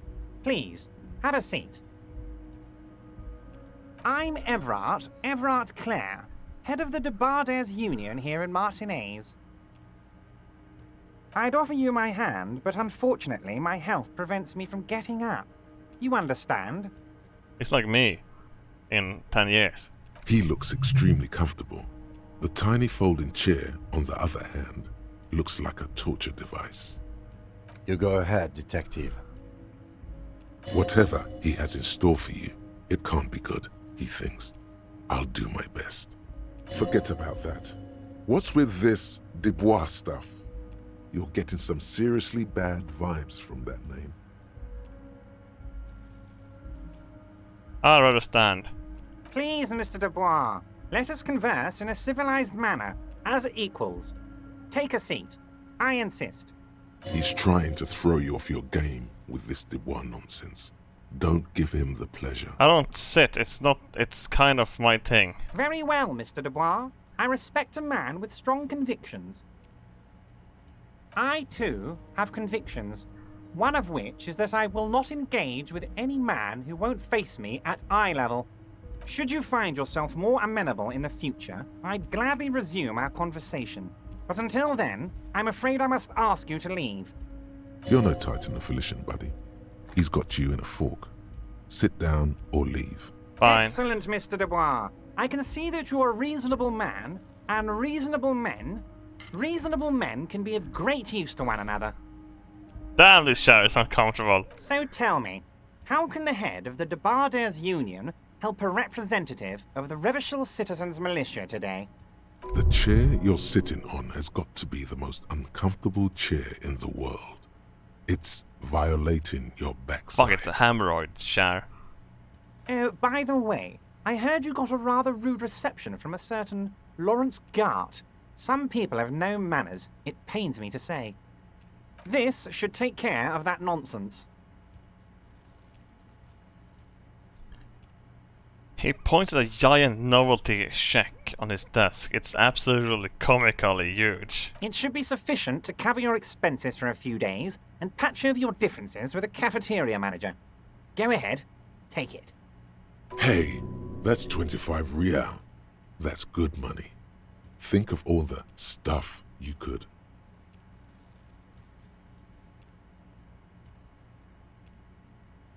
I don't need his fucking money.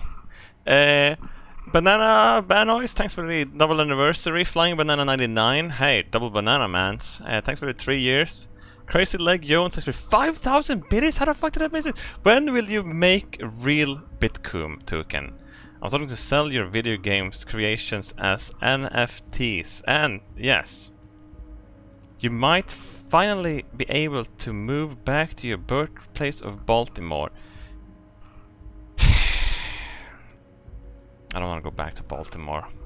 I don't want to go back to the yacht club after what happened to the Japanese whaling ship that came in. I don't even know what it was doing in the Atlantic. I think it was hunting narwhals or something in the north. The north place, the top where ice is. Seeing those baby narwhals being slaughtered. Oh my god. can't go back to that. Their horns were turned into toothbrushes. Oh my god. Oh fuck me, goddamn. Oh. Heck, I'm not gonna take it.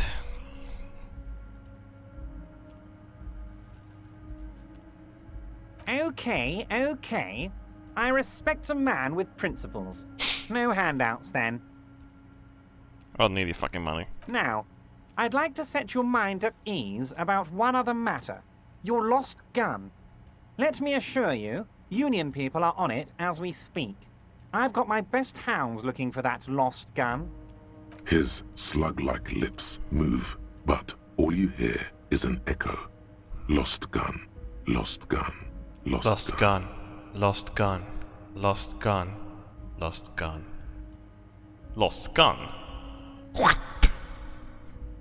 The world is swallowed by a black hole of fear. Only 2 words escape its gravitational pull. Lost and gun. When he said, "Don't worry," he actually meant, be very worried.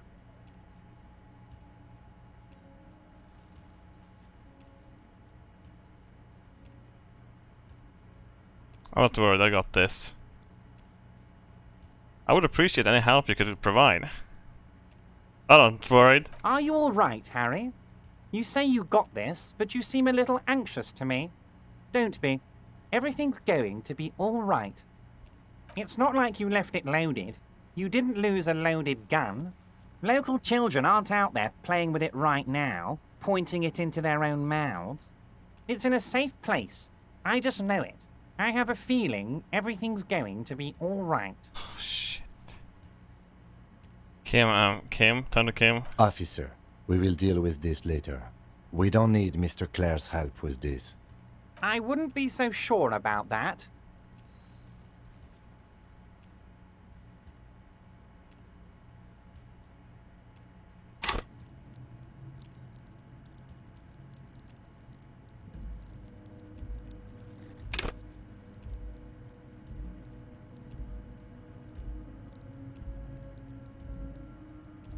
Shit. Don't panic. Don't panic.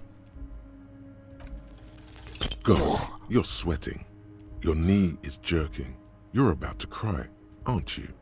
You're about to cry because you lost your gun and those children are gonna shoot themselves with it.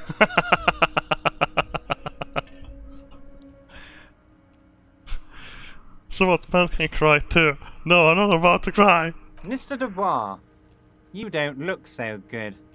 What is this, Mr. Dubois, he keeps repeating? What is he trying to pull here? You need to cool the fuck down. Chill. Mr. Dubois! Mr. Dubois! Harry! Keep sliding down your shaft like a yellow shot. Mr. Dubois, are you okay? Can I get you a glass of water or something? Are you having some kind of medical emergency? Maybe you could use your hands somehow, in a kind of throw-in motion, like you're throwing that Mr. Dubois act right back at him. He's Mr. Dubois. No, we're not gonna call him. We are clearly Mr. Dubois. Actually, this chair is uncomfortable. Could you give me? I could use a glass of water. Sit upright. I'm melting. What an odd demonstration of... you got me, Harry. I don't even know what. As entertaining as it was, I'm afraid we're wasting our time. And I'm an extremely busy man, as I'm sure you are too. Okay, enough. We are here to ask you some questions pertaining to a murder investigation. Quick, here's your window. Get yourself together and ask him questions. Police officer questions. It is about time to stop embarrassing yourself. Questions will help you regain some of your lost dignity. How are you gonna ask me how I got in? Am I going to ask? Hell, Harry. You spin-kicked my strongest man in the face. I saw it from my window. Hell yeah! Would you ask a man like that how he got into your container yard?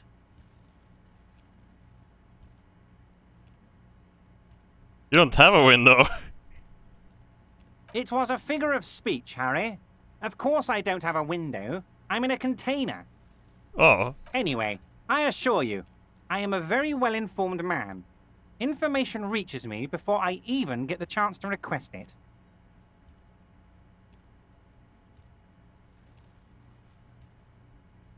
You might have noticed there's one hanging on a tree behind the hostel cafeteria. Oh my. Don't take this question personally, but why would I get involved in this matter? Mr. Clare, the man was hanged with a cargo belt. A steel-reinforced cargo belt. It's safe to assume the Union had something to do with the murder. Besides, getting the body down would benefit all of us. It's a stain on the neighborhood. Say nothing. I can certainly see how having him up there might start affecting some real estate values. He licks his fat lip and smiles. But of course, all joking aside, I am going to help you. Good. Jean-Luc, the cop who bested you in physical combat is here, and he has a little dead body in a tree problem. Namely, he needs it to be taken down. Please extend him this courtesy. You can find Luke down at the gates, but you already knew that. Anyway, he's going to help you, now that he's back on his feet.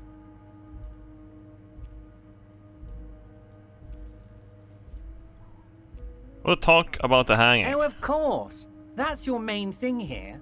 That's why you're in Martinez. I know everything that goes on around here, and I would love to help you, like I'm helping you with the body.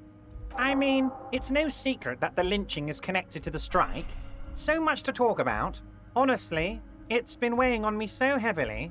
I understand you need to interview me.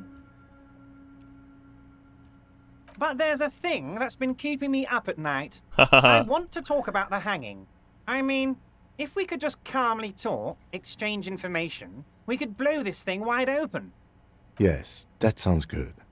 Let's do that. But I can't think straight with this thing weighing on me. You're police officers, aren't you? I have a crazy idea. You guys are basically door-opening machines, incredibly talented at opening doors. I've opened a few doors in my life. Actually, yeah. Is that true? With door opening machines? I'm not sure I understand. If you're asking us to break down someone's door, it's not going to happen. Come now. I just need you to go open a little door for me and leave it unlocked. A simple thing. Absolutely nothing shady about it. An excellent opportunity presents itself, sire. You could win the trust of the arch-liar, pretend to play into his hand. Then, should you wish, bend his efforts towards your own. Whose door is it? Oh, no one's. It's just a weasel. A weasel lives there. Nothing for you to worry about. Why don't you just open it yourself? Harry, I'm a very busy man, and more importantly, I don't have that extraordinary physique you do. You look like you could run around all day. You want to send someone a message that the police are working for you. I repeat, I'm a very, very busy man, Mr. Kitsuragi, and therefore I must occasionally enlist outside help. So what will it be, Harry?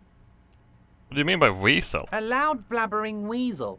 When weasels feel no one is watching, they start acting foolishly. Just go there, unlock the door, and leave it open. It's been such a burden on me, Harry. I just want this to be over so I can discuss business with you.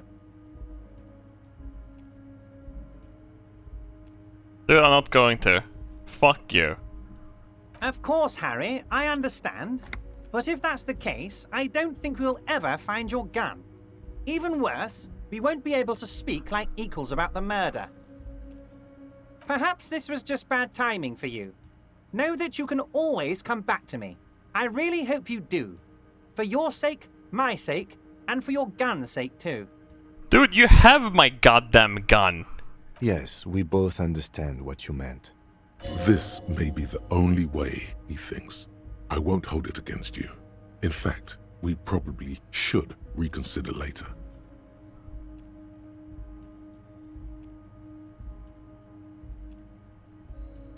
What is the container outside your office? My dear Harry, there are literally millions of containers in this harbour. I couldn't possibly remember what's in all of them. There's something special about it. It was attached to the Kvalsund crane. Harry, you smooth-talking son of a bitch. Time is a precious resource, and I don't have enough of it to count containers with you. Smooth talking. Maybe that's the way to go about opening the container. You should at least try convincing it. Do you want me to smooth talk to the I'm leaving. Wait. You need this to get in and out through the gate. Great, I wouldn't want to get stuck in here. Here, you're one of us now. A real red and white union man. Take care, Harry. Thank you. Can I steal shit from your office? Dude, cool fucking... Can I go back here? Taxidermy. Taxidermy? Hey, where the hell did I get up here? There we go. Taxidermy. Taxidermy. Oishk!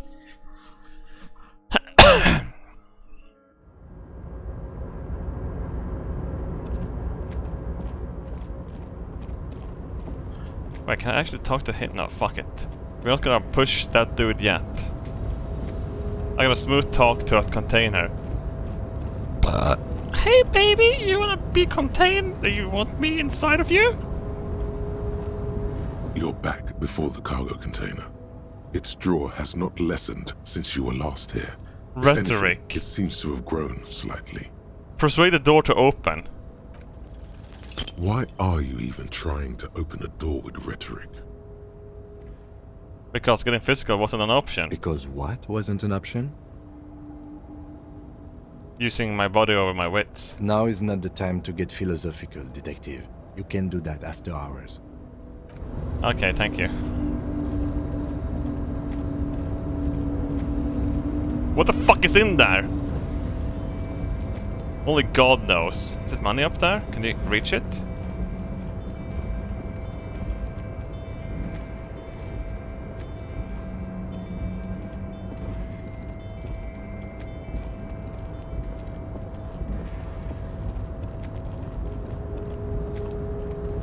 No.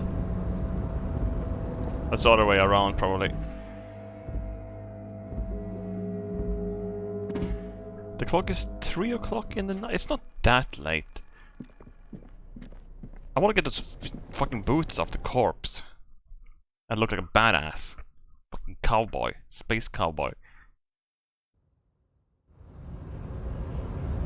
Oh, what is he gonna say about Jean-Luc? What's he gonna say about me beating him? Do not presume this has drastically altered our race dynamic. It was just something I had to do. I knocked you out like a god of martial arts. True. I said nothing about our personal dynamic. That has altered. A little. He means very little. Isn't ever the Union Boss white? Don't be vulgar. White or not has got little to do with this. The race enigma runs much deeper than that. There must be some friction there. He's keeping it well hidden, however.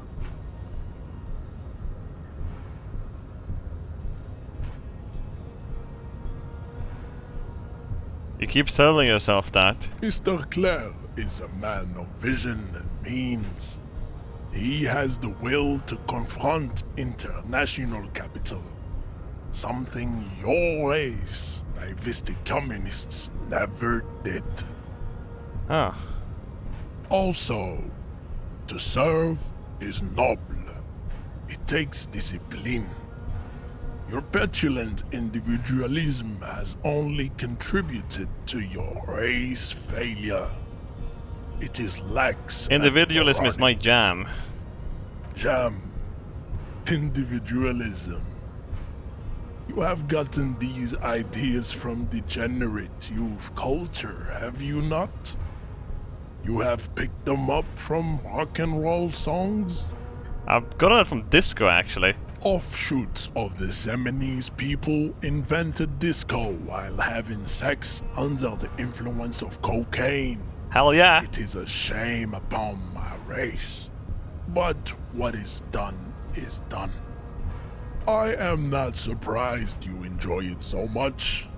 This has happened to many of the side products of the inevitable cultural victory of the Seminoles race. Dude, can I transform into Seminoles? You guys don't fucking look at you, man. Holy fuck. But your cock is massive. I don't really know who the Seminoles were. I have recently really experienced head trauma. I can see that. The Seminoles are the South Island race. Haplogroup A4A. The rightful masters of the Insulindian archipelago. We descend from the Areopagites of ancient Pericarnassus and arrived here 4,000 years ago. We are the future. That is all you need to know. You born and raised on the islands before you moved to Revachol? I am a descendant. The narrow streets of Ulimbuir are with me in my genetic dreams. I see young Seminoles women walk into the grey mass on Ile de Fantôme, waiting on immaculate conception from the pale. So you did not come from the islands? No. I have heard about it on the radio.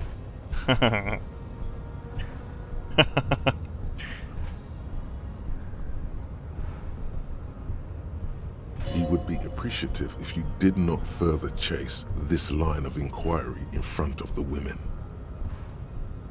Cool. So you're not really Seminoles, you're just from Revachol. I wonder if I can piss him off. You have to take down a corpse with me, dude, by the way. I'm from Couronne. And no, it is not just in Revachol. The city is central to the Seminoles strategy. Spreading through its trade networks, our culture will dominate the world.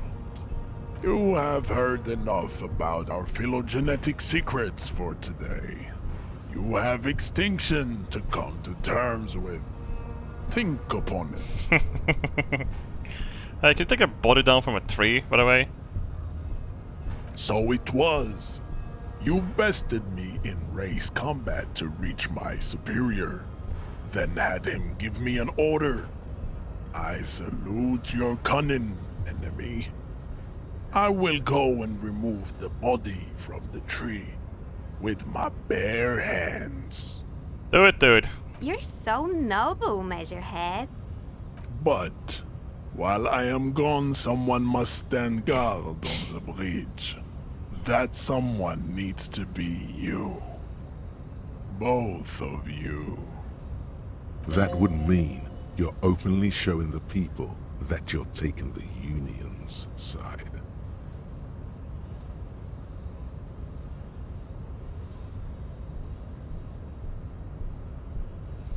No way. Fine. Goodbye. Shit. Return to your degeneracy. Get the body down. See that they stay here the whole time.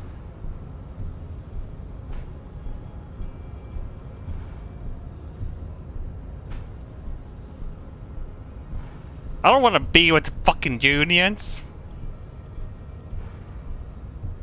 The woman's gaze follows Measurehead as he leaves. So, you guys are like cops or something? Just trying to keep things from going to shit. Have you ever thought that maybe things should go to shit? I'm Katya, by the way. Hey, Katya. You hear that? that sound. He's breaking something. Yeah, Jean-Luc must be really tearing it up over there. I wish I could see it. I also wish I could see it. Look at you! RCM rent-a-cops! Guarding that bridge like Everott's lapdogs! Is this where it's at now? The RCM is for sale! And who are you? What is your business here? Why are your clothes 4 sizes too small for you?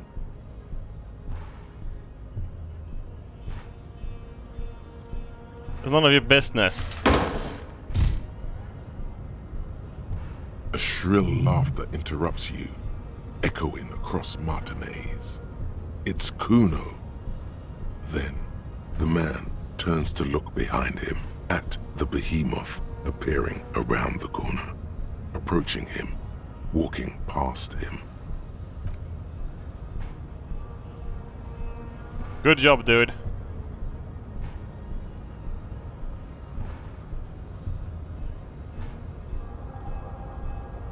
The corpse has been removed from the tree. Stand down and congratulate yourself. You have sided with Ray's victory today. Thank you, dude. Farewell, ham sandwich. You are a Union man from now on. Sure, I mean, hell, why not? The Union is a business anyway. You don't get much more communist, libertarian than that. I have to work my ladder up the Union ladder is...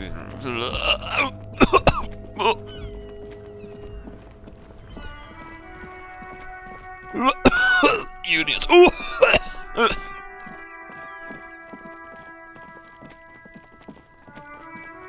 Hey Kuno, I'm gonna beat the fucking shit out of you, hang on.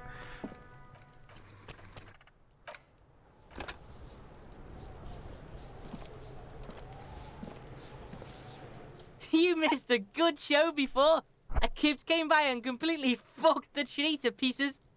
He fucked the tree up! Fucked it good! It was porno! Shoot that shit at Kuno, Pigonaut!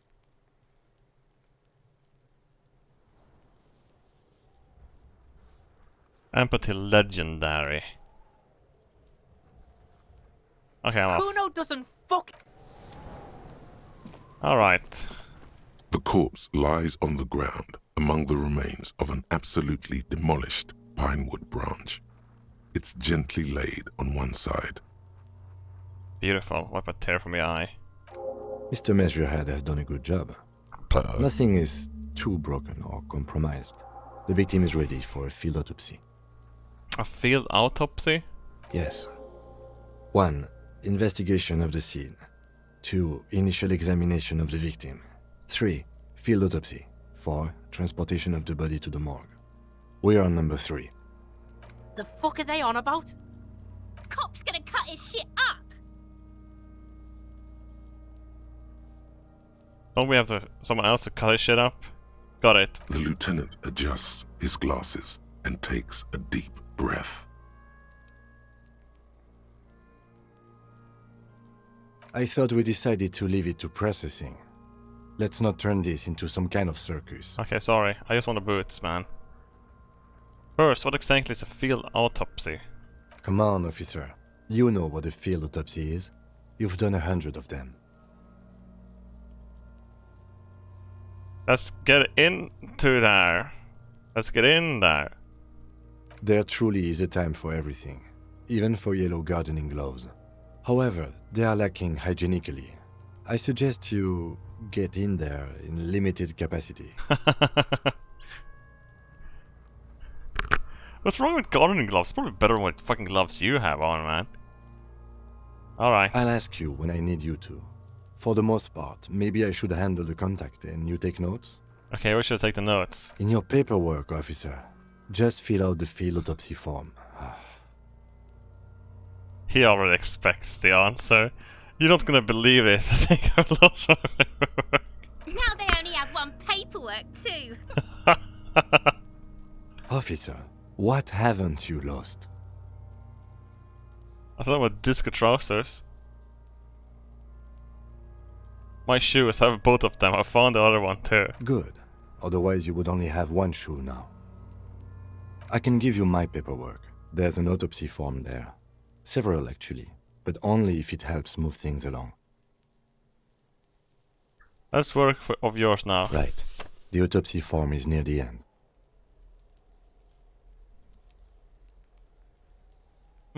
Take a peek at Kim's notes. You find a moment as the lieutenant inspects the dead man's fingernails. Just a few glances. The pages are filled with a bulky freehand that's nearly illegible. To understand what the lieutenant has written about the case at hand. I don't need to know about myself. It's very hard to draw conclusions. All you can make out is that he is in a hurry to solve the case. The tempo of the handwriting says as much, and that there are a lot of notes in there. Most of them are made prior to arriving at the scene, in preparation. Wow. You're probably imagining it. The notes are very hard to decipher at a glance, so don't draw any conclusions from this. But what? It's not a glowing review, sorry to say. The 41st, as you're referred to, comes across as somewhat less than competent. It's not explicitly stated that the lieutenant doesn't trust you. There's just nothing positive in there. Oh. That's not good. Trust among officers is extremely important. If you don't improve your rapport, there could be consequences down the line. Oh, so here it is. What? The dead man stares in silence as you crack open the ledger. The bright red paper is covered in boxes and lists, describing the condition of his skin and organs in 3 parts. Oh, well, he's gonna take some drugs. That's fucking hurts. Above those, an 11-field info form needs filling out first. It begins with 1 assistant. Oh god damn it, what am I even called? That's you. Oh my god, I'm still going by Raphael Ambrosius Costello. Oh my god. The corpse is indifferent to your scribblings. No! Just lies there. The next box says okay, coroner's case number. KK57-08. Next. Name. NA. Next. Date of birth. NA. NA. Age. Roughly 50. The corpse looks ageless, like meat on a hook. Hmm. Teeming with opportunistic microorganisms, letting out a foul-smelling diamine compound. Your eyes turn watery. Race. Mondial. The pudgy mess of curdled meat looks neither mondial nor anything other. Sex. Fucky! Male. Pigs can have sex? Fucky. Naively, the lieutenant does not double-check your notes. El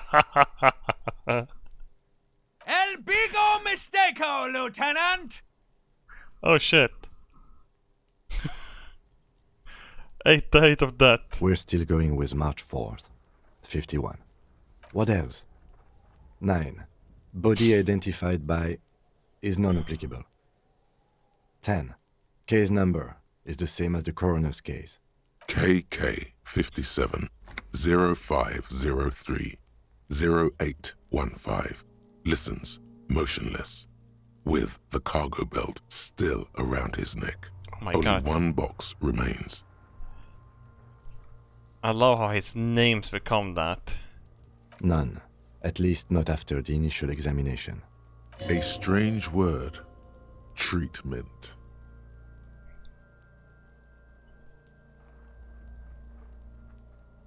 Agreed, no treatment.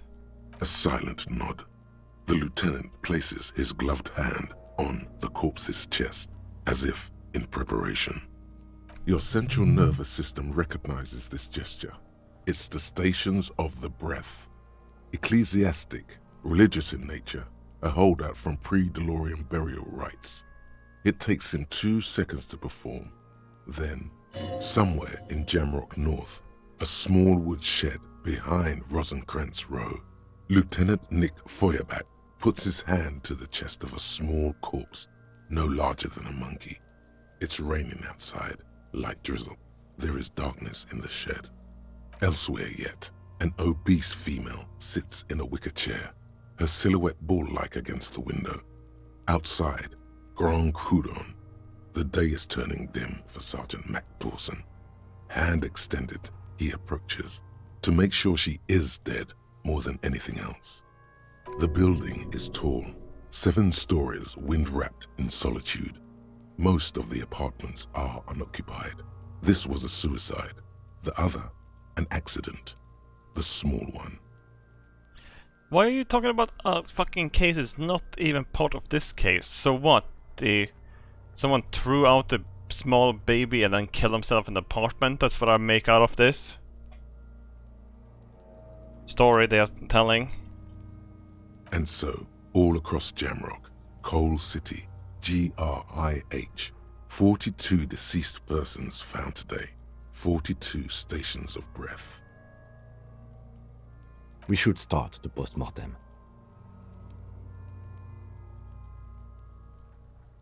Is it lore about the rights? Okay.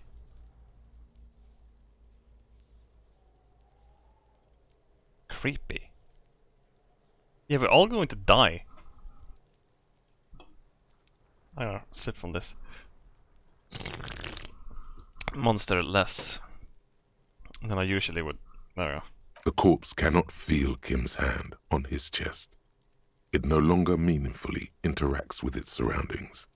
A thicket of boxes and lists on red copier paper tries to answer why. External examination. Clothes.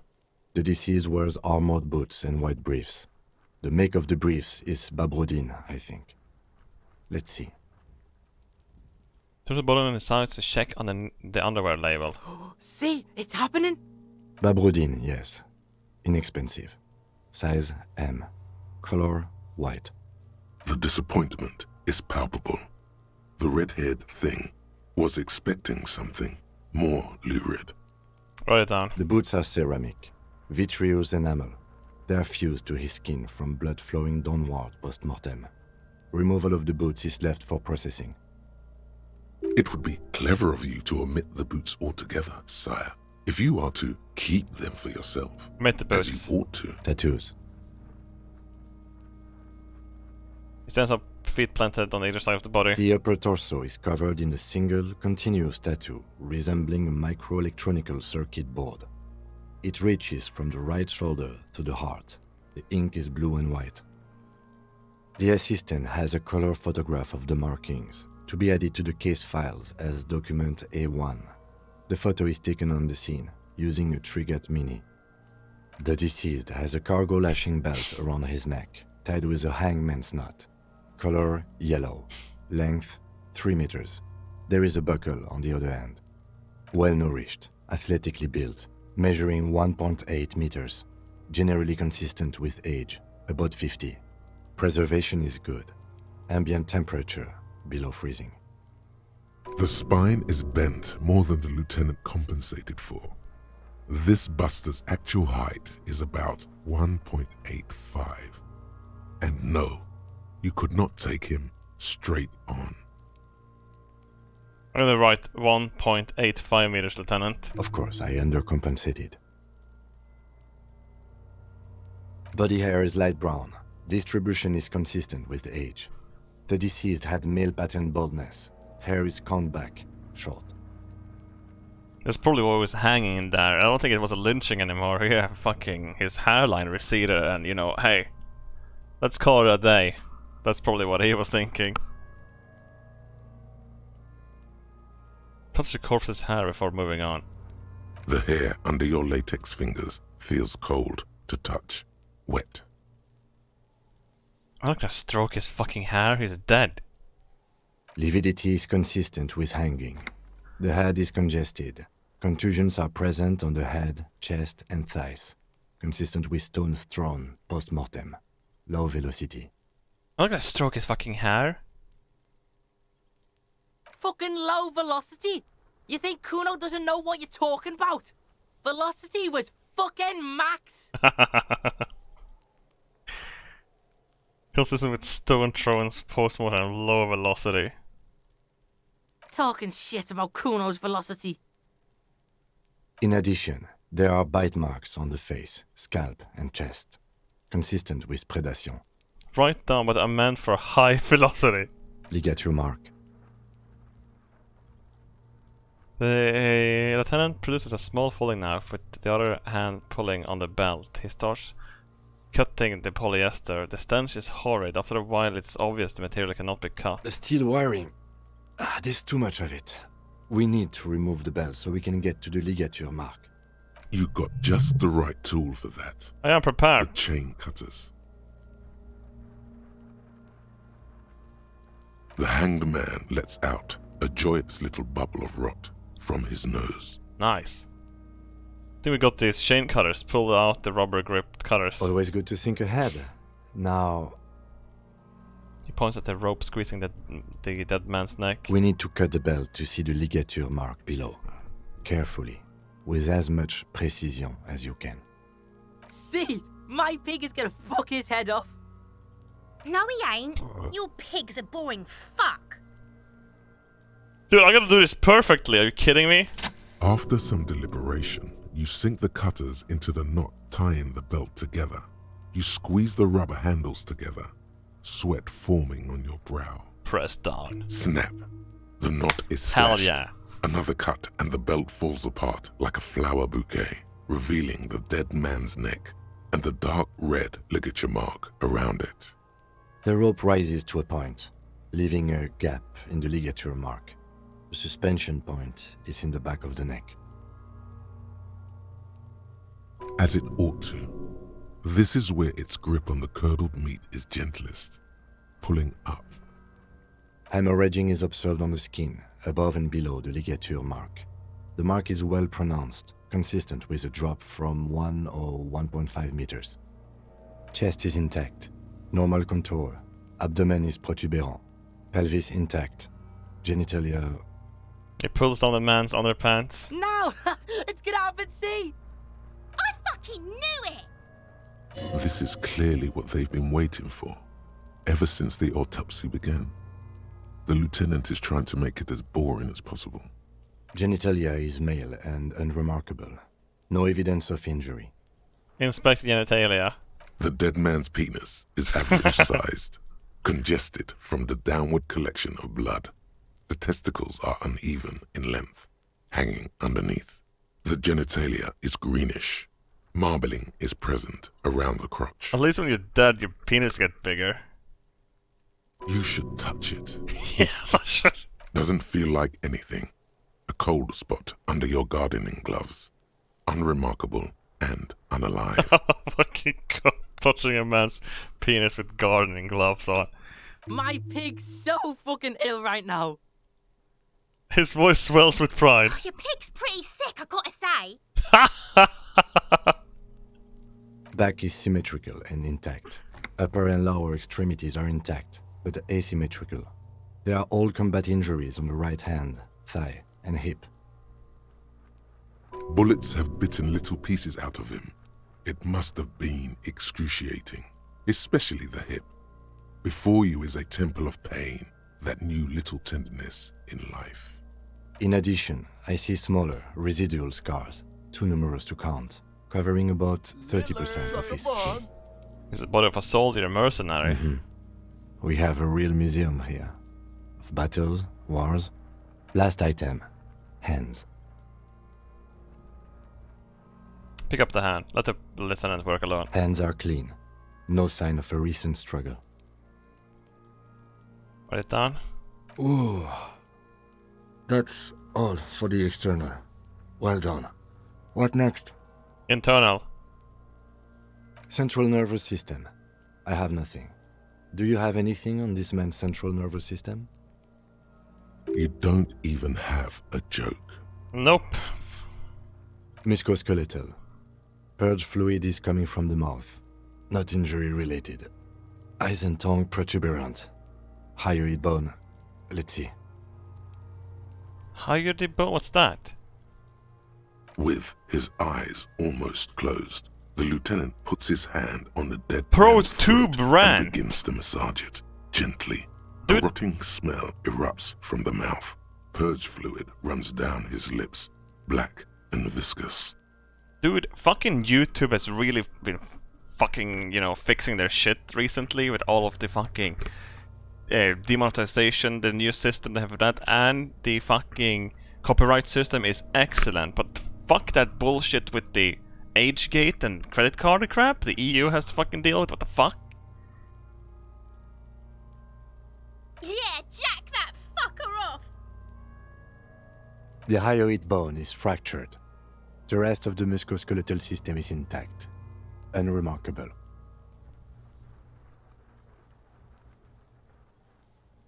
Protuberant? I mean, tubes are fucking great for putting, water in your sink and the suck tube in your drink. Hey, even made from plastic, metal, even I think wood and stuff. They even made, technically, those big fucking water highways the Romans made were kind of like half tubes. A ditch is also a tube, but half tube. A river is also a tube, but half tube.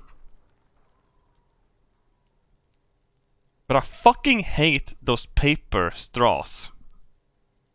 Absolute cancer. A blight on humanity. I would kill 100,000 million sea turtles as long as I can suck a drink through a fucking plastic tube. Fuck that shit. Respiratory system. Greta said, yeah, but fucking sea turtle, who gives a fuck? The sea turtles doesn't give anything to society or the sea or whatever. They're just fucking little shits that lives long and shits a lot, I guess, and put shit in the atmosphere. Fuck them, I say. It's not my fault eating plastic and dying. Fucking idiots. Natural selection. What would happen if... let's say, for instance, that no one had pumped out the oil from the ground.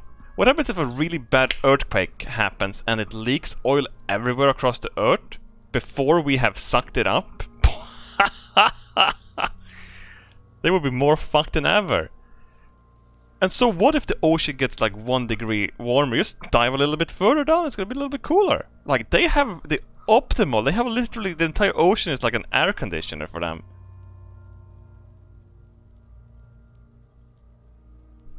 Fuck sea turtles. He's really doing it. The dead man's teeth cut into his gloved hands. Oral cavity shows no lesions. The victim has received dental implants, possibly after a combat wound. Mouth swollen, hemorrhaging present in mucosa of the lips and mouth. From here, it looks as though the clown-faced man is screaming. The tendons of his jaw are torn apart. Hyoid, ripped from the force of the lieutenant's hand. I'm not gonna look into his trout. Hepatobiliary, NA. Why don't we have anything? Are you a hepatobiliary expert? It looks at the corpse stomach with a mixture of tiredness and disgust. I don't think so. Neither am I. What is it? That's it. Oh. Same for toxicology and serology, NA. Both? Unless you have untapped reservoirs of knowledge there. Ah, fuck it. Cardiovascular. The body exhibits heavy lividity. Blood has gathered in the hands, feet, and neck. Hypostasis is visually consistent with the hanging. Gastrointestinal. His breath a sigh of approaching relief, and that's the last field on the list. He looks around to the ground, the pool of feces there. Digested semi-solid food in stomach. Voila. Right, keep the voila. What's next on the list? Let's see. We have bite marks, contusions on the head and chest, and a ligature mark encircling the neck. You'll need 3 fields. Leave a 4th one too. What about the injuries we have inflicted? Oh, so we inflicted them? Okay, I have inflicted them. It was a team effort. You mean the spin-stabilized munition from a Kill A990 muzzleloader lodged in his lung? That was not a team effort. I just missed my shot. Also, let's not mention it. Muddies the water. I agree. The waters are muddy enough. See? These pigs are fucking corrupt. The boy nods approvingly. Why don't you fuck him if you love him so much? Now, injuries. Bite marks. Head, chest and scalp bite mark injuries. Predation by birds has caused damage to the body. Odontologist does not need to be consulted. What if the birds killed him and he didn't snap from his neck or suffocated? Perhaps he fucking just goddamn fucking got killed by seagulls or some shit. Someone's fucking escaped budgie came and fucking killed him. His toxic beak. And your opinion, officer? Non-fatal fatal injury. Fatal injury by seagulls? Okay, it's not a fatal injury then. Yes, it's... Non-fatal post-mortem. That's right. What's next? Contusions. So, the scalp bleeds from a post-mortem head injury. A stone. The injury did not have the rim of an early inflammatory response. The perpetrator on the scene has confessed to causing it post-mortem. At maximum velocity, fucko! Has confessed to causing it at maximum velocity. Write it down. Coagulated blood sticks to his scalp and chest, where the countless stones have hit the dead man. Beneath, the description of injury. 2 boxes.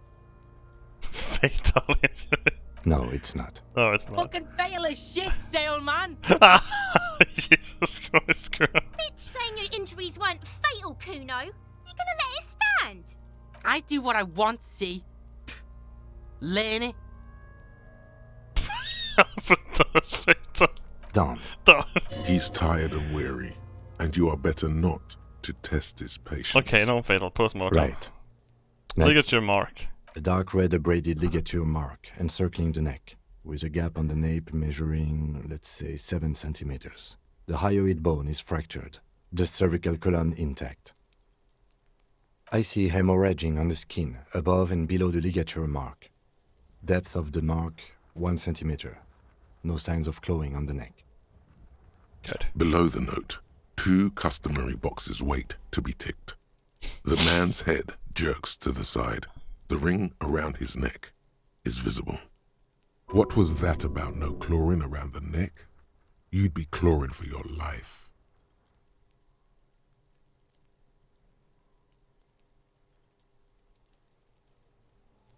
You would be. He is deep in thought, eyes fixed on the bright red ring around the dead man's neck. Why do you say that? Is it the seagull murder again, or are you serious? I'm serious, I don't think this was the injury that killed him. Okay. Why don't you think it was fatal? I read this as a conclusion through psychic arts. Now you're just undermining yourself for the sake of it. What's strange is, I agree. I was sure we had our cause of death here, and now I think we should leave it empty, at least for the time being. Let's wrap this up. I pronounce this field autopsy over. First, how did it go? It was an irregular field autopsy. It did not establish cause of death, which is supposed to be the goal of an autopsy. But, personally, I do not see this as a parameter for success. What else? We were thorough with the list of injuries too. We described them all in detail. What is there to say? Given the circumstances, it was a professional field autopsy. Oh yeah, well done, Master Detective. Maybe a drink is in order? What? Yeah, we shouldn't. I'm not an alcoholic, dude. I'm teetotaler now, man. Now we put him in a body bag and I drive him to Forborg for processing. The lieutenant looks at the dead man one more time, then at his notebook, then at the corpse again. He's thinking, did I miss something?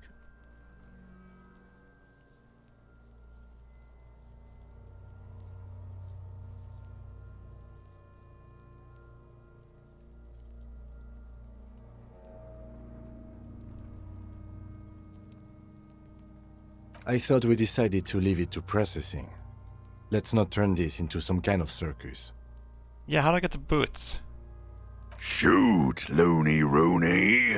Come back later, Coppo. Amuse yourself with my frank manners. Let's search the body one more time. Memento mori. You run your hands over the victim's cold body, his limbs, his torso with its swollen organs. Maybe you should be more thorough. The genitals in his breeches continue to be unnoteworthy. Mind if I touch it again? You see, there is no need. We have been thorough with the genitals.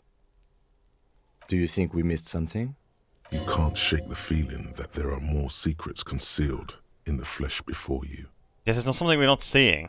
Okay, well, we are in livor mortis here. He is disintegrating. We need to refrigerate the body if we want to conduct another examination, and we need to do it fast. Okay, we have... I know a fridge. Hey, wasn't there a giant ice bear sarcophagus below that building? Why, yes there was. It was massive. Red eyes glowing in the dark. Hell yes. Yes. Now, I've rarely been disappointed by the size of a giant ice bear fridge. But I think we should still take a look at it first. Make sure it's big enough before we carry him over. Going for the D again, but still not stroking his head. Listen here, he's fucking... Are you fucking... I'm not gonna pet him like a fucking animal. I wanna see his cock. I think we forgot to put in if he was circumcised or not. I had a hunch. Let's move. With every hour, whatever we are looking for in the deceased will become harder to find. Perhaps he died from cock and ball torture. We wouldn't fucking... Dude. He didn't die from hanging.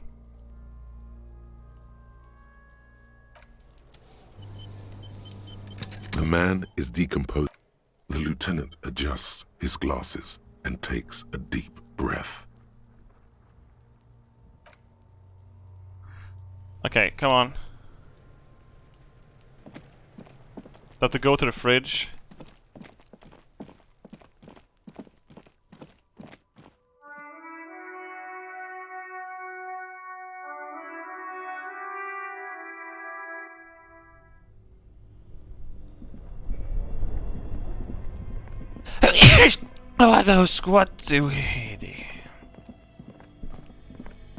The bear's eyes are still glowing red. Looks big enough for two corpses, dude. Wrappers hidden. It's certainly an eccentric choice, but it is capacious and cold enough, too. Excellent. But the optics on this are awful, he thinks. We need to be as silent as we can. Shall we go and get the body, then? I'll take the head, you take the feet. The stairs won't be easy, but we'll manage. The two of you. Okay, let's do this. Easily. The body is heavier than you expected, and stinkier. It takes half an hour to get it down to the basement. Then 10 more minutes to stuff it into the fridge. The lieutenant takes a step back to admire your handiwork. It's beautiful. Beautiful. Oh! Dead body in a nice bear fridge. This is some of the best police work I've ever done. You've definitely earned a drink after this. Perhaps even some. Yes, we need to celebrate by performing pagan rites. Let's bring out the meat and set it on fire. I knew you would say that. I knew this would lead to drinking. No, no more. This is paganistic enough, and it does not leave this room. He means it. He doesn't want to be the ice bear cop. Ice bear cop! Hell yeah. We're artists and this was our vision. If I were an artist, this would certainly not be my vision. I would be much, much more conservative in my work. You fucking right-wing, fucking neo-Nazi? At least we've stopped the body from decomposing further. Now you can conduct another inspection, under controlled circumstances. Inside the icy realm of the ice bear fridge, the corpse stands slumped, waiting. Alright. Well, we did our best, and let's fucking go grab a drink.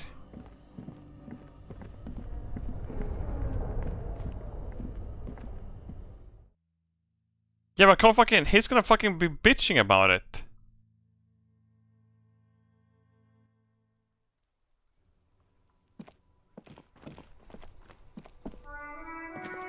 Do the perceptions since the check resetted. What do you mean? Wait, what? Wait, wait, shit, I have more shit here now. Should I up my inland empire a bit?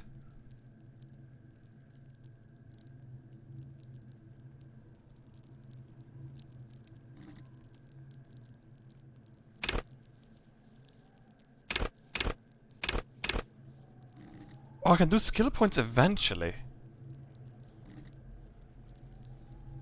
I'm doing Inland Empire. Shit, physical instrument is pretty sick though. No, let's leave this. We might be able to use it. Hey Kuno? Have you come to make your offering to Kuno? Hey, you fucking shit! Kuno, the pig's getting pretty close to me. Come to snuff my shit out, I think. Looks like it's time for me to go, Kuno. Pig's come to take me in. She means it. The fear is real. Oh, really? I'm going away for a long, long time, Kuno. Going away for life. What's going on there? Fuck are you trying to pull, pig?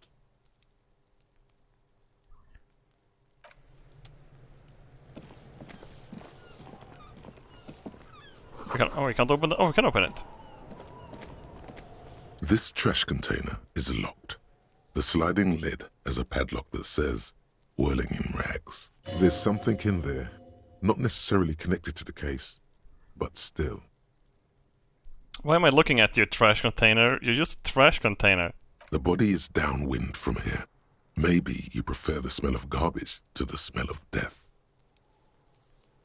What do you think could be in there? I keep the hunch to myself. The lieutenant leans in to inspect the lock. How do we get the lock open? We could try using a pry bar. The one you took from my motor carriage, or... Did someone say pry bar? Fuck yeah, pry bar! Pry bar, pry bar. Your palms yearn its cold touch, to grasp it once more, as you've done so many times. Or lieutenant? No, or pry bar. We might want to ask for a key from the manager of the Whirling in Rags. He probably has one. And he also has information. Ask the manager? Bullshit. Go straight for the pry bar and pry this baby wide open. Fuck yeah! No matter how strong you think you are, this is really not something you should be attempting to do with your bare hand. Oh wait, yeah, shit. Sorry. This trash container is locked. The sliding lid. Wow! You stick the pry bar into the fissure beneath the lid and push down. It doesn't take much force. With a satisfying crack, the metal gives way. Hell yeah, I need no fucking key. Open the lid now. Don't. Maybe you shouldn't. Open the lid. The smell of rotten food rises to greet you. You see soggy cartons, dirty rags, and organic waste. We're just in time. This hasn't been emptied for over a week. Look under the boxes of cartons. You see milk and egg rest with one broken egg in it. Some pasta wrapper. Picking up the soggy packages somehow feels familiar. A box falls into pieces in your hands. Batiste Soleil cereal. There are plastic pasta packages below. And turbo noodles. Nothing of note, however. Hell yeah, turbo noodles! Among the threadbare kitchen towels, something catches your eye. A pair of denim trousers. Grab them! As the legs of the slime-covered jeans begin to unspool from the garbage, a rank corpse smell fills the air. The victim's clothes? Cadaverine odor is faint. If these belong to the deceased, they were removed when he was still in the early stages of decay. Drop them in here, officer. Buy your trousers. Guitar-marked blue jeans. Pockets empty. Or emptied. He wore them with a belt, too. A white belt. The loops appear stretched, but the belt is missing. That's it. Do you see anything else in there? I have another bag here. Something slimy catches your eye. Reach for it. A drab, long-sleeved shirt, olive-colored, appears from the food waste, dripping with pus. Oh my god. This is a military-type overgarment. No label or serial number. This is the kind of rib-knit shirt that's worn over light armor to conceal it in an urban scenario. Anything more? The rest of the rags are just kitchen variety waste. A yellow old mug that catches your eye. But other than that... A thrown out towel and mug, that's all. Alright, we should go to Gart again and ask if he knows who put the clothes in the trash. It could be as simple as someone from the hostel cleaning the yard. Or that one. I'd advise against confronting that force. Yeah, we need to ask the kid who put them here. The fuck's he on about? Kids? You hear that, Kuno? He thinks you're an infant or something. See?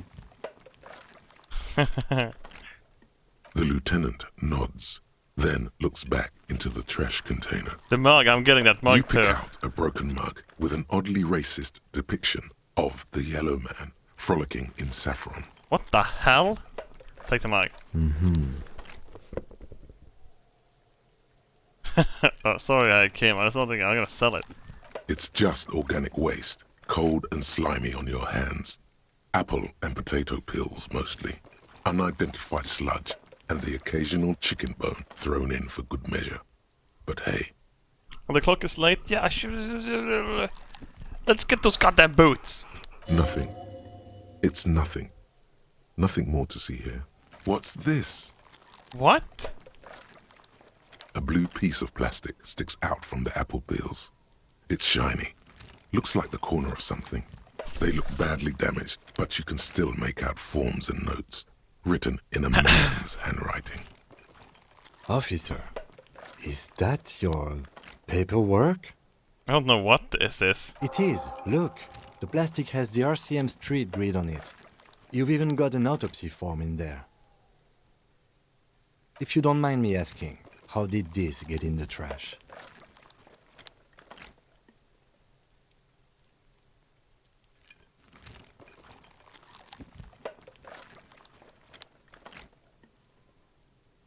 It's a foreboding quality too. Maybe I needed to lose it for the great bloodletting to begin. What are you talking about? I don't know. I don't know either. You should take stock of your notes. Make sure it's all there. Official notes contain informants' names. If some have fallen into the hands of the RCM's adversaries, bloodletting may well ensue. Okay, I'll do that. It would also not hurt to start taking notes on the case. Now, tell me what your eagle eyes see. Or are we finished? I think we're good. The container sounds a muffled gong. That's one thing off the list. I think we got it all. Hey Kuno, are you cool? Have you come to make your offering to... Please don't waste time on... The lieutenant does not approve of... Don't listen to the blind fuck, piggo. You're doing the right thing here, trying to get Kuno to like you again. You can pay tribute to Kuno with drugs, or cigarettes, or some wheels. Kuno could use some What can I wheels. offer you, Kuno? Please don't waste time on nonsense. The lieutenant does not approve of this at all. Don't listen to the blind. You can pay tribute to Kuno. Fuck you then.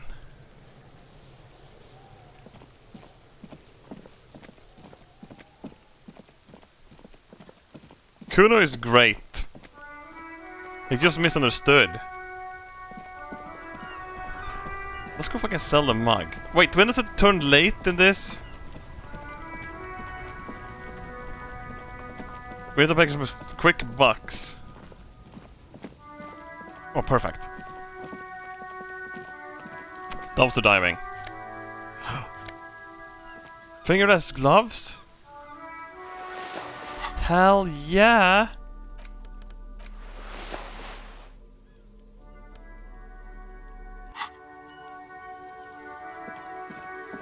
Hey dude!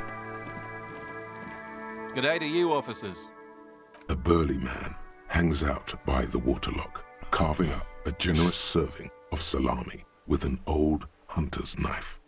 His eyes are fixed on a man stranded on the other side of the waterlock and on an enormous billboard that has fallen down into the canal between them. His posture is relaxed. Despite his powerful build and a knife in his hand, this man resorts to physical intimidation only infrequently, if at all. Do you know what caused this wreckage? I wasn't here to witness it, but those look like tire tracks on that sign. Weird, huh? Then again, plenty of daredevil drivers in Revachol. The words Daredevil Driver sound ominous to you. Oh my god, I would not have done that. Too bad it also takes a year and a day to repair anything around here. Especially a water lock. The rest of the coast is closed off till then. Can I have some of that salami? Sure thing. Want some too, officer?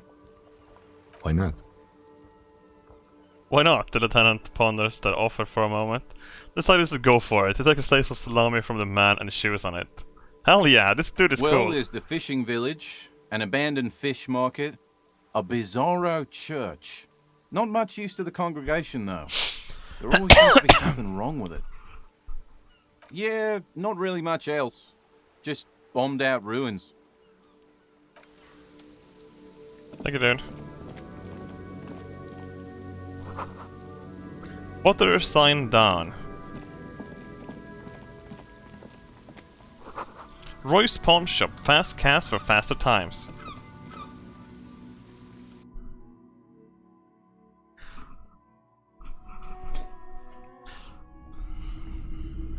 Isn't that commie game?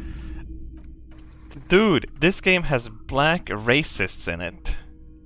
Doesn't sound very communist to me.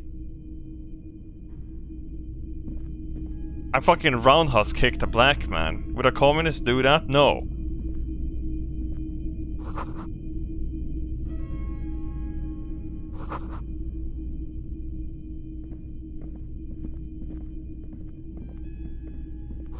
Some kind of a machine on a take cash register? You see rows of toy soldiers guarding the rest of the trinkets displayed on the table. Some on horseback, others in rags, others yet in bright blue uniforms. All are stern and unyielding in their duty. Try to find something pretty and cool here, then use it to win her back. Win her back? Hang on. Put on the fucking gloves again. That was a heavy fucking go. You see Rose, try to find something pretty and cool here. Let's go! Why? Bow! What's this? A headless man riding a horse? A headless man wearing futuristic tracksuit trousers that say found. Oh, that's the headless phone rider. Of course. There's been a lot of interest in that particular figurine. I had to hide it so it wouldn't fall into the wrong hands. He doesn't elaborate on these wrong hands. It's unlikely that he ever will. I've heard about it. I've heard the headless phone rider rides a headless bull. Yes, there are several competing versions of the story, but I believe this figurine is a more canonical representation. Look at Kim, then back at Roy. Sorry, what are we talking about again? The Headless Phone Rider. It's an urban legend about a man who rides the streets of Revachol sporting a fawn tracksuit. As you see, he's missing his head. Yeah. 50 cents.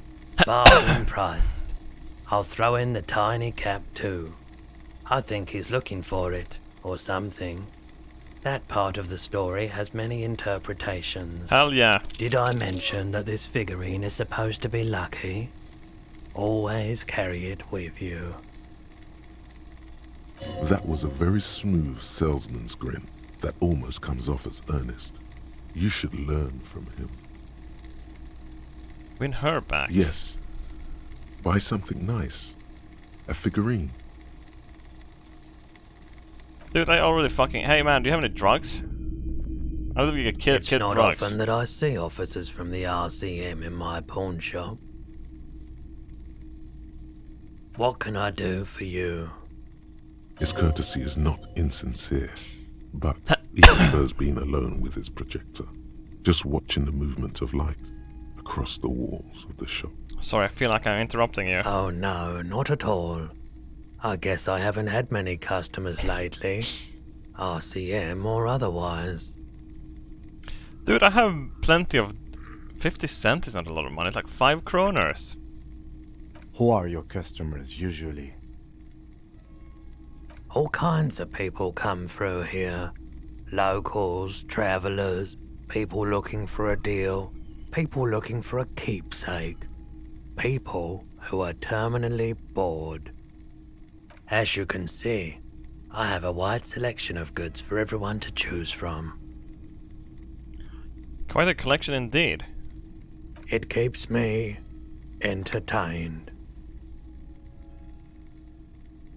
The attention is drawn once more to the play of light and shadows on the walls behind you. Entertained? He might be high. If he is, on what? Feeling warm and enthralled by the movement of light, while the mind continues to race forward. Lucky bastard. He's probably on Pyrrolidon. It's tough to come by on the street. Pyrrolidon, what's that? A drug developed by the military to treat and prevent radiation sickness. It has psychedelic side effects, and it makes your eyes turn yellow.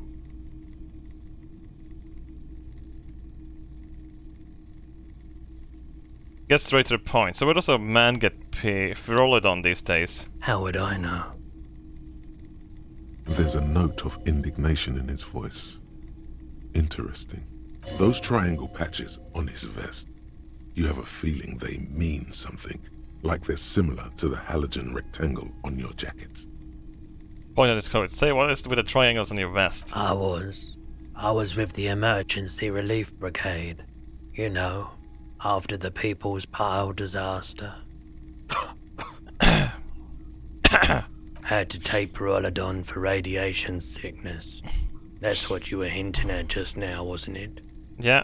He's taken it for mental and emotional, not physical pain these days.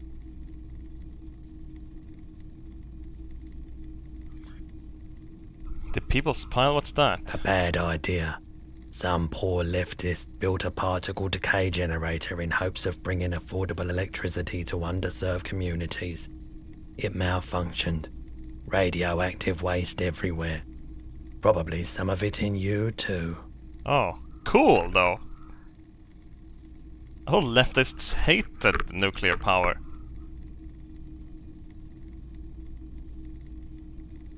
Wait, that's not true. The Chinese are having the most fucking state-of-the-art nuclear power plants in the entire world.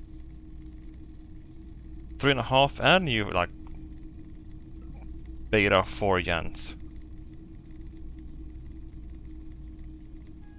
It is the cleanest energy around. I mean, fuck, if we build a fucking 2.5 gen generator here in Sweden, we can fucking use our old waste and fucking power that shit. Dude, it's like recycling. Greta should be all over that. Fuck, it's better than recycling. It's gonna power recycling, dude. It's like recycling with power. Gains. We were an all-volunteer force, self-organized. Tried to help the fire brigades contain the spill. Tough son of a gun, this one. Respect. Respect. I lived by the river since I was a small boy. The Esperance. Didn't have the art to let it all go to shit without trying to do something to help out. There wasn't much the volunteer force could do, however. We wasted years in the river mud. Years getting sick. It's been tough, radioactive cleanup. There's a reason why everyone's tried to forget any of it ever happened. And why no one has tried to repair or replace the pile. So much disappointment. And early deaths. Cancer mostly. And we knew all that was coming even as we were cleaning up as best we could. Whose fault was it that the generator failed? No one's. Everyone's. Oh. So much bitterness. A bunch of poor people built themselves a primitive nuclear reactor, hoping for the best. What do you think is going to happen? Dude, didn't someone try to do that in real life? I'd say it's fucking sick, dude. That's like the most libertarian thing you can do is build your own goddamn nuclear power. Hell yeah! Dude, I'm gonna make my own little fucking Chernobyl in my own backyard one day. even better yet, in my basement, I'm gonna have a nuclear. Why would everyone have a little nuclear power generator? Like a little one that doesn't make nuclear bombs. Like a little one. Just a small one that doesn't fuck up. Like, and install them in every house. A teenager actually stealing the fire detectors to get that the radioactive stuff from it. Fucking awesome, honestly. Wasn't it like, wasn't it also temperature gauges and shit, whatever the fuck it was? Hey, fuck yeah, that dude, what a motherfucker. The cleanup happened 15 years ago. I was young then. Later, my second aunt died. Left me this shack and all the assorted junk in it. So I came to Martinez. People told me don't go there, it's a shithole. I said, people, we just had a nuclear pile meltdown. I'm gonna get as far away from Forburg as I can. Still in the same city, but... Thank you for the telling. I like the theory more than the story. Outward movement, not vortices. Yeah, you gotta get in on those vortices, my man. You might be able to... Oh, you were fucking... Calm down. I doubt it, but I can try and answer any questions you may have. You know what I'm thinking about the recent hanging? I do my best to keep my distance from all manner of butchery. Bad for business. Bad for everyone. He doesn't know anything. No one likes to see what you have to see every day. True. The pawnbroker's gaze is already fixed on the dancing cars. By the way, do you happen to have any guns like the ones carried by cops? Someone else came here earlier today asking the same question. I promptly sold her the gun you pawned a couple days back. Oh. What? Sold? The lieutenant shifts from one foot to another. Alert. Wait, I sold my gun? You were adamant about getting rid of it, officer. Said you were undeserving of a service weapon of the Revachol Citizens Militia. And I don't like keeping guns around the shop for long. Off the charts photon emissions. The unhealthy kind. He's not telling you the whole story. It seems he's trying to spare you. Feels like something telling me. You weren't quiet yourself, officer. What was I like? You were very distraught. You said the gun was a threat to your life and that you can't trust yourself with it tonight. And that you need the money. When I said that I don't normally buy firearms, you put the gun barrel in your mouth and sort of sucked on it. Then I agreed to take it. Oh, Jesus Christ. You sucked on a gun? Good. Very normal. Wait, is my pain threshold being sarcastic or not? Oh my god. How much did I sell the gun for? 15 real. The lieutenant looks from you to Roy, and then back to you. It's clear that he hopes this tableau might still turn out to be a bad dream. It's not, though. This has got to be the most. Wow. There's pity there, too. In case you didn't notice. Jesus Christ. Oh my god.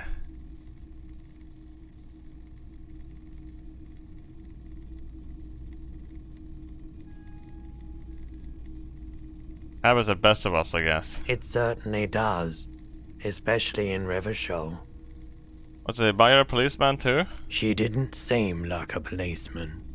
Although she kept referring to herself as a pig. Which was odd. I found her interest in the gun a bit obsessive. But I was just happy to get rid of it. And of her. Truth be told, she was terrifying. Right, so let me get this right. You sold your sidearm, issued by the Citizens Militia, and now a civilian is running around the streets of Martinez with it? Miraculously. His face does not reveal what's happening inside. There's only one explanation. You must be one of my rabid fans. Oh my god. Maybe she's a vigilante, wanted to prove she can do our job better than we can. I don't like it either. What if she intends to commit a crime and blame it on the citizen's militia? You're right that she could cast aspersions on the force. We have to find her. And I think we can find this buyer? My apologies, officer, but I have no idea where she was coming from or where she went. A needle in a haystack. There is nothing you can do about it now. Yeah. You just have to hope you luck upon her somehow. Of course. Can you share some physical drone with me? Have you tried it before? It's almost like he's worried for you. The lieutenant steps away, pretending to admire some of the knickknacks on display. Looks like he doesn't want to get involved. Go ahead then, he thinks. As long as you can walk straight, I don't care. If I haven't, but don't worry, I can take it. If you say so. Here you go, man. Here you go, man. He presents a large cap-shaped object on the palm of his hand. Very odd looking. Yes, darling. That's the coalition government ordained Parolidon. Straight into your gut. I don't want to fucking take these drugs. I just should I? This is electrochemistry.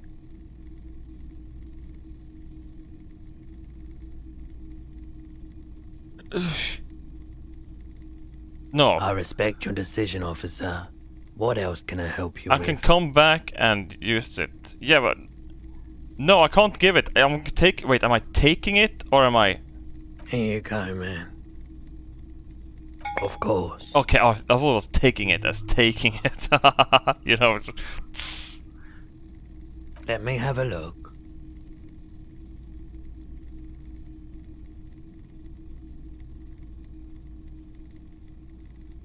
Anything else you're thinking of selling? Oh my god. Oh, okay, it's not. Okay, perfect. Okay, I can actually get a lot of money from that. I shouldn't sell anything to him.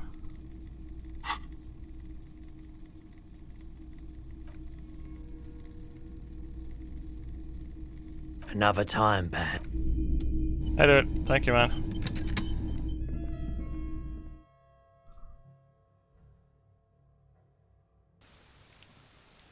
Good thing I have a rain jacket on, it's raining outside. Come, dude. Oh yeah, I have a picture of you, man!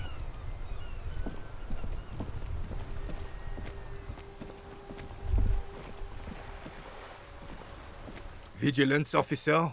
What can this old carabinier do for you? Renee, I found your guard boot. Yes. The Debardeurs Union pays me to stand vigil during the night. Not out of any political allegiance, mind you. I'm an old man. Don't sleep more than a few hours every night anyway, and money is tight. Oh. He feels like he has to justify himself for some reason. I saw a picture in there, you were in it. You looked happy. Who's the girl? She is nobody. This is none of your concern, and I refuse to discuss my private affairs with the RCM. The lady is Jeanne-Marie Beaulieu, and she sure as hell wasn't a nobody. Wait, isn't John Murray the right hand of the union boss? Was she called John Marie?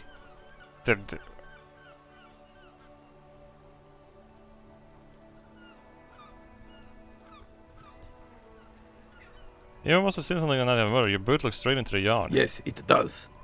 Unfortunately, I wasn't working that night. Been on a 2-week leave since last Monday. Who was working shift at night? No one. The bus has been unmanned since last Monday.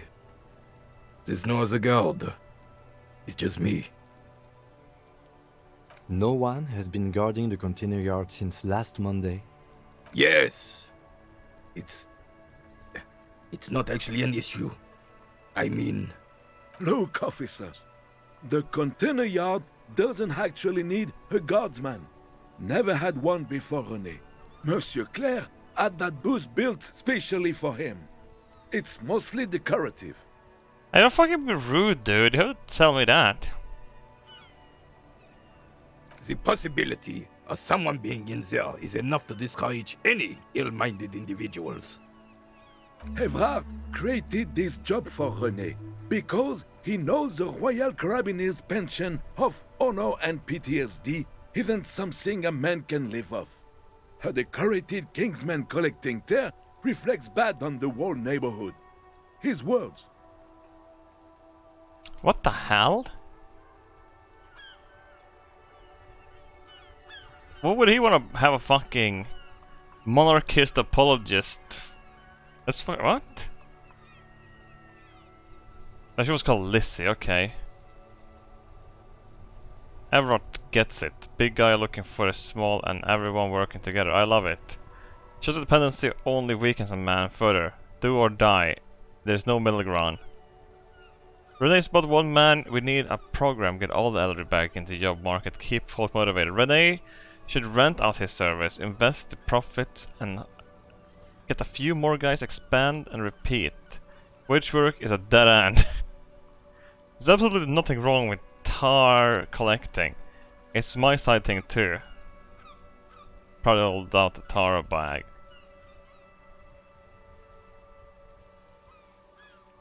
He should capitalize. Yes, yes, yes. Can we conclude the topic of my guard boost now? He is not going to become an entrepreneur. Okay, what a piece of shit, fucking pussy, old man. Do something. Yes, yes. Like I said, it would be up anyway, so might as well keep an eye out. It keeps my senses sharp. They need a 6 and a 5 or a 6-6 to win this one. I gotta fucking do it. Yeah. Still, all you see is an old soldier refusing to replace his uniform with a civilian attire. Anything else I can assist you with, officer? No, thank you for your time, dude. Wow, you work hard. Hell yeah. Oh, yes. You hustle. You're a provider. It's tough out there, but you keep it real and provide. Goddamn right I do. What hard work do I do exactly? Look at yourself. You're a human pedometer. You must have walked 200,000 steps down cracked asphalt, mosaic, sand, pedometer and linoleum after you re-emerged. That is the sign of a hustler who never gives up. The world is harsh and people are evil. You didn't make it that way, and you won't let it break you. You ride. I'll fucking ride till I die, bitch. That's just what it's like. Life and death. But you got gills on your side, baby. Got those black papers with the faces of the innocents on them. You bring in the Franco-Negros and the Solas. Oh, whoa. Hey, what? It ain't easy, but you do it. Day in and day out. You didn't make the rules, but you won't lose. You're a cop, and a sprinter, and a money printer. Oh, and that's this spawning stuff that suspicious Roy guy. Yeah, you're in the sales business. Shake 'em for shit and then pawn it off. Law officer style. Oh. I guess I got some yields for sure. Sure. And has it been easy? Is life easy? Have you not gone into cardiac arrest?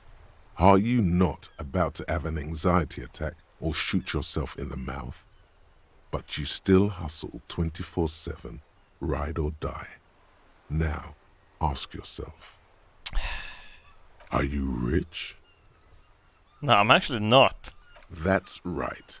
You work harder than anyone. You almost rode yourself to the grave, and you're still practically a hobo. Why is that? Fucking taxes, man.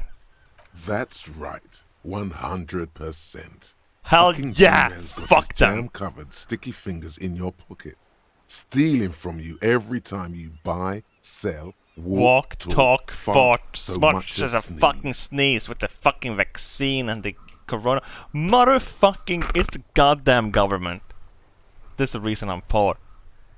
Every time you wipe your ass, They got their direct and their indirect modes of taxation. Holy shit! Sales They even tax, cure my excise duty, level extraction jumps. tax, alimony, one tax that doesn't even have a name. Plus there's the stuff people in other countries pay for.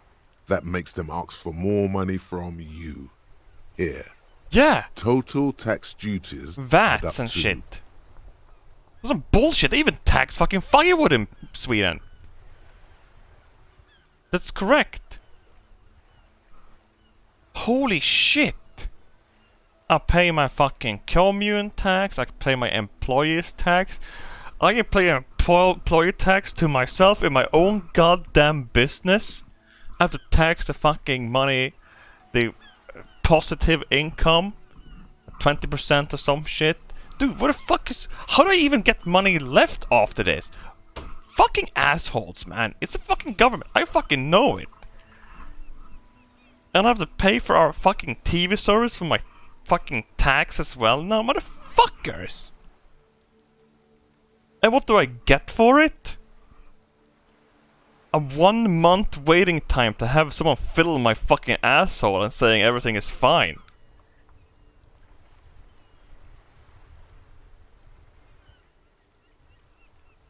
Are you in a commune? Commune? Oh my god, this is probably called something. It's manipulacy, I think it was called, isn't it? But we call it commune, which is commune. Kinda. Municipality, yeah, that thing.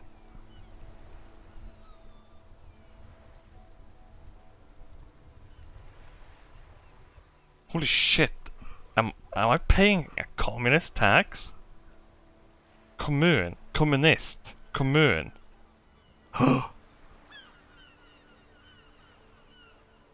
98% of all your money. No fucking way. I'm a free market fundamentalist now. Opt in. Here you go, hustler. Fight the righteous fight. Free the people. Keep it real. Hell yeah! Keep it street. Keep foaming at the mouth furiously on the tax issue. Fucking taxes. Hell yeah. Fuck tax, man. I have really outdone myself. This is divine. That's a nice sandwich, man. Yes, that's what you need, Gaston. More padding on that fat arse of yours. I hope your heart gives out. René, it's a little pleasures. Life doesn't need to be a struggle. Hello, officer.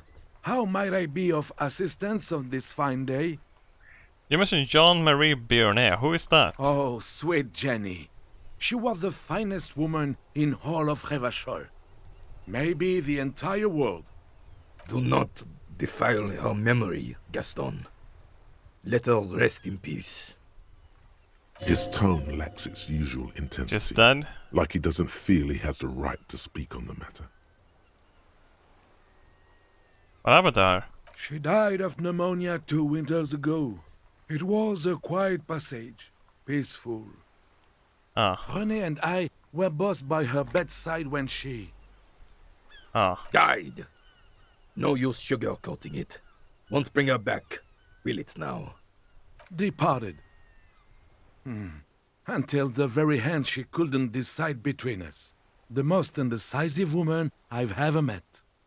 A quick grimace of pain passes over René's features, but he immediately regains control. His face now a dispassionate mask again. Do you both know her? We knew her, all right.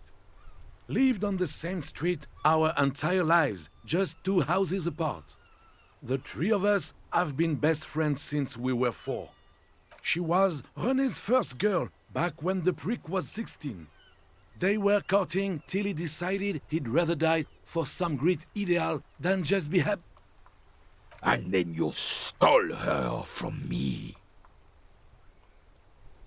Oh.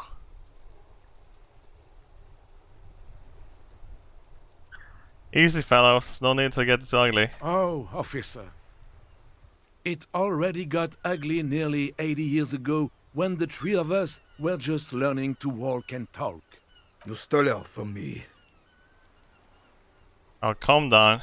Well, technically, you stole her from me, because we'd been pretty close ever since you two had that falling out over the ink you spilled over her pretty yellow dress.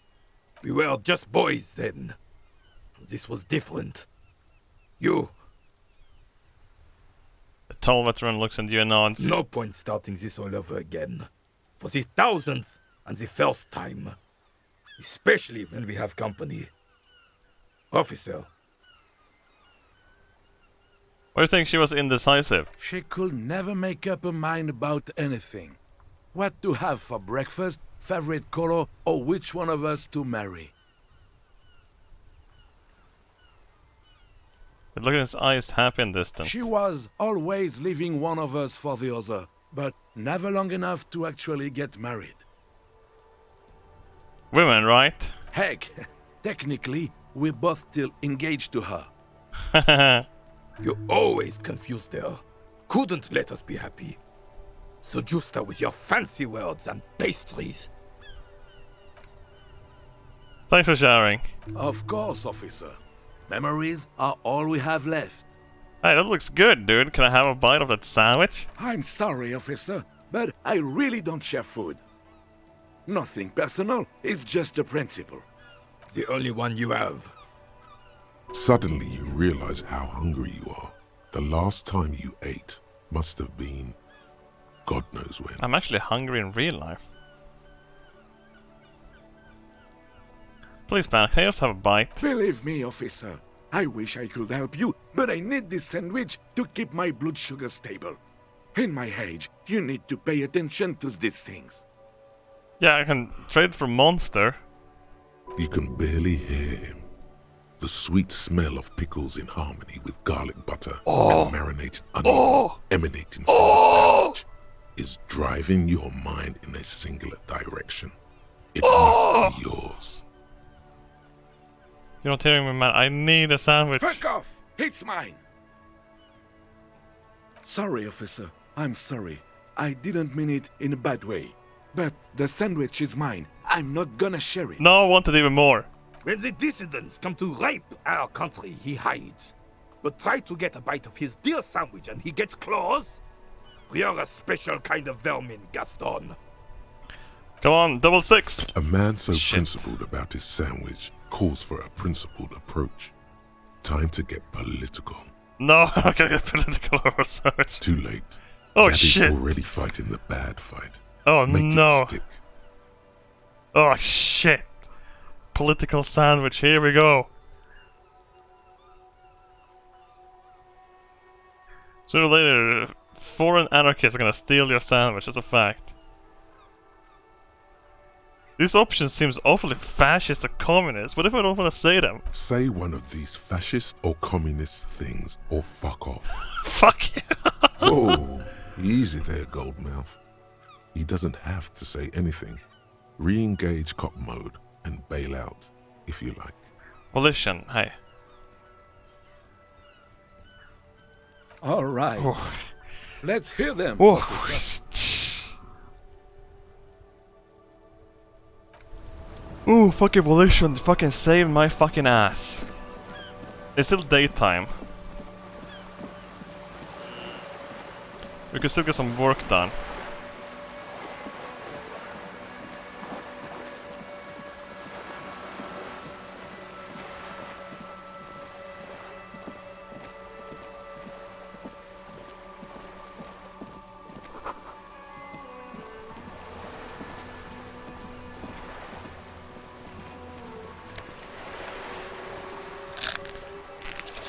Take some of that magnesium.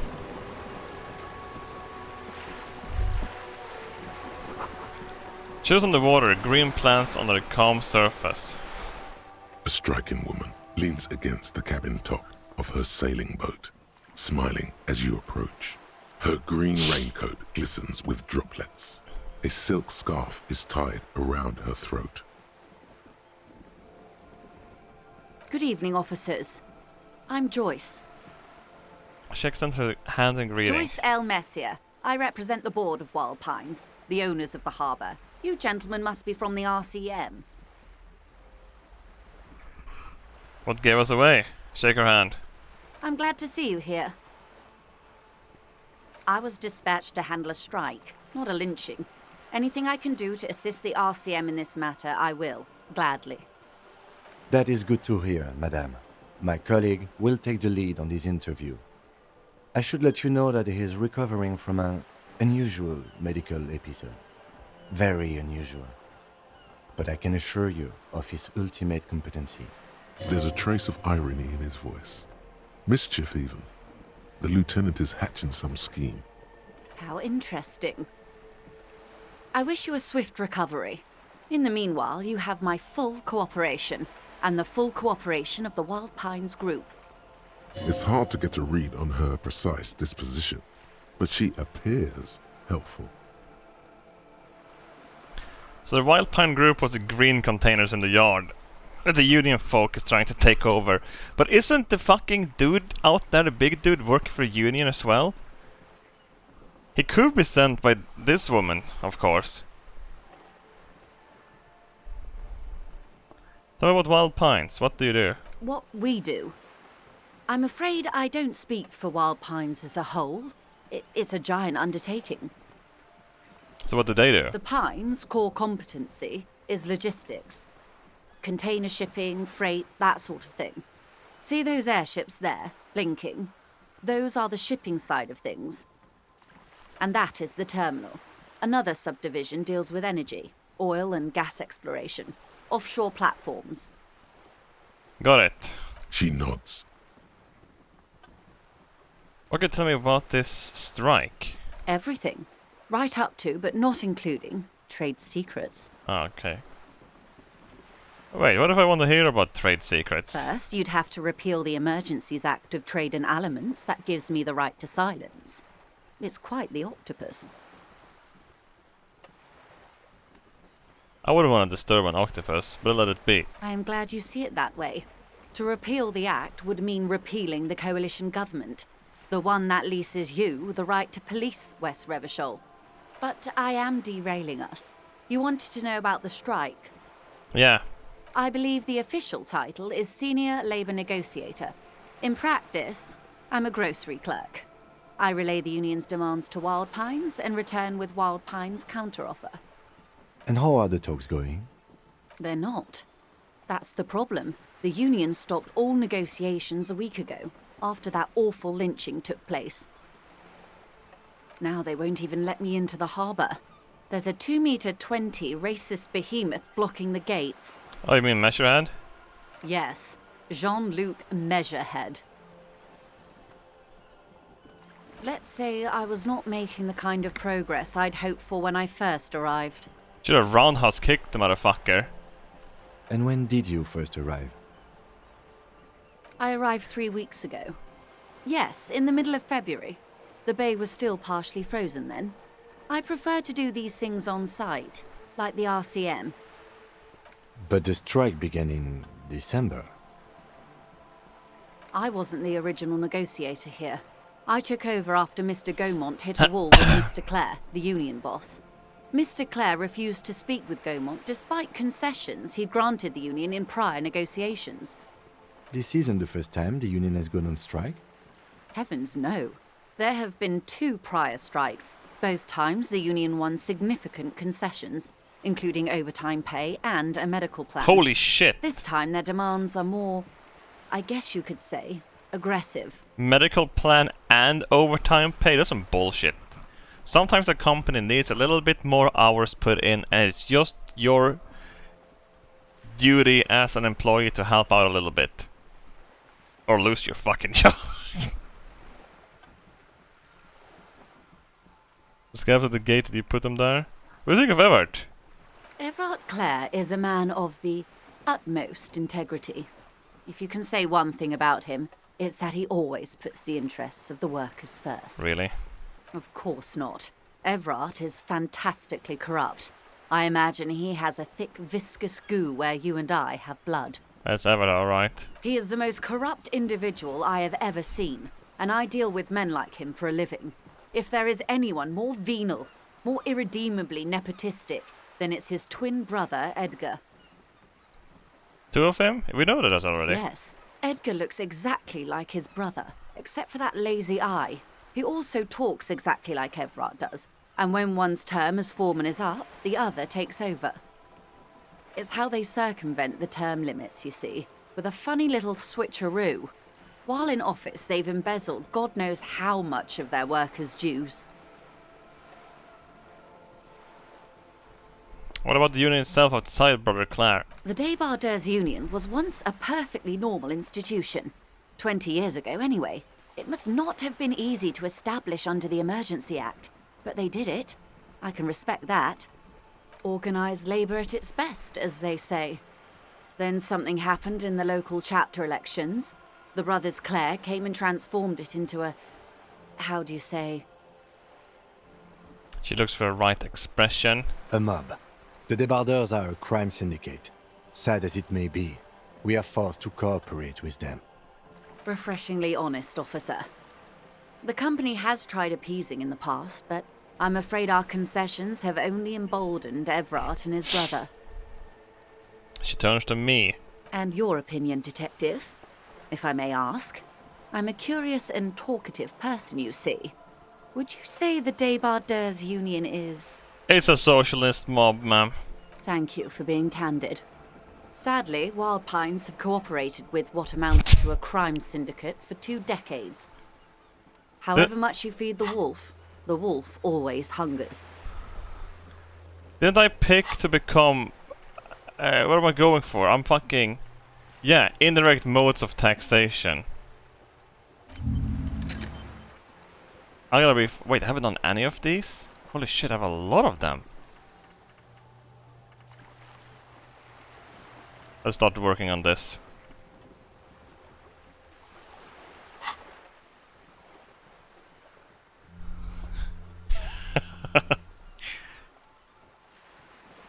I can become a free market nut in this game.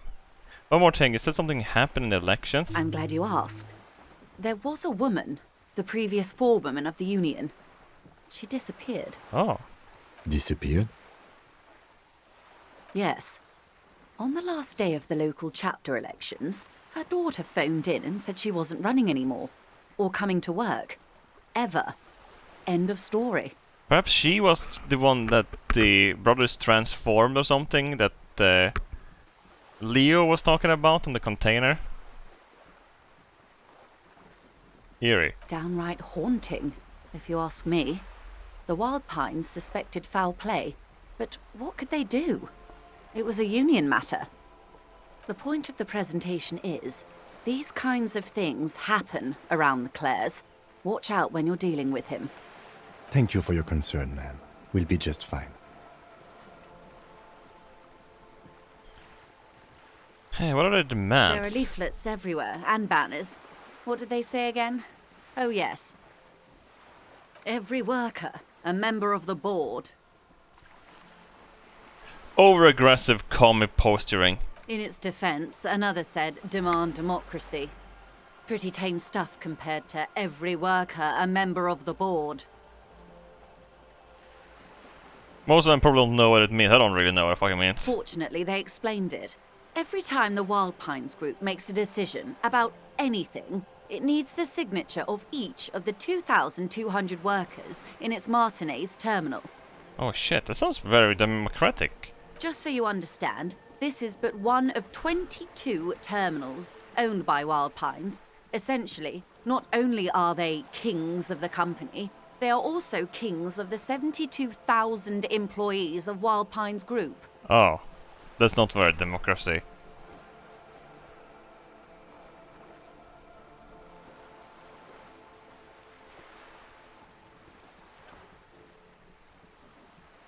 What are we gonna do? I'm not sure. Naturally, I assume that was just their opening position. A hard-nosed tactic with a side of mockery. But there's been no follow-up, just the same nonsensical slogan repeated over and over again. Please, the lockdown has me stir crazy. Just go on the balcony and start singing and see if someone joins you on another balcony, and they can have like one big ballad, like fucking... can all sing on the balcony, or you would look like a loony that fucking lost your mind being stir crazy. I don't have a balcony. Open a window, man. And now, people are getting lynched, I hear. Behind the whirling in rags.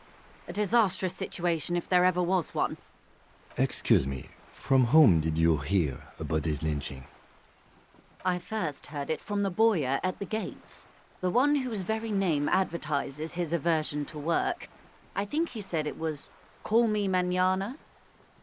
This checks out. Yeah.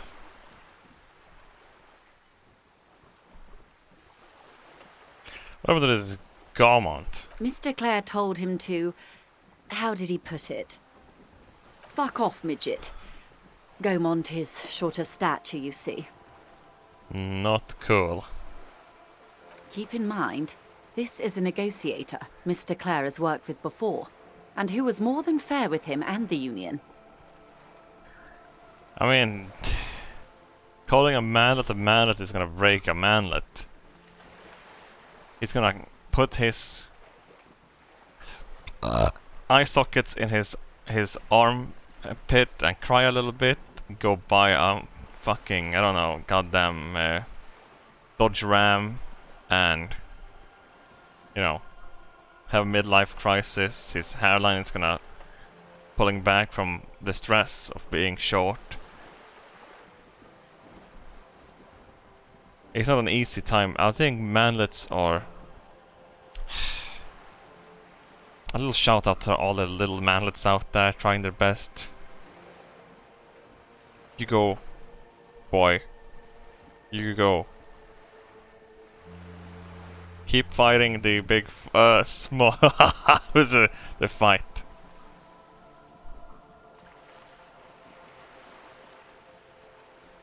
Perhaps you can move to New Zealand and hide along the orbits.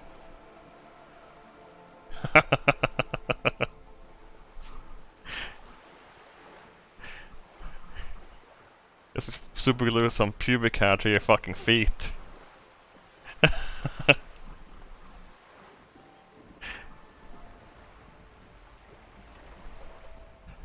Can't they like fucking... Dude, we should be able to make people taller. Don't you have like those vices that can spread bones in kids to make them taller? You know, the really short ones? Can't they just fucking do that? What if they do it? That should be possible. Put some fucking titanium fucking winching system in your legs or something and fucking pull you out. They're called elevator shoes. Yeah, you can break your legs longer, can't you? They break your leg. Okay, it sounds a little bit horrible, actually. Not after puberty, because they'll probably do it. Sounds like usual aggressive posturing. That's all I need here. Let's change the topic. Of course. How else can I help? By the way, I've talked to Everett Clare. You have? And how did you like Mr. Clare? Finally, time to choose sides.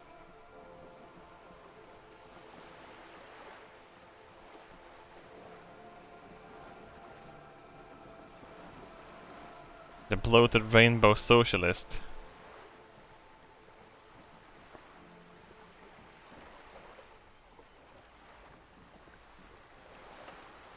I didn't put it if I liked him. I didn't. Oh, come on now. He has his uses. How else would he have stayed in power all these years? Or wait, actually, corruption. That's how he's done it. Fantastic, worm-like corruption, reaching into the bowels of the earth. The position of my unusual colleague does not reflect official policy. I hope you understand. The RCM does not pick sides. Of course. And I don't expect you to share anything he told you with me. I'm not a corrupt worm myself. However, if you felt like discussing something, how could I stop you? Are we not human? Are we not Curious to hear another person's take? It's only natural. I heard a song in We there. would I don't know what only be happened to me. Gossiping. Yeah, we're gossiping. Tell her she'll like you for it. Yes, your disgusting necktie agrees completely. Let's gossip. I can't. Of course, Detective. Should something come up later down the road, don't be afraid to drop by for a chat. Until then, is there anything I can help you with? There's something about these tattoos. That's the man who was killed. I'm afraid this is a discussion for once we've cleared the lynching question. Fine, let's return to it later. Better not tie the forestay to the backstay on this. I hope there is something else I can help you with. What can you tell me about this Quite lynching? a few things, I'm afraid. The information I'm to share with you includes sensitive trade secrets. For the sake of my employer, I have to ask for your names and badge numbers.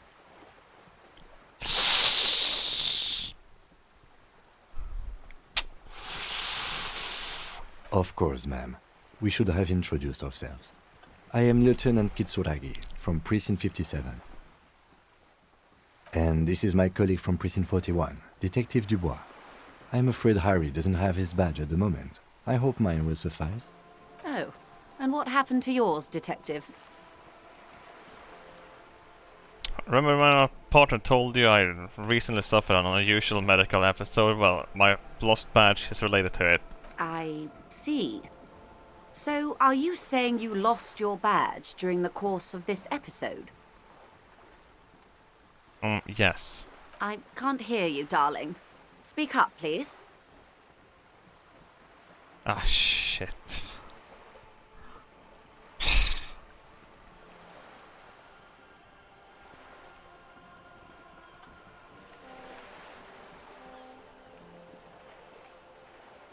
They're both horrible. It's possible. After a night of heavy drinking, I lost all memory of my life and the world. Oh dear. Some kind of encephalopathic amnesia. I don't even know how to respond. Oh, 2 is slightly less bad. I do believe you, naive as that may sound. I simply can't imagine what you gain by faking such a condition. As I said, ma'am, his technique may be very unconventional, but he is an officer of the RCM. Of course, I sympathize, but I'm afraid I simply can't share anything more until I've seen that badge. Hang on. She's a professional negotiator. She should be open to some sort of mutually beneficial arrangement. She's a negotiator.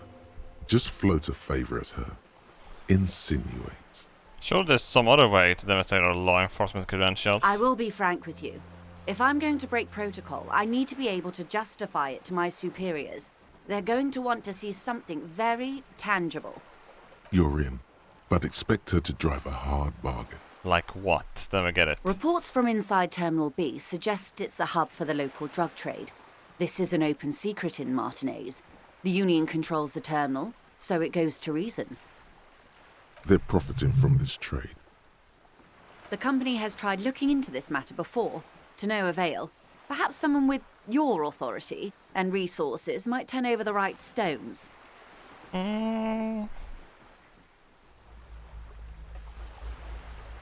Or oh shit, how late is you it? can recover your badge.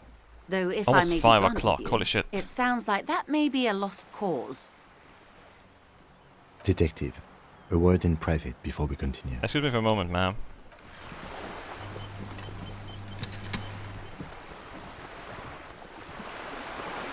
This is not going quite as I hoped it would, Detective. Honestly, I was expecting you to use your unorthodox technique to keep her off balance, and not volunteer us to be her henchmen. Ah, I thought things were going well. This woman is running circles around us. She might have known about your misplaced badge all along, or she's simply an adept improviser. Either way, we've played straight into her hands. We could, just find my badge. Oh, that would be fantastic, but do we have the time? The world is large and your badge is 8 by 6 centimeters. You could request a new one from your station, but that would literally take months. Do you propose that we don't investigate the drug trafficking? No. If there is reasonable suspicion, we must investigate. Otherwise, she could claim we are siding with the Union, or that we are on their take. We'd never hear the end of it. What I propose is, we ask her, then we investigate, briefly. But do not share the outcome of this investigation with her. We tell her it's done, and demand for her information on the lynching. That sounds good.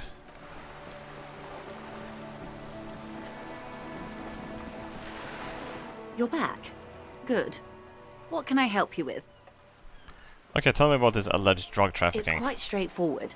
Someone is using Terminal B to smuggle raw ingredients from the Samar and Isola into Revachol with the Union's blessing. Wild Pines has suspected it for years. Ingredients for what, ma'am? Meth and dextroamphetamine, GBL and various synthetic psychedelics. Honestly, it might be quicker to say what you can't make from the stuff. Hell yeah.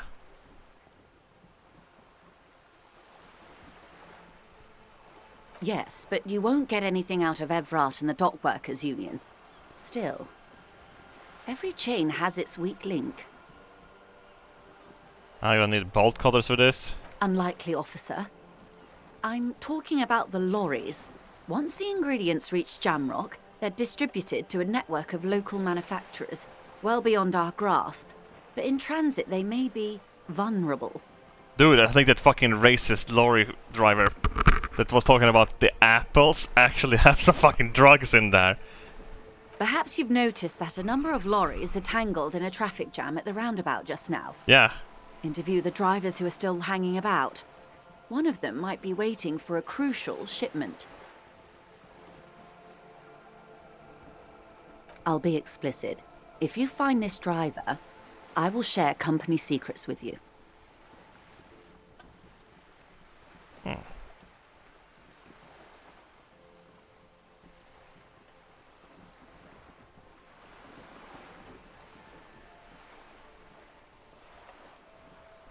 Alright, I made my up my mind about the smuggling investigation. Yes?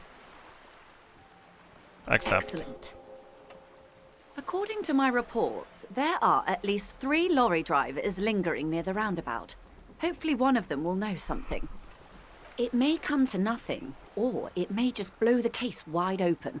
I suspect the traffic jam won't disperse for a few more days. You should have the time you need. In the meantime, let me know if there's any other way I may be of assistance. Thank you, babe. Of course, Detective. Take care. Come on, Doodles, hurry up!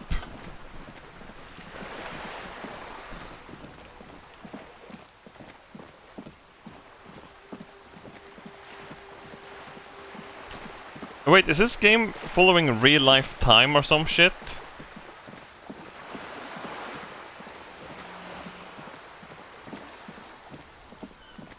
Give me that fucking sandwich, but no, fuck you.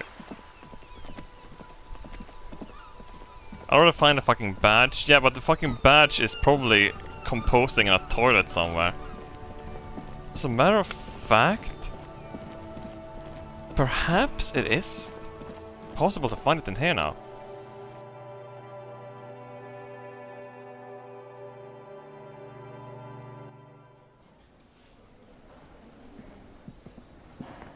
There's a lot of people in here now. Shit. Hey, babe.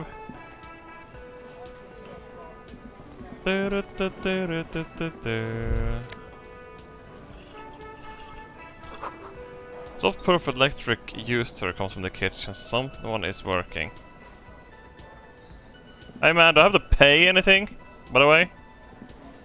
Real mature, man. What exactly were you trying to accomplish?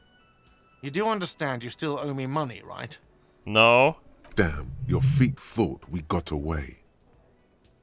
That doesn't seem fair. You demonstrated some serious skills there, slipping away Sambo style. Shit. By the way, Sambo, or Samurai boxing, is an eloquently violent set of one-on-one fighting moves originating from the Samurai Isola, Sambo used to incorporate a wide array of martial disciplines, from archery to mounted combat, but mainly means aesthetically pleasing single combat nowadays. Sambo's style implies stealth, cleverness, and cool. You must appreciate my Sambo style stealth. Oh, well, if that was Sambo style, then let me wipe that debt, sir.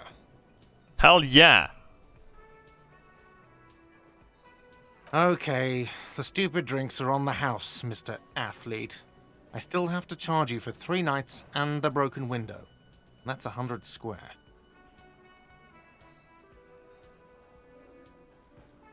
The window was just an unfortunate casualty for me practicing my moves. I won't pay for it. Fine, I'll take it off the bill. Sleep in a post-apocalyptic hellhole if you want to. Just know I won't give you another room.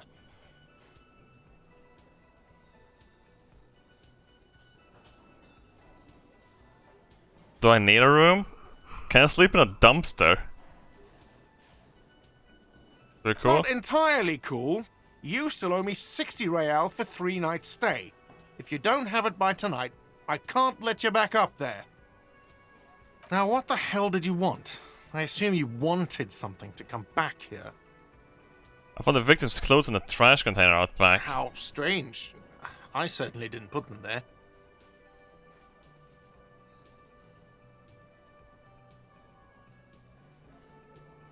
Who else has the keys to this trash container? The trash collection service, CS Municipal. I don't see why they would put anything in the trash, though. Ah, the elusive CS Municipal. I doubt we'll be able to track down who was sent here last and when. This will have to be one of those little threats that solves itself down the road. On Clinton Street, near the Boogie Street Diamond, a small truck rattles down an alleyway. It stops by a rusted trash container. 2 men, their faces rough and swollen, jump out. Hey Bison, thanks for the They look overpay. at the container. Thank you, dude. Despondently. Is it not popping up on the CSN screen? Is written on their backs.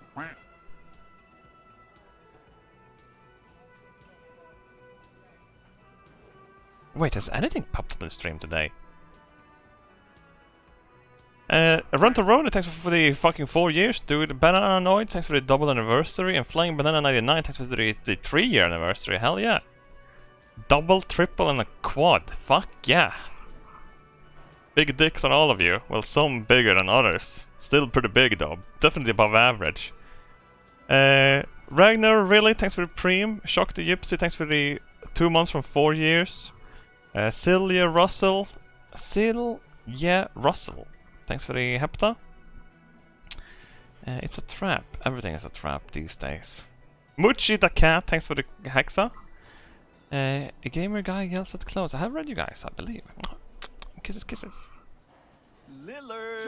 Thank you anyway. Probably you don't remember putting them there. You're sleepwalking or in a fugue state. I think fugue states are more your forte, officer. Hey, fuck you. Could someone in your staff have put them there? Sylvie had the keys before I got here, and I can vouch for her. I can vouch for all my staff. None of us would tamper with the crime scene. Yes? About that money I owe? Yes. Have you got it? How much do I owe again? For the room, 60 real. Like what? I was rarely enjoying talking about the money you owe me. Oh, shit. By the way, where is home? The address is coming up blank, and this place sure isn't it. You have no fucking idea where I am from. But you've been at this hostel cafeteria for only 3 nights.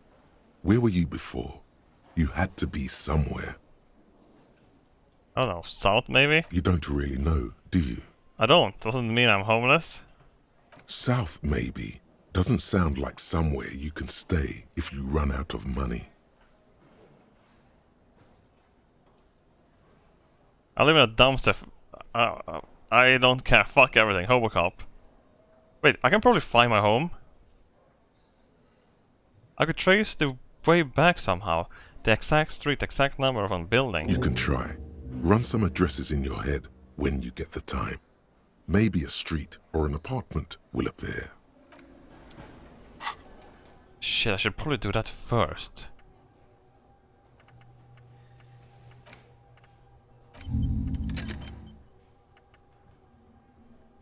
I should have done this way earlier today.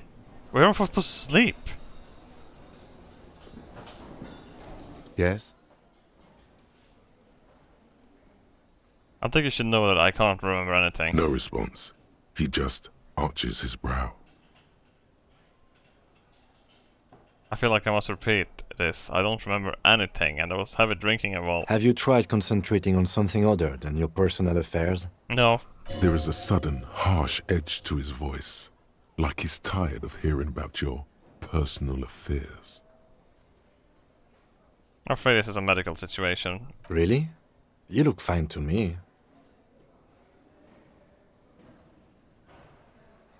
Okay then. Focus on other people's troubles, not your own. That is a relief. Your heart beats twice like a fist. The serotonin deficiency makes your teeth clench. Say nothing. The lieutenant glances at his electronic wristwatch. Okay, hang on, I'm just gonna push it. A moment passes. The lieutenant glances at the sports watch on his wrist.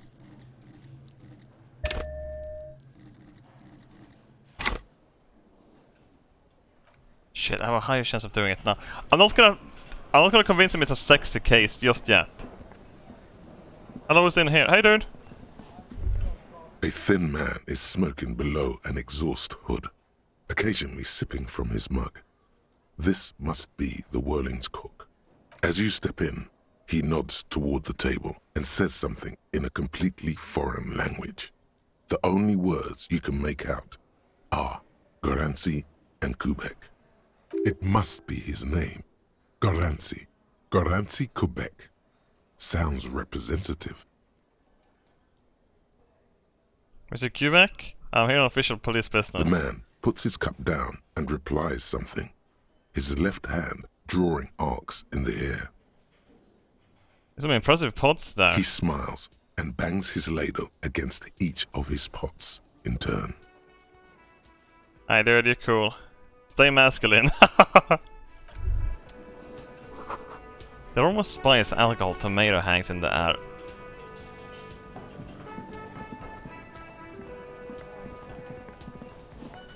Can I go up? I can go up, right? You can't fucking stop me from going to my room.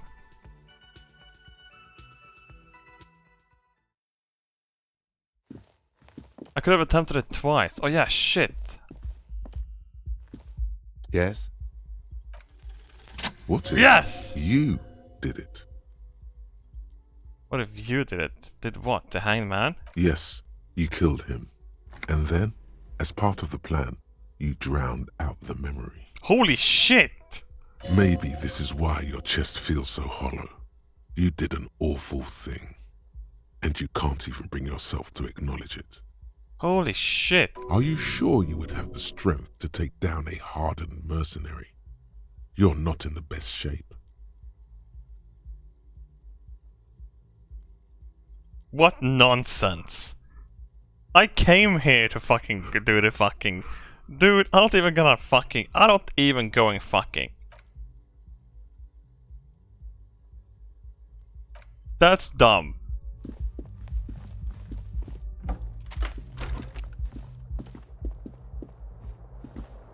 The bed is cold and not particularly inviting. Oh, there's a door here. Can I get rid of my fucking face? A mirror hangs on the bathroom wall. In it, your face, adorned with the expression. Interfacing challenge 12. Use your chain cutters to fix the faucet. Stop the steam from fogging the mirror. Your hands, however skillful, can't manage this task on their own. Ah, god damn it. Fucking Jesus Christ.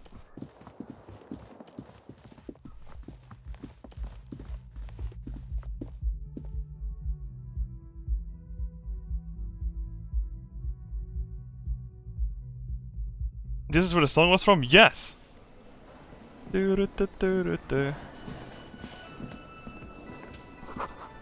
St. Reed's Mess Hall is served for union members. Door open at 1600. This is Royal Pinball Machine. It's unplugged. Hey, babe.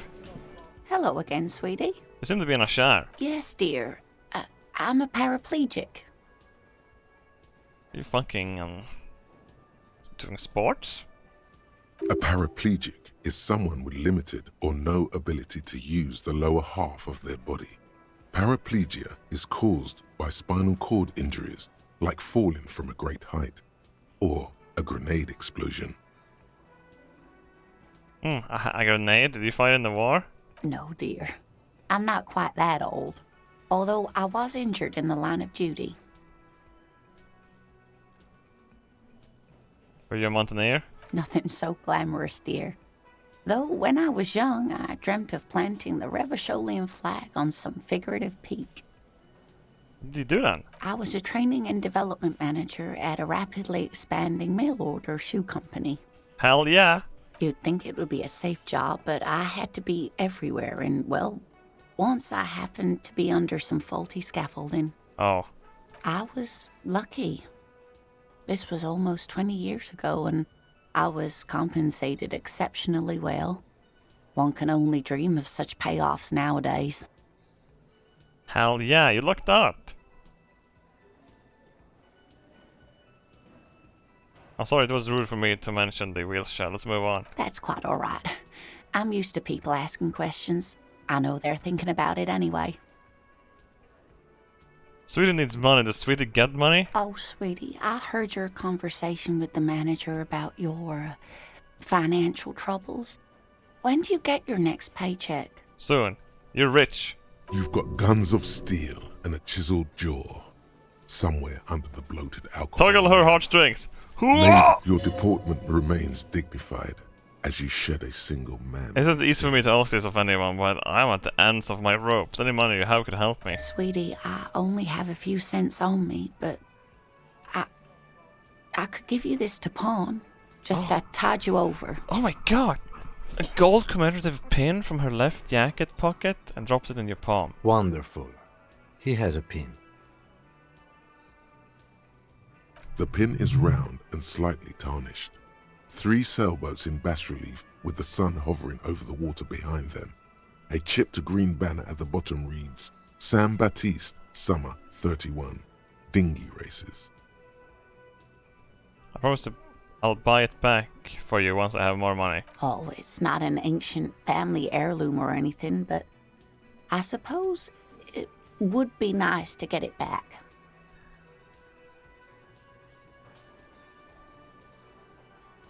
Okay, thank you. Babe, I need that money. Let's go sell shit.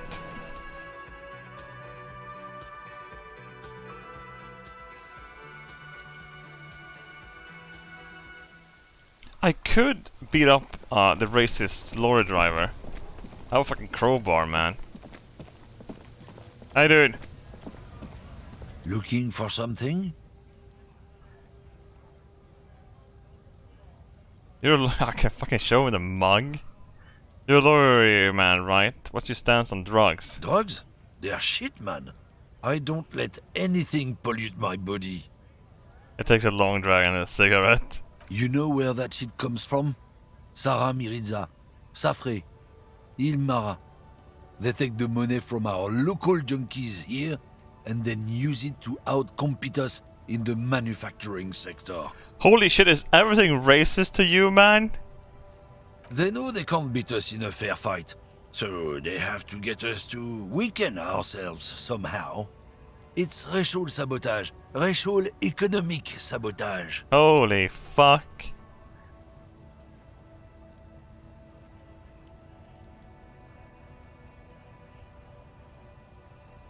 So I take it you're not smuggling drugs over matinees? Not in, not out. I'll never betray the purity of my tribe. Jesus. So you're telling us that you don't know anything about drug smuggling through Terminal B? I don't know shit.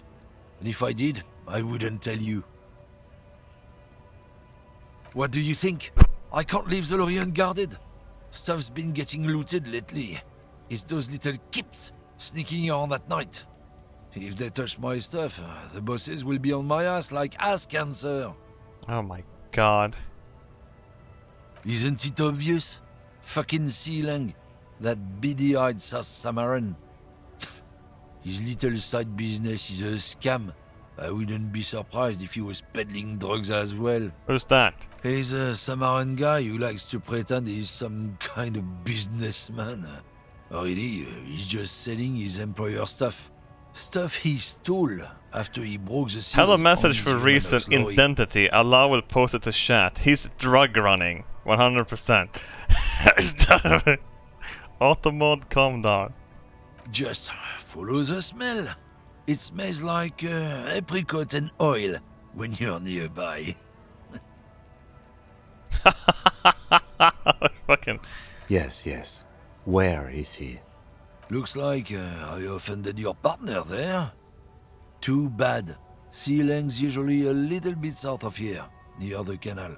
You can't miss him. Just watch yourselves. His tribe are natural liars. It's in their blood. He's your man, all right. 100%. I wouldn't be so sure about it. Not until we've heard what Sea Lang himself has to say. Guess I have to pay him a visit then. Guess so. I found this mug in the trash. Is it yours? Oh man, that's great. Look at that guy go. Haven't seen anything that funny in a while. Is it yours? God damn. Thanks for that, but no, it's not mine. I should have racist lorry driver a racist mug. Holy shit. Dude, I love the lighting they added to the update. It's fucking great looking now. Look at that! That's sick! A sewer grate, a gateway to the River of Filth. Hey man. You see a Samaran street vendor surrounded by a motley assemblage of goods. When he realizes you're looking at him, his face breaks into a wide, welcoming grin. The name Sileng is embroidered over his breast pocket. Happy shopping, officer! Everything's cool here. What's so cool? Everything's cool. The goods are cool. Are we cool? The customers are cool.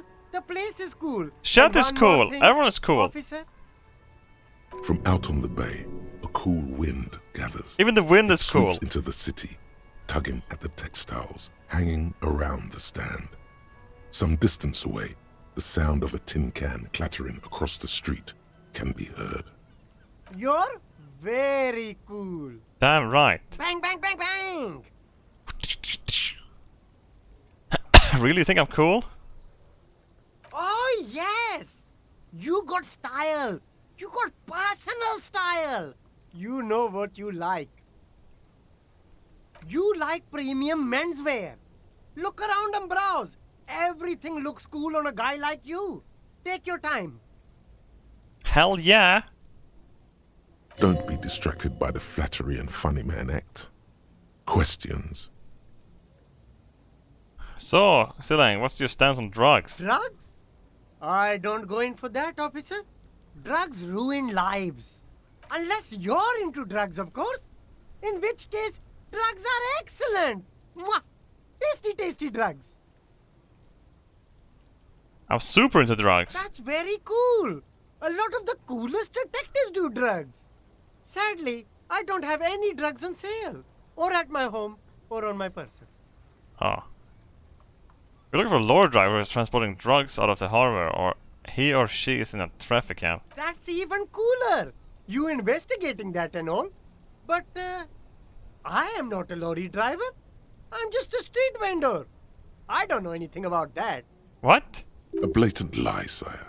Yet he tells it with such conviction. We'd believe him if we didn't know better. But you're a lorry driver. Another driver has identified you and your lorry. Who said that? It's the fat racist, right? I bet it's him.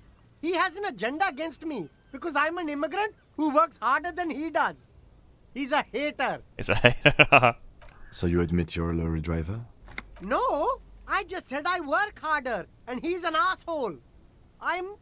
He stops to think. Okay, maybe I'm a lorry driver too. A little. But that's not the most important thing about me. That's my day job. This is my dream.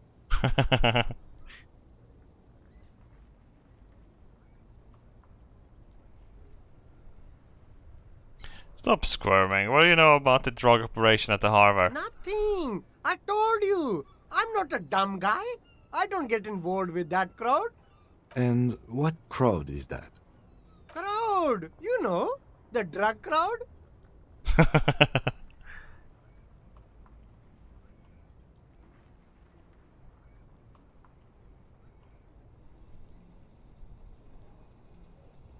Okay, if you don't know, then I'll tell your employee you've been selling his stuff. No use. He's not telling us. He's too afraid. We need to take him to my station and ask him there. After we've called his boss. Okay, look. There's bad people doing bad things here. That's all I know. Please don't get me into this mess. I spent 15 years working my way up.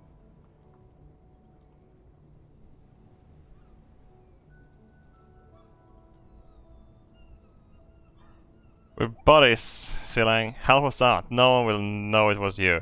It's a she, okay? The other drivers call her the lady driver. You're better off staying away from her. The way they talk about her, she's no lady. Oh, is that the lady that bought my gun? Shit. Where is she? I haven't met a woman around the boat. There's one by the statue of that king. I haven't gone near her. And I won't either. The third driver. We haven't talked to her yet. Where exactly is she? Near the horseback monument? In her lorry there. But I don't know if it's her. Are we cool now? I think we're cool now. We're cool. All right. I scored. Let's cap this off with a purchase. You can walk away from here with funky sunglasses, detectives. Hey. No Oh, need to shit. dress this one up. Just tell him what you want. I want your money now. Oh, okay. But why, officer? I don't know. I just I need to get money somehow. Ah, yes. Money is very important. Are you trying to ask for a bribe? If so, you're not doing a very good job. Yeah, but I don't want to upset you, Kim. Sorry, detective.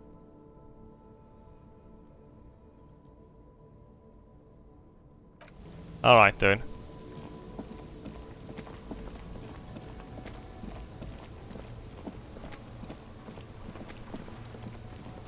Hey, who the fuck are you?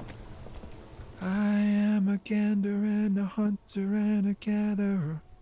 Feel like a traveler. I'm the law. You sure are, my man. Hell yeah. From another planet. Hey there. What's going on here? It's the jam, my man. What's the... What do you mean? Ah. It's a traffic jam for the ages. Harbor gates up the street are shut tight. No explanation given. Workers on strike, scabs agitating, an all-around clusterfuck. Meanwhile, we're all stuck here in long-haul limbo for days upon days upon days. Limbo, huh? So that's where I am. Yeah, exactly. Oh no! I wanted to keep talking to you. Welcome back. Feels like forever. Like I was born on this here roundabout and this was all I ever knew. Just me and the metal and the tires, the oil and the fumes of mazout. Extravagantly phrased, but I can roll with it. Yeah, imagine. It's been a whole week already. So tell me, what do you need? Got a smokes on you? Nope, don't smoke. Some of the other drivers do, though. There's still a few around, waiting for the jam to disperse. Or waiting for the sweet release of death. Yup, nothing wrong with that statement. Your senses have nothing to add. You left the ask around elsewhere. You could also check the kiosk down the street. Frit. With 3 T's. Revachol's weird. Yeah. I heard that one of the drivers is a woman, but I haven't seen her around. Do you know this lady driver? I don't want to talk about that. Why? Do you know something? What is it? I don't mean to pry, but I need your help. It looks like she may be involved in drug trafficking. Man, I was hoping she'd catch a break. All I can say is, she isn't around here anymore. She isn't some mastermind evildoer. And I don't know where she is. Who is this person? What's her name? Thank God I don't know. People here call her the Lady Driver. She kept her name a secret. From me too. Now I see why. Again, not a lie as far as you can tell. Yeah, what the hell?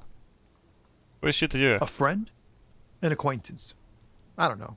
She was the only person in this damn jam I could talk to. She's someone I don't want to rat out to the law, okay? What does she look like? A youngish woman. Gruff, but in a cool way. Oh. What color hair? Blue and violet. Dyed. Oh. It was violet when she got here. Blue before she went. Then she may have dyed it again. Oh, yeah, true. Damn, I don't want to... Please just let it go. Whatever she did, it can't be that bad. She's not a bad person. She might have my gun. We can't just let it go. It's part of a police investigation. That's how it always is with you, isn't it? All part of the investigation. The girl's troubled. If you hunt her down, she may not survive it. I can't have that on my conscience. What a nice guy. It won't come to that. We won't pursue her on this. This is information only. I don't believe you. You said she's troubled, how? She's got the darkness in her. That young person's darkness when you think it's all over. And you're looking for a way out. Oh, shit. She shared this with you? Yes. Which is why I don't want to snitch on her. Come on, man. Life is just a joke. I was told everyone was afraid of her. You're not? I heard the rumors. I saw the other drivers looking at me strange when we talked. And she told me, too, that she's had a violent life. But I wasn't afraid of her. More like for her. Did this violent life include drug trafficking? Well, it looks like it did now. But we didn't talk about that. We talked about life, you know? She talked about her mind. Dude, the writing in this is fucking sick. I've been streaming for 11 hours, 8 minutes, and I actually restarted the stream. Jesus Christ. Holy fuck, how long have I been on? How can people not stream 24 hours? Like, fuck. Get a monster.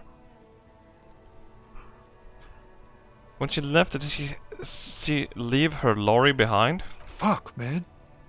Go grill someone else with these questions, okay? There are plenty of drivers here who couldn't stand her, or were afraid of her. They'd be more than happy to rat her out. He's right. There are other options. The raceman, for one. Now is not the time to focus on feelings. You need that info, son.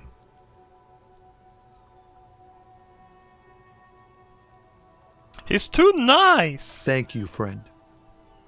What are you holding anyway? Oh, high-grade narcotics, illegal firearms, stuff like that. Got him! We got him! Time to arrest him. Can't even get a few jokes past you, my man. I've got another haul of found cargo. Mostly sporting goods, tracksuits, and that kind of thing. They usually get shipped to Grad and the Occident. Though we've been making headway in the Il Moran market lately. Ah. The man taps his fingers rhythmically. Don't be a stranger. What cool, dude. It was sleep cycle okay now. It's fucked. Should fix it. Looking for something? I know you have given me the runaround. First up, where's the lady driver? I don't know what you're talking about. Then why are you smirking? Just tell me which one is her lorry. Listen up, fuckwits. You don't scare me. You cops don't run Revachol West.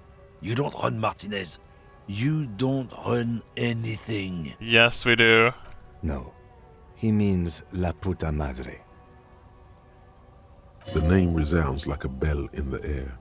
A dark gong. You get a bad feeling about it. Looks like the lieutenant has a plan. Let him do this. Yeah, him. Cross your arms and nod. Then I presume you are familiar with his peonies. Yeah, they're his little bitches. He's got them all over the unions. Not just the unions. He has peonies everywhere. Some say he even has them in the RCM. Dirty fucking peonies who'd do anything for him. Multi-ethnic drug addicts. The lieutenant adopts a rodentine quality. Be cool, sire. He's getting into this. Oh. He's playing bad cop. You're not peonies. You wouldn't be investigating a drug thing if you were. No, of course not. We are not peonies. But if we were, and one of Madre's drivers were to be stealing from him, then it's a good peony's job to find out who that is. He's surprisingly good at this. Not bad at all. Look at him lurching. It's not a hard job. It won't take a long time. It won't make Padre Madre angry. But a stupid fucking racist is standing in the way, protecting this fucking thief. I'm not scared of you or the mob. I'm under the protection of the Lorrymen and Carters Guild. You've seen that corpse in the ceramic armor there. Did his shitty little guild protect him? Nah, you wouldn't just leave him out there if you... Tries to light a fresh cigarette, but his hand is shaking now. The sentence simply ends. The lieutenant turns and gives you a barely perceptible nod. I've softened him up as best I could. Now it's on you to finish the job. Oh yeah! Men like this only respect two things. Strength and fear. And fear. Time to turn up the volume. I can't turn it up anymore, it's already 100%. Fuck you, I told you. I'm not gonna... There. His voice grows smaller as yours.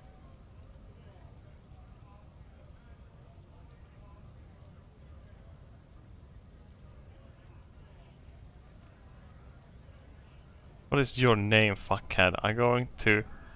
I'm gonna go on the police radio saying this guy told Madre to fuck off. Look, fuck you, man. It's some lorry down there. Green, banged up thing. I don't fucking know who she is. When did she go away? I don't know. I don't even know her name. She just rolls with the fleet and acts like a big shot. Some dyke, probably. I haven't even seen her for days. Now it's not a big deal for him anymore. This Where is how he saves exactly is her lorry? Past the monument. Down there. The Green Temple. Now leave me the fuck alone, okay? A small temple by the monument. Green. Let's get into that lorry.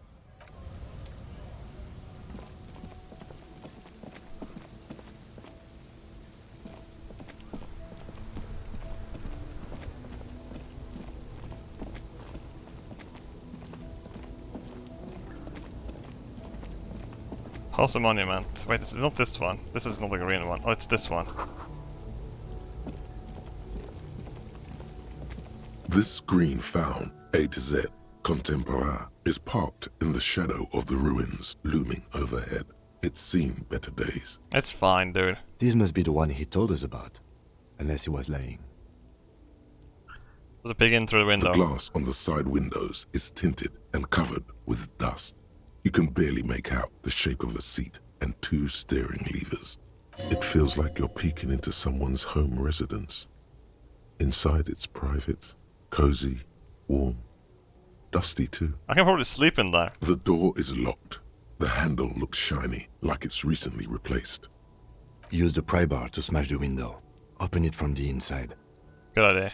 I don't know how good it is, but this investigation has taken long enough. We can't afford it to take any longer. Smash it! With a firm grip, you raise the pry bar, a glint of light catching on the tip. Call down the hammer of truth and justice. Release your secrets, lorry cabin. Say fuck the police and then smash it. The window shatters, and droplets of glass fly everywhere, shattering over the lorry floor and pavement. Subtle.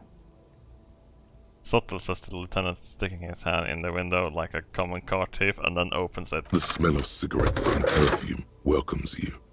The cabin inside is plastered with old movie posters. Actresses smile from the walls. There's a radio transmitter in the front, and a toolbox tucked under a metallic drawer slides out from the seat. It's empty, except for a folded newspaper. Unfolded newspaper. It's an issue of Peripherique from last Wednesday. A piece of paper falls out from its pages. It looks like an article ripped out from a radio enthusiast magazine. Complex mathematical equations explain the basics of something called the Ulan frequency system. These formulas look oddly painful. Maybe it's the hangover, but they give you a headache. Let me can bring this up to the fucking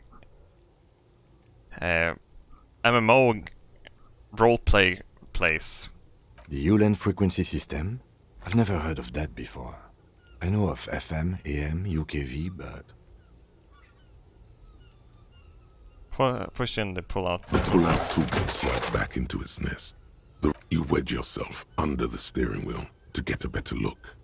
Seems like the few tools lying around here, a hammer, a pair of pliers, a rusty wrench, have been casually thrown there by the disorganized driver. Wait, how many days does this game take to finish? Like in-game days? But one odd detail does catch your eye. What? A piece of sandpaper has been glued to the throttle. Oh my god, she's driving with crooks. Sandpaper adds extra grip. Looks like the driver glued a piece of sandpaper to the throttle to offer some extra grip. Sandpaper? A novel technique? The movie stars are still smiling from the walls. There's a radio transmitter in the front and a pull-out toolbox tucked under the driver's seat. These are movie posters featuring starlets from long-forgotten films from the 20s, the teens, even the 90s of the last century. One of them particularly catches your eye, a centerfold of an ingenue attached right above the back seat. The actress is draped in a sheath dress, one of her shoulders bared. The faded remains of an autograph run across the poster. She's looking past the camera. A feeling of tenderness washes over you. A longing even, perhaps. And gentle tragedy. Wait, doesn't she resemble someone you know? But you can't put your finger on whom exactly. Probably my fucking... Dude, I probably have a wife and I don't even fucking know about it. The actresses and the rare actor all smile you a warm goodbye. A radio looks like the frequency dial is absent. It requires a key to work, but the key has been removed, likely by the missing lady driver. Strange. There are so many radio stations saved here. Must be over 100 at least.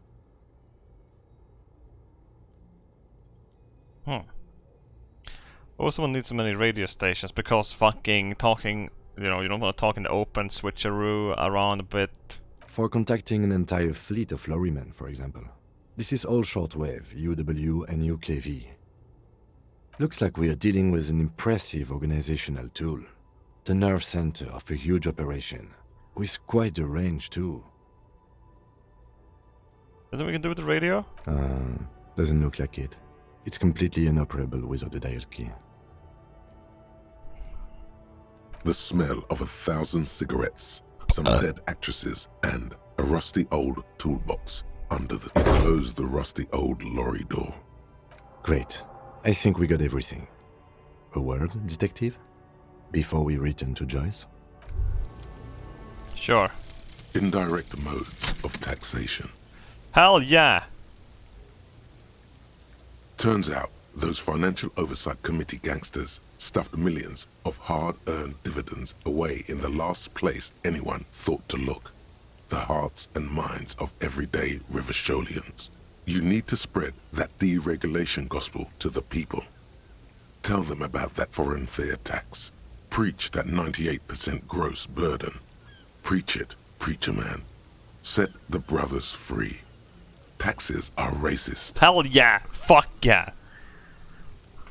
Ultra-liberal dialogue options give +1 real. Ultra-liberal. That's a nice word for fucking libertarian.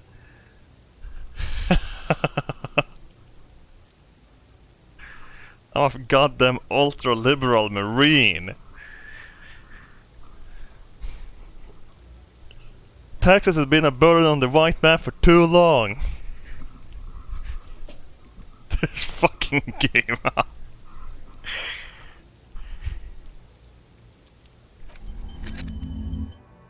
Yeah, we have to get this one to become homeless hobos. Or find my apartment somewhere.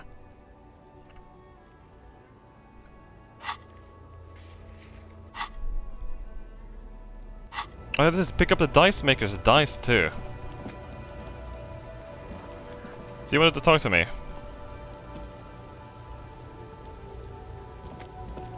Fucking stars. Alright, we've finished here. Let's quickly debrief and go over what we found, so we don't do it in front of the company rep. Seems like something police would do. What do you think of all this? Honestly, I'm quite worried by what we've seen so far. The evidence seems to point to a rather extensive and well-organized operation. I'm especially intrigued by that radio transmitter, particularly the sheer number of stations it can connect. Looks like this alleged drug trade casts a wide net. Yeah, I should probably go to sleep. I'm not sure what the Ulan frequencies are all about, but they may hold some significance. Perhaps it's a better way to connect between fleets while avoiding frequency bleed, or maybe it's used to tap into RCM networks. Listening in on your calls between you and your station, a worrying prospect. Will the RCM open an investigation into this? We should return to the murder case, see what Joyce tells us about the lynching. When we are done for the day, I call my station and suggest our narcotics department look into it. There are more than enough grounds to start an official investigation, sometime later when we are done here. We do not want to get caught in that. What are you thinking? The fact that one hasn't started already gives me pause. An investigation, I mean. Especially if the Madrid grouping is involved, and I can't imagine they aren't. It's certainly worrisome. Corruption? All the same, I don't like the idea of internal affairs descending on the matter. That won't help anyone either. We didn't find anything conclusive linking them to the smuggling operation. But somehow, I doubt that Evrard Clare would be oblivious to something like this happening right under his nose. My suggestion is, we use it against the Union in any way we can, to our own ends. It's a slippery hill, but we just might be able to pin them down, indirectly, down the road. What about the movie posters? How do they factor into all of this? As elegant as they are, I don't think they are relevant to the drug trade. Don't be fooled. Desire always plays a role. A lot of women there, especially for a lady driver's cabin. You're telling the lady driver is a trap? Yes, well... Unimportant. Okay, debrief is over. Debrief over. After you.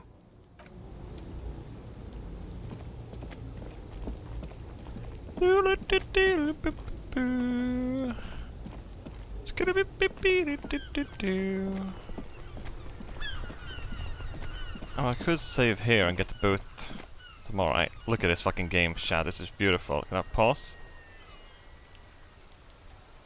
Oh, is it only time move when I walk around? Is that how it works? It doesn't move if I stand still. Inimintial Divinity, thanks for 31 months. Bison 3, thanks for 1500 biddies, thanks for the overtime pay, man. Hey, hey. I'm pretty good, I would say. Fuck, I'm probably gonna Evil Genius and then more of this. Tomorrow. Start with Evil Genius, then this. Shit, I hope Evil Genius is not addictive. Shit, what's the reviews on Evil Genius 2? Anyone know? Shit. Did notice that for 11... I did stream a little bit before that as well. Before that. Let's take a fucking look. Oh, Bikeman is actually playing Evil Genius. Yeah, I played streamed for 2.5 hours before